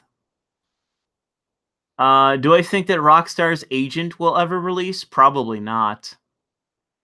I thought so. I thought it was intriguing as well when I saw it a long time ago. I don't think it'll ever come out. I think eventually they're going to scrap it. I think I don't think they took LA Noire right. LA Noire was another game, as far as I remember. It was in development hell for years, and they finally released it, and it did not sell well. So did Bully didn't sell well. Manhunt 2 didn't sell well. There's probably another game that I'm forgetting that they did, which was slow to come out, that didn't sell well. It doesn't make it a bad game either, but it just means they always keep that in mind at Rockstar, what sells and what doesn't. I definitely I'd be pushing for a Bully 2, but you'd have to make a very considerable argument for why it would have to happen, because the first game didn't sell well. So why would you have a second? And I liked Bully a lot too. People are saying I like Bully. I liked Bully 1 as well. I played it recently too, and it has aged well. Bully has aged well. Just not graphically or running it, especially on PC. You can do it, but it's hard to get it working correctly. If you have a big screen like I do, you literally have to plug in an old screen to get it to fucking work right. It's fucking stupid, too. On the PlayStation 4, I bought it on the PlayStation 4, and I couldn't refund it because their system sucks. But I bought it for cheap. It has the old graphics from the PlayStation 2. It's like, whoa, what the fuck? You have updated graphics on the PC, but not on the PlayStation 4? What the fuck is the point? I might as well, like, I don't have a PlayStation 2 anymore. I might as well pull it out and play it there. The fuck?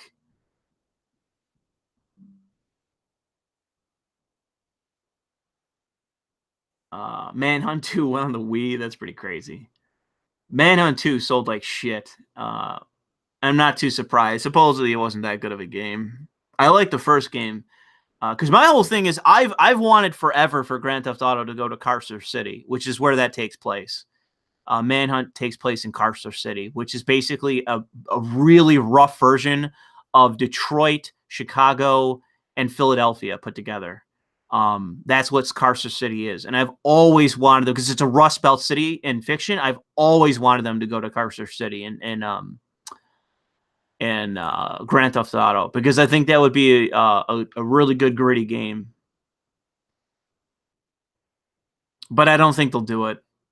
It's part of the old universe, and I don't know if they've ever mentioned it since then, which is unfortunate.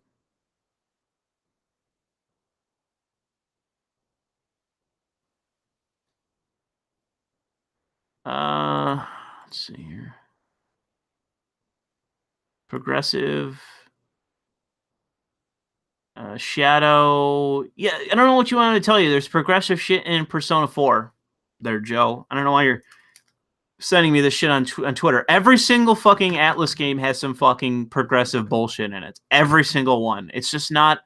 It doesn't beat you over the head with it, though. All right? It's in every single one of their games. It's undeniable that that is true.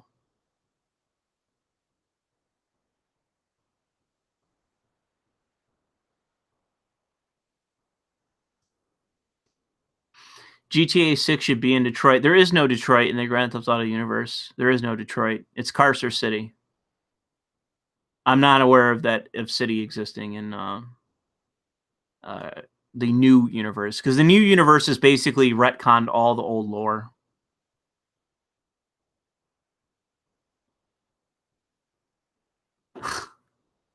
So can I recommend some loli? No, I can't.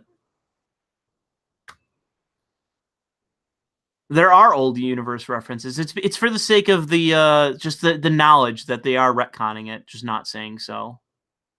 They have a whole thing, and I forget if it's GTA 4 or GTA 5 that indicates, it's like a message on a wall that says that Tommy Vercetti from Vice City is dead, but there's nothing in the canon that says that. They don't even acknowledge Tommy Vercetti as being alive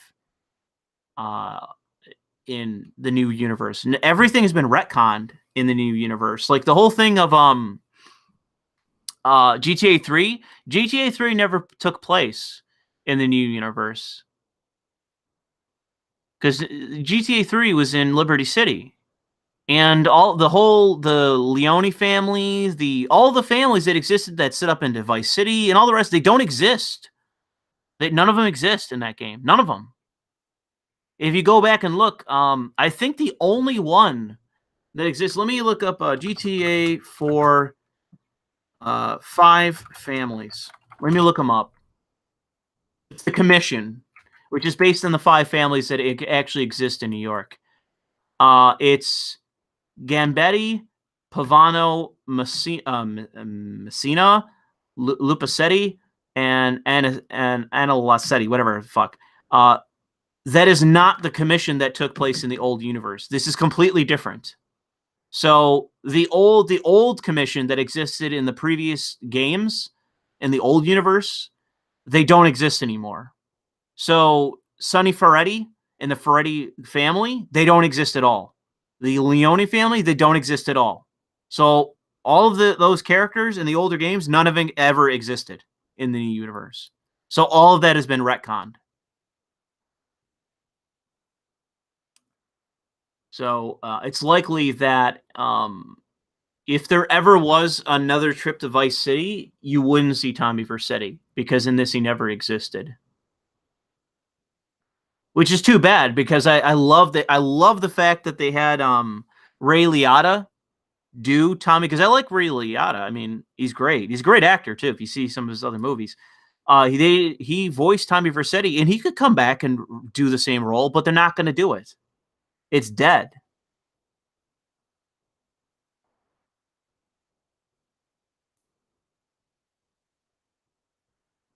So yeah, it's all going to be new characters from here on out.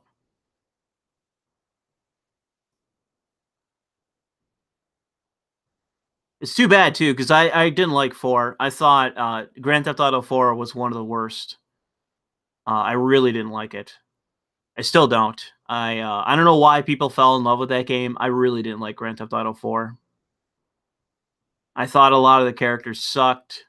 It was overly grim. I didn't like it.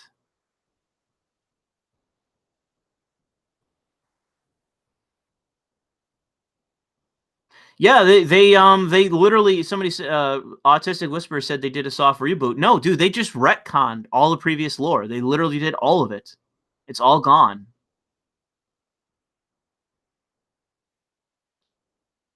No, I'm not. They're Thomas Von whatever. I'm not taking it back. 4 was crap.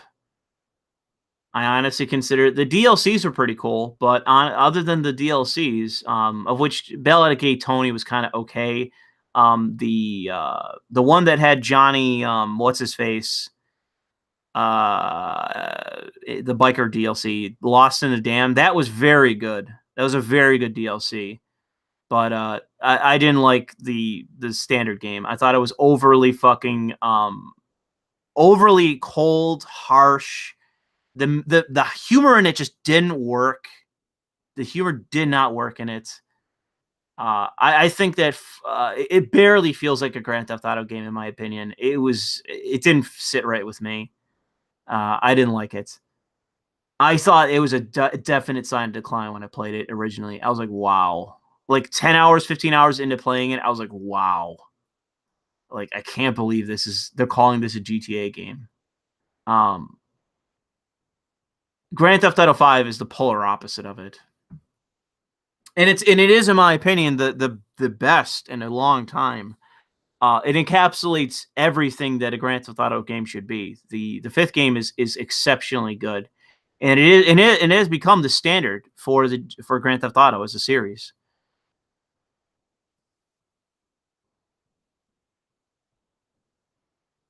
Yeah, well, Johnny got killed like a bitch intentionally. The purpose of Trevor killing Johnny was not simply to kill off a DLC character from the previous game. It was to show because it was shocking to people, especially people that liked that DLC from the previous game and recognized the character immediately and liked the character because he's a likable character in the game. For Trevor to kill Johnny, it made Trevor look that much more powerful. If you look at Trevor's character in Grand Theft Auto 5, everyone's fucking afraid of him. Everyone's fucking afraid of him. And that was the point. It was to basically show you the player in the first introduction. Just the first time you meet Trevor is him cucking Johnny and then in a rage murdering him. Then going off to brag and then murder all of Johnny's friends. It's to show you that this is a completely distinctly different character.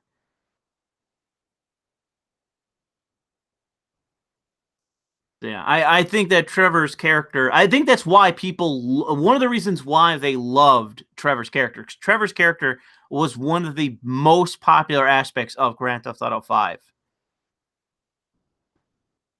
Could Trevor kill Nico? I think Trevor could pretty much kill anybody. I think Trevor could kill anybody.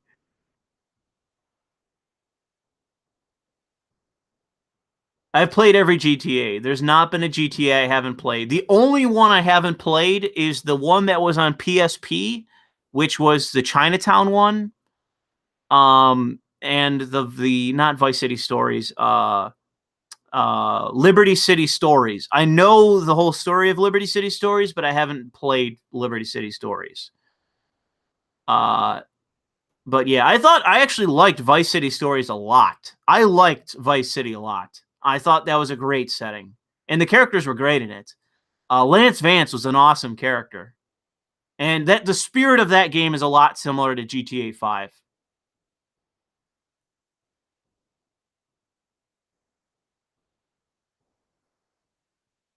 I honestly think that Grand Theft Auto should go back to London. If I had to pick a location for Grand Theft Auto to satirize, I think it should be fucking London. I think that, and the thing is too, is that it's Rockstar North, which is based there, that made GTA 5 and satirized the United States very well, by the way. But I think it's time for the fucking English to get their end in this. Rockstar's a little bit too much up their own ass in terms of that. How about some satirization of the fucking English? How about that?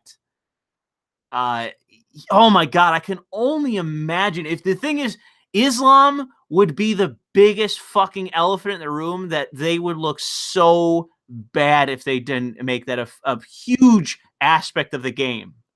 A huge aspect of the game.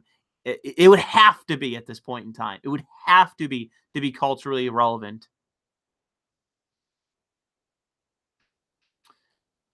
Dude, if they I want you to imagine if like Sam Hauser was just like, I don't give a fucking shit.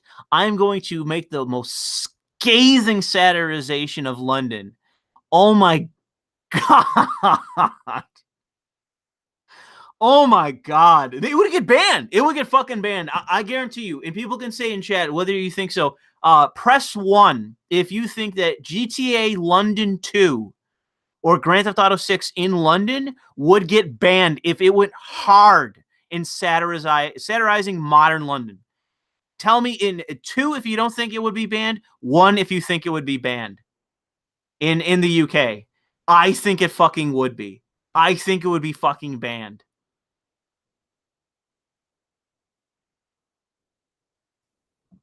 Yeah, I see a lot of fucking ones. I see a lot of fucking ones. There's no way. There's no fucking way they would not fucking ban it. When all the shit they've done recently, all the authoritarian attitudes that they have, dude. Yeah, dude, that would have Tim, you got it. It would literally be part of the satirization would be literally cops not intervening as Muslims are doing shit. That would have to be part of the game is cops are insane in shooting people in killers in GTA 5, but in GTA London, it would literally be them like walking away, like arresting a guy for, hey, there's a Muslim over there raping a child. That guy who said that would be the guy getting arrested. That would be satire of the UK. Because it would be true. It would be harsh, but true. Well, that dude, Basinski, that would be the fear. That would be the fear, especially in Rockstar North, dude. You don't think they know that? You don't think they know that if Rockstar North, based in the UK, went hard after after London and the Muslims, you don't think there would be the immediate fear of them being Charlie Hebdo'd, of them all being murdered? You don't think they all fucking know that? Every person in that fucking studio, you don't think everyone knows that? They absolutely fucking do, man. And that's what I mean. It would be extremely fucking brave. But there would be so much risk involved. You would be so much risk. Yeah, I agree. South Park too. South Park really needs to ream London as well, and the UK generally. I agree. It's very easy to satirize the United States. It's very difficult to satirize Europe at this point.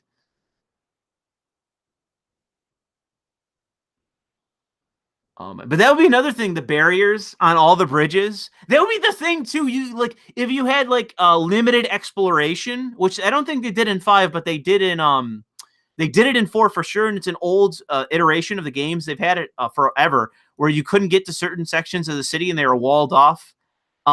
It would, if you did it in Grand Theft Auto London 2, it would absolutely fucking make sense because it exists in real life. It exists in real life in terms of sectioning off fucking parts of the city. Oh, man.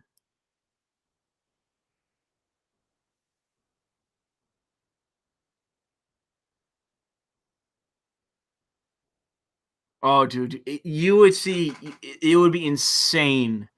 It would be insane fucking to have Tommy Robinson protect the Rockstar offices. I don't think so. I don't think that's going to be enough.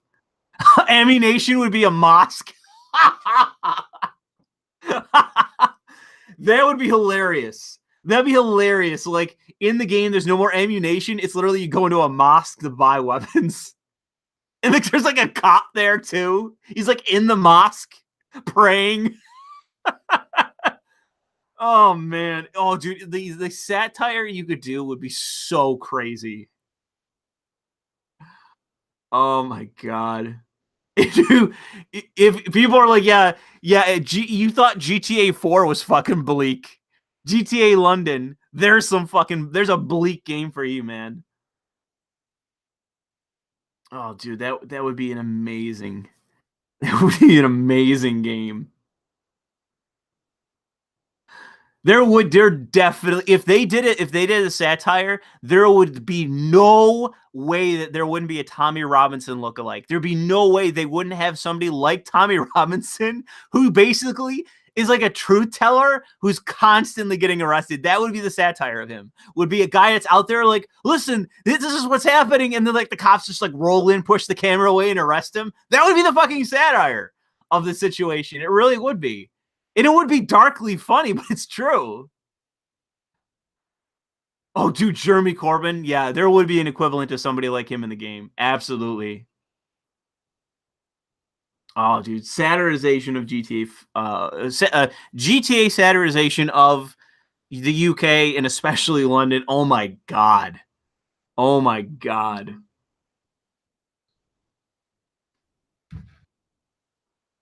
But you can make Tommy Robinson a joke. But the thing is that it would be the tragedy of his character. The sad aspect, like the funny aspect would be is the constant harassment he gets for saying what he says, but the fact that he's a truth teller. You know, the reason why the government's oppressing him is because he's out there trying to tell the truth. It's been 4 hours. Okay. Okay, I'm getting more end the stream claims. More people calling for the end of the stream. They want it to end. Should we get a vote? Press F if you want the stream to end. Or you know, I don't know, say hell no if you don't want it to, but let me know if you want the stream to end.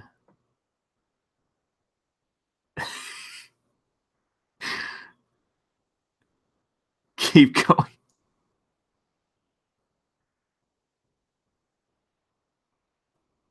Okay, we're getting some hell no's. We're getting some hell no's. I don't know.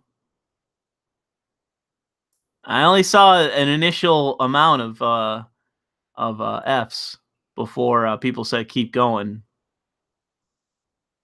But I don't know if there's more I could continue to talk about in terms of the news, but I'd have to look it up, and I don't really want to do that. I think I've talked enough about the news today. I'll go on Twitter. There's a lot of naked Asian girls on my Twitter. But let's see if there's anything relevant for me to discuss. A Scottish man in custody for carrying a potato peeler in public place. That was from the 3rd.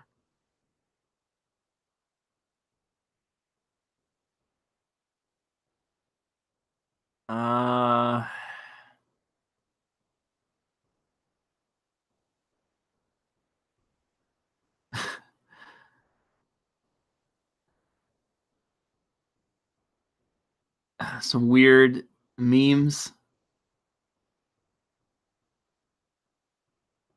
Is there some sort of fucking stupid thing happening in New York right now? Because I see Katy Perry in some douchebag fucking outfit and Kim Kardashian's tits. Yeah, apparently there's something happening in New York. Some bourgeois fucking thing.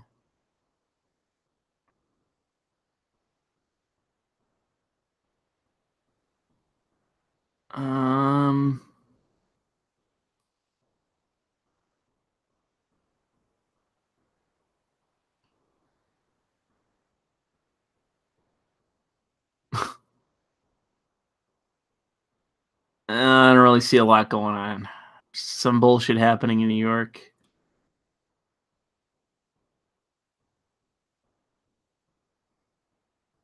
God, why is it that like every time there's some stupid bourgeois event, like every fucking tweet I see in my feed is about it? When I don't follow any of this shit. I don't care about any of it. Why am I seeing it all?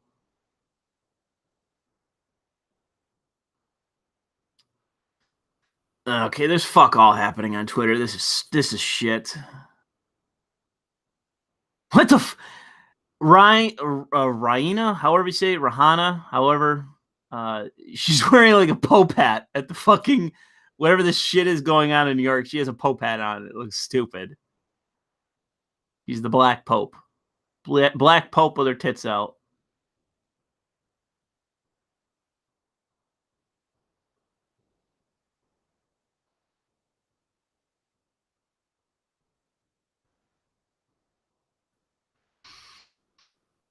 Somebody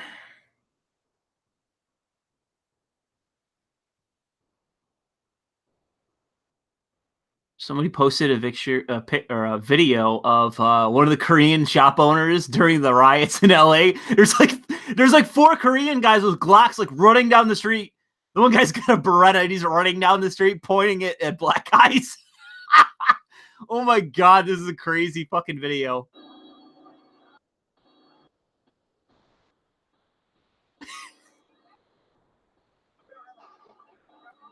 Wow. They're like firing warning shots. Oh my god, dude. Oh no, they're getting shot at. Holy shit. Oh, the LA riots. They didn't do nothing. Oh, these fucking Koreans doing their white supremacist shit way back in the 90s. Those good boys didn't do nothing as they were shooting at innocent shop owners trying to loot their fucking stores. Oh, man, the 90s were so fucking insane. Check my fucking Gab account. What?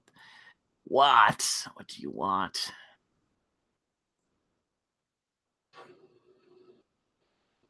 That like the LA riots after Rodney King. If you go back, by the way, if you go back and watch the Rodney King video, it's a lot more tame than I remember it way back when. I watched it not all that long ago, and it's actually fairly tame compared to some of the other videos I've fucking seen.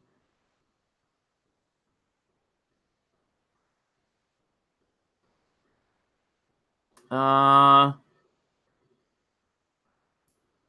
you sent me a article from the New Yorker. 4 women have accused New York's Attorney General of physical abuse. Eric Schneiderman has raised his profile. Voice is a voice against sexual harassment. Now, after suing Harvey Weinstein, he faces a Me Too. Wow, that's hilarious. I'll save that. I'll read it. Fuck off. I'll put that in my links to read for a new stream. So I'll look at that another time, Tim. That's hilarious too, because I remember him suing. He did something involving Harvey Weinstein in New York. That's hilarious. He's now getting alleged against him too. It's great.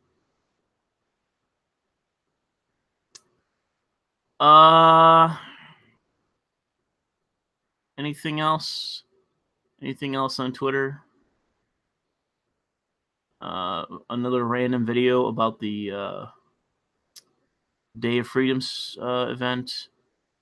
PewDiePie is apparently in trouble again.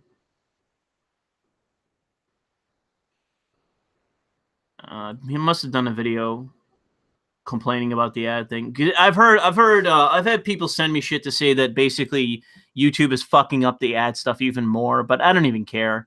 I don't care if I make no money on ads. I like super chats and fucking Patreon. I could give a fuck less about anything else. Or I couldn't give a fuck less about anything else. Although I say it, I could give a fuck less because that's actually colloquially how it's said. Grammatically, it's incorrect, but it's commonly said that way. Somebody telling me to watch Persona 5's anime. I know about it, but I've been playing the game. Like, I don't know if I really want to watch the anime too. Oh God, is this? What is with the? I'll just save it for another time. Fucking drag community degenerate shit.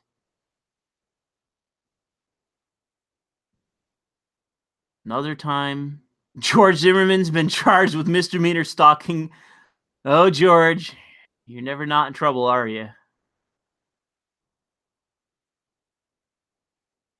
All right, fuck this. Fuck Twitter. There's nothing else.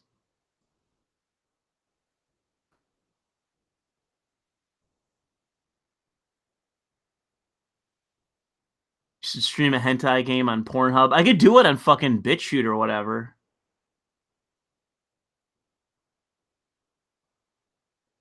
Yeah, I remember. What was it? Was it Michael Brown? What was the original, like, the riot that took place? It was the one where I think it was the tall dude that rushed the cop and the cop shot him in the head, and somebody said like he had his hands up and the cop shot him anyways. Was that Michael Brown? Whatever the name of that area was, that wasn't Trayvon Martin. Ferguson. Yeah, Ferguson. Ferguson, bro, I remember watching that live. I watched the Mr. Medicare stream as he was watching another stream of that. It was fucking insane watching that. Like watching tear gas canisters fly across the sky and shit, and people lighting cars on fire. Holy shit, that was fucking nuts. And that was like the first one. That was like the first one.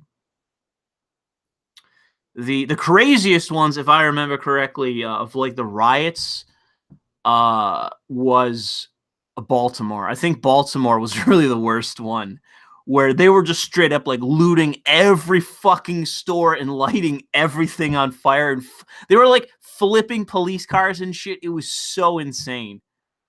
Baltimore was crazy. What I loved is like, yeah, these are protesters. It's like, bro, those are rioters, because protesters are in a march, okay? You know, it's the comparison between the Dallas assassination of those cops, Michael, whatever his name was, or Mika, whatever it was. When that guy shot 5 officers, the 5 officers that were there were like patrolling around a Black Lives Matter march. The people in a march holding stupid signs, shouting stupid identitarian slogans. That was just a protest. But the Baltimore riots, that was, dude, they were hurling bricks at cops. I was watching live as you were watching bricks fly through the fucking air at cops. That was a fucking riot. That was not a protest.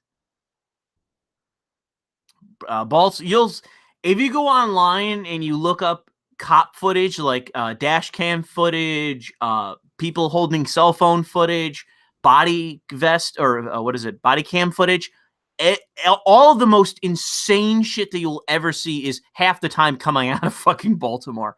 Baltimore is a madhouse. People are like, oh man, fucking Chicago's so bad. Dude, Baltimore blows Chicago way out of the fucking water, bro. Chicago has nothing on Baltimore. Baltimore is fucking insane. Philadelphia is right up there too. Philadelphia is pretty fucking crazy too.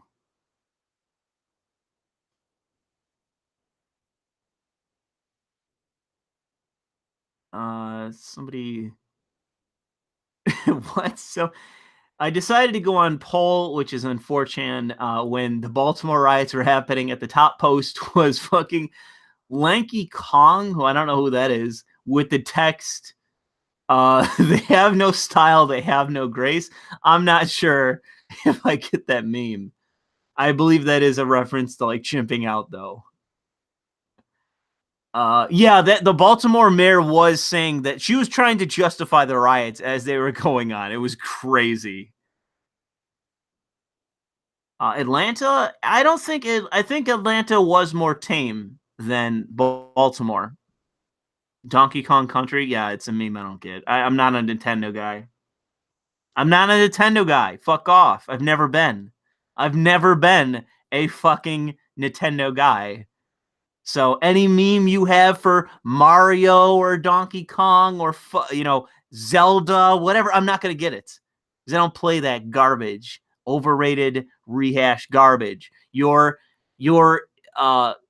childish Call of Duty-esque sequel games, I don't play them.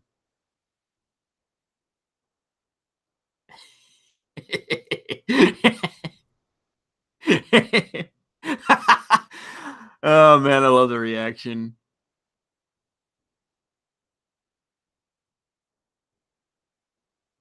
My wife who's over, oh man, listen, look at this anger. Look at this. Is it Disney kid? I don't know. I watched Disney a long time ago when I was a little kid.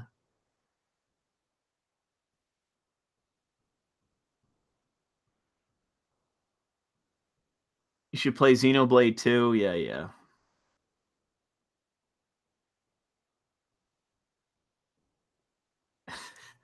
I saw a super chat. Hang on. Where was that? Just 5 more minutes. Hit that snooze button. Talk about oatmeal having more flavor than Far Cry 5.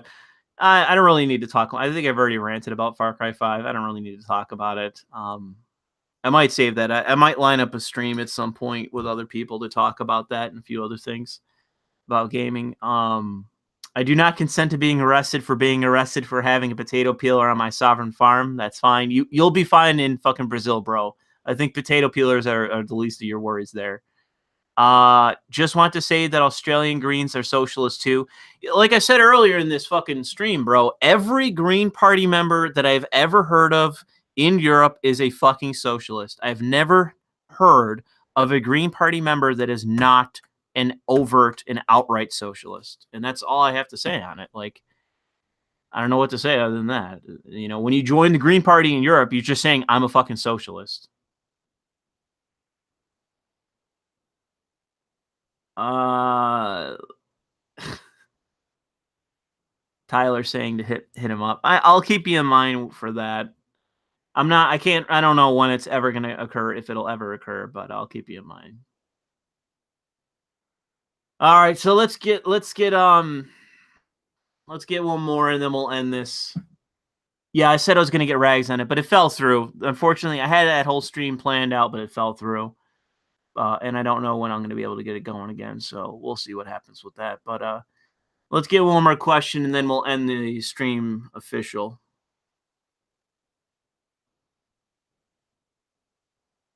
I voted green. What election? Where are you from, Oak? Even if you're from the United States, it's hard to argue that the Green Party is not fucking socialist. Even the Green Party here is fairly fucking socialist. Fire Emblem has consenting cat girls. Well, I haven't seen that shit, so I can't. I just have to go off your anecdote, but I still stand by Nico Para being the standard.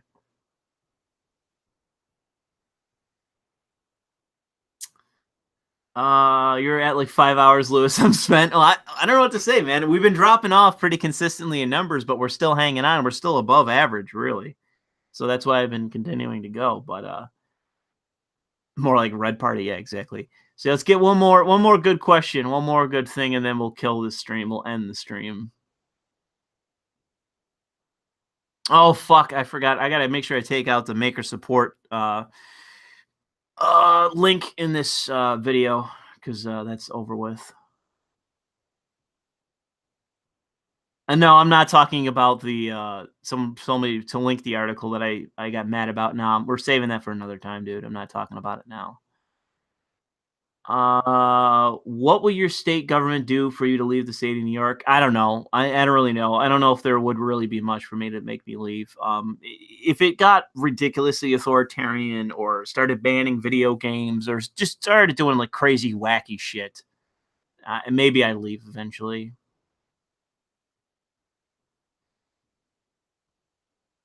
Let's see here.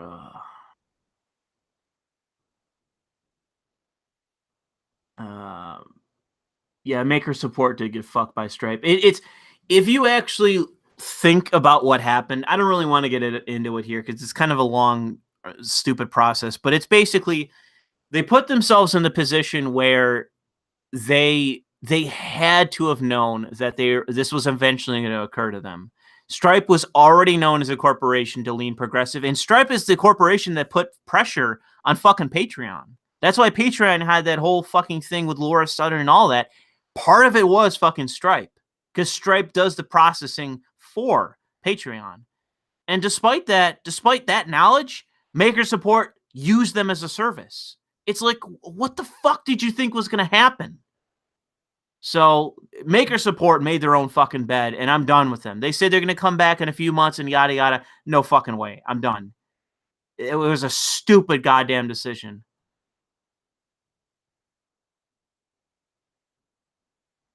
Yeah, Tim Pool explained it. Yeah, maybe so. I don't watch him at the moment.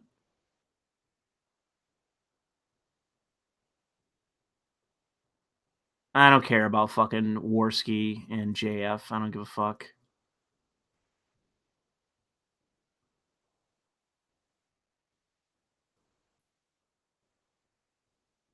Who is the gayest faggot in YouTube? I don't know. YouTube's a big place, bro. There's a YouTube's a big place.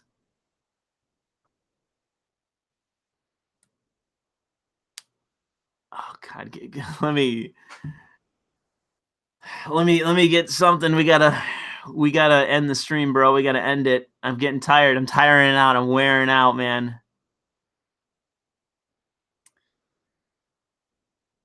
Andy Worski is a fag, but it's I don't, dude. I don't want to talk about Andy Worski. I don't. So much fucking bullshit drama around that. Racial merger with cat girls. There will be no racial merger with cat girls. That's forbidden. That's verboten. I don't know what Swing Out Sister is. Is that an anime?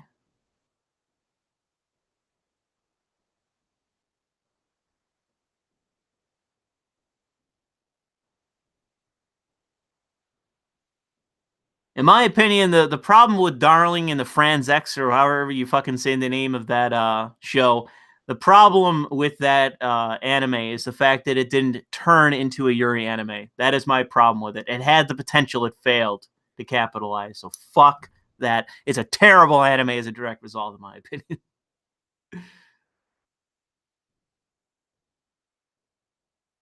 Bazinski says euthanize the stream. We're getting there. Just hang on a little bit longer. But it seems as though that we've run out of steam. Everyone's run out of steam. Everyone's dropping off. Everyone's like, man, I don't know why we're still going. I justify your existence, Lewis. Why are we still here? It's over and done with. Oh, here's somebody. Tyler sent me that meme. He has no style. He has no grace. This Kong has a funny face.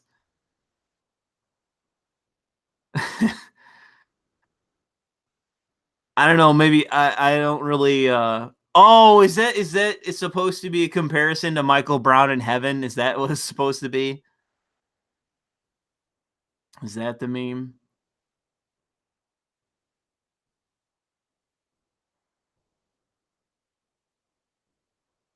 It still has your potential. I thought it's over with. Isn't that shit over with?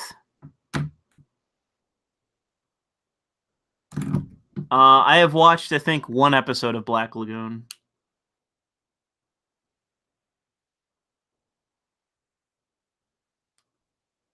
I'm not answering that question.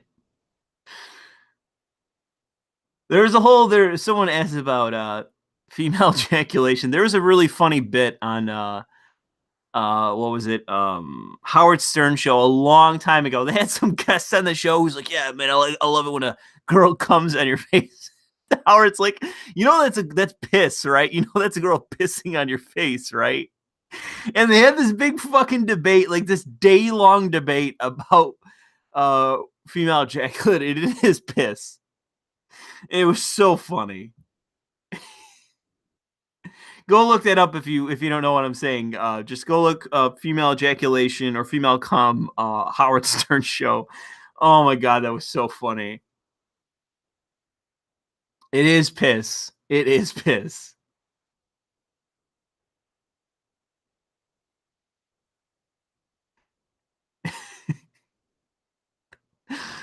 Oh man, it was so fucking funny. Oh man, I just remember watching that when it was forever ago, but I just remember watching that where somebody's like, yeah, by the way, that's just piss. And Howard just started cracking up, and they turned it into a bit. It just went on forever, and they were ragging on their guests for saying that. Oh my god, it was so funny.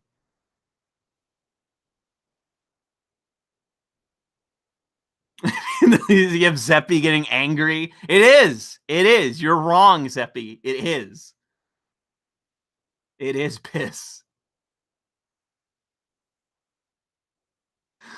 Oh man, it's just the hilarious part of it is that like it's supposed to be this masculine thing, but it's literally just you as a guy getting pissed on. Like, that's literally what's happening. The girl's pissing on you, and you get off to it. It's hilarious.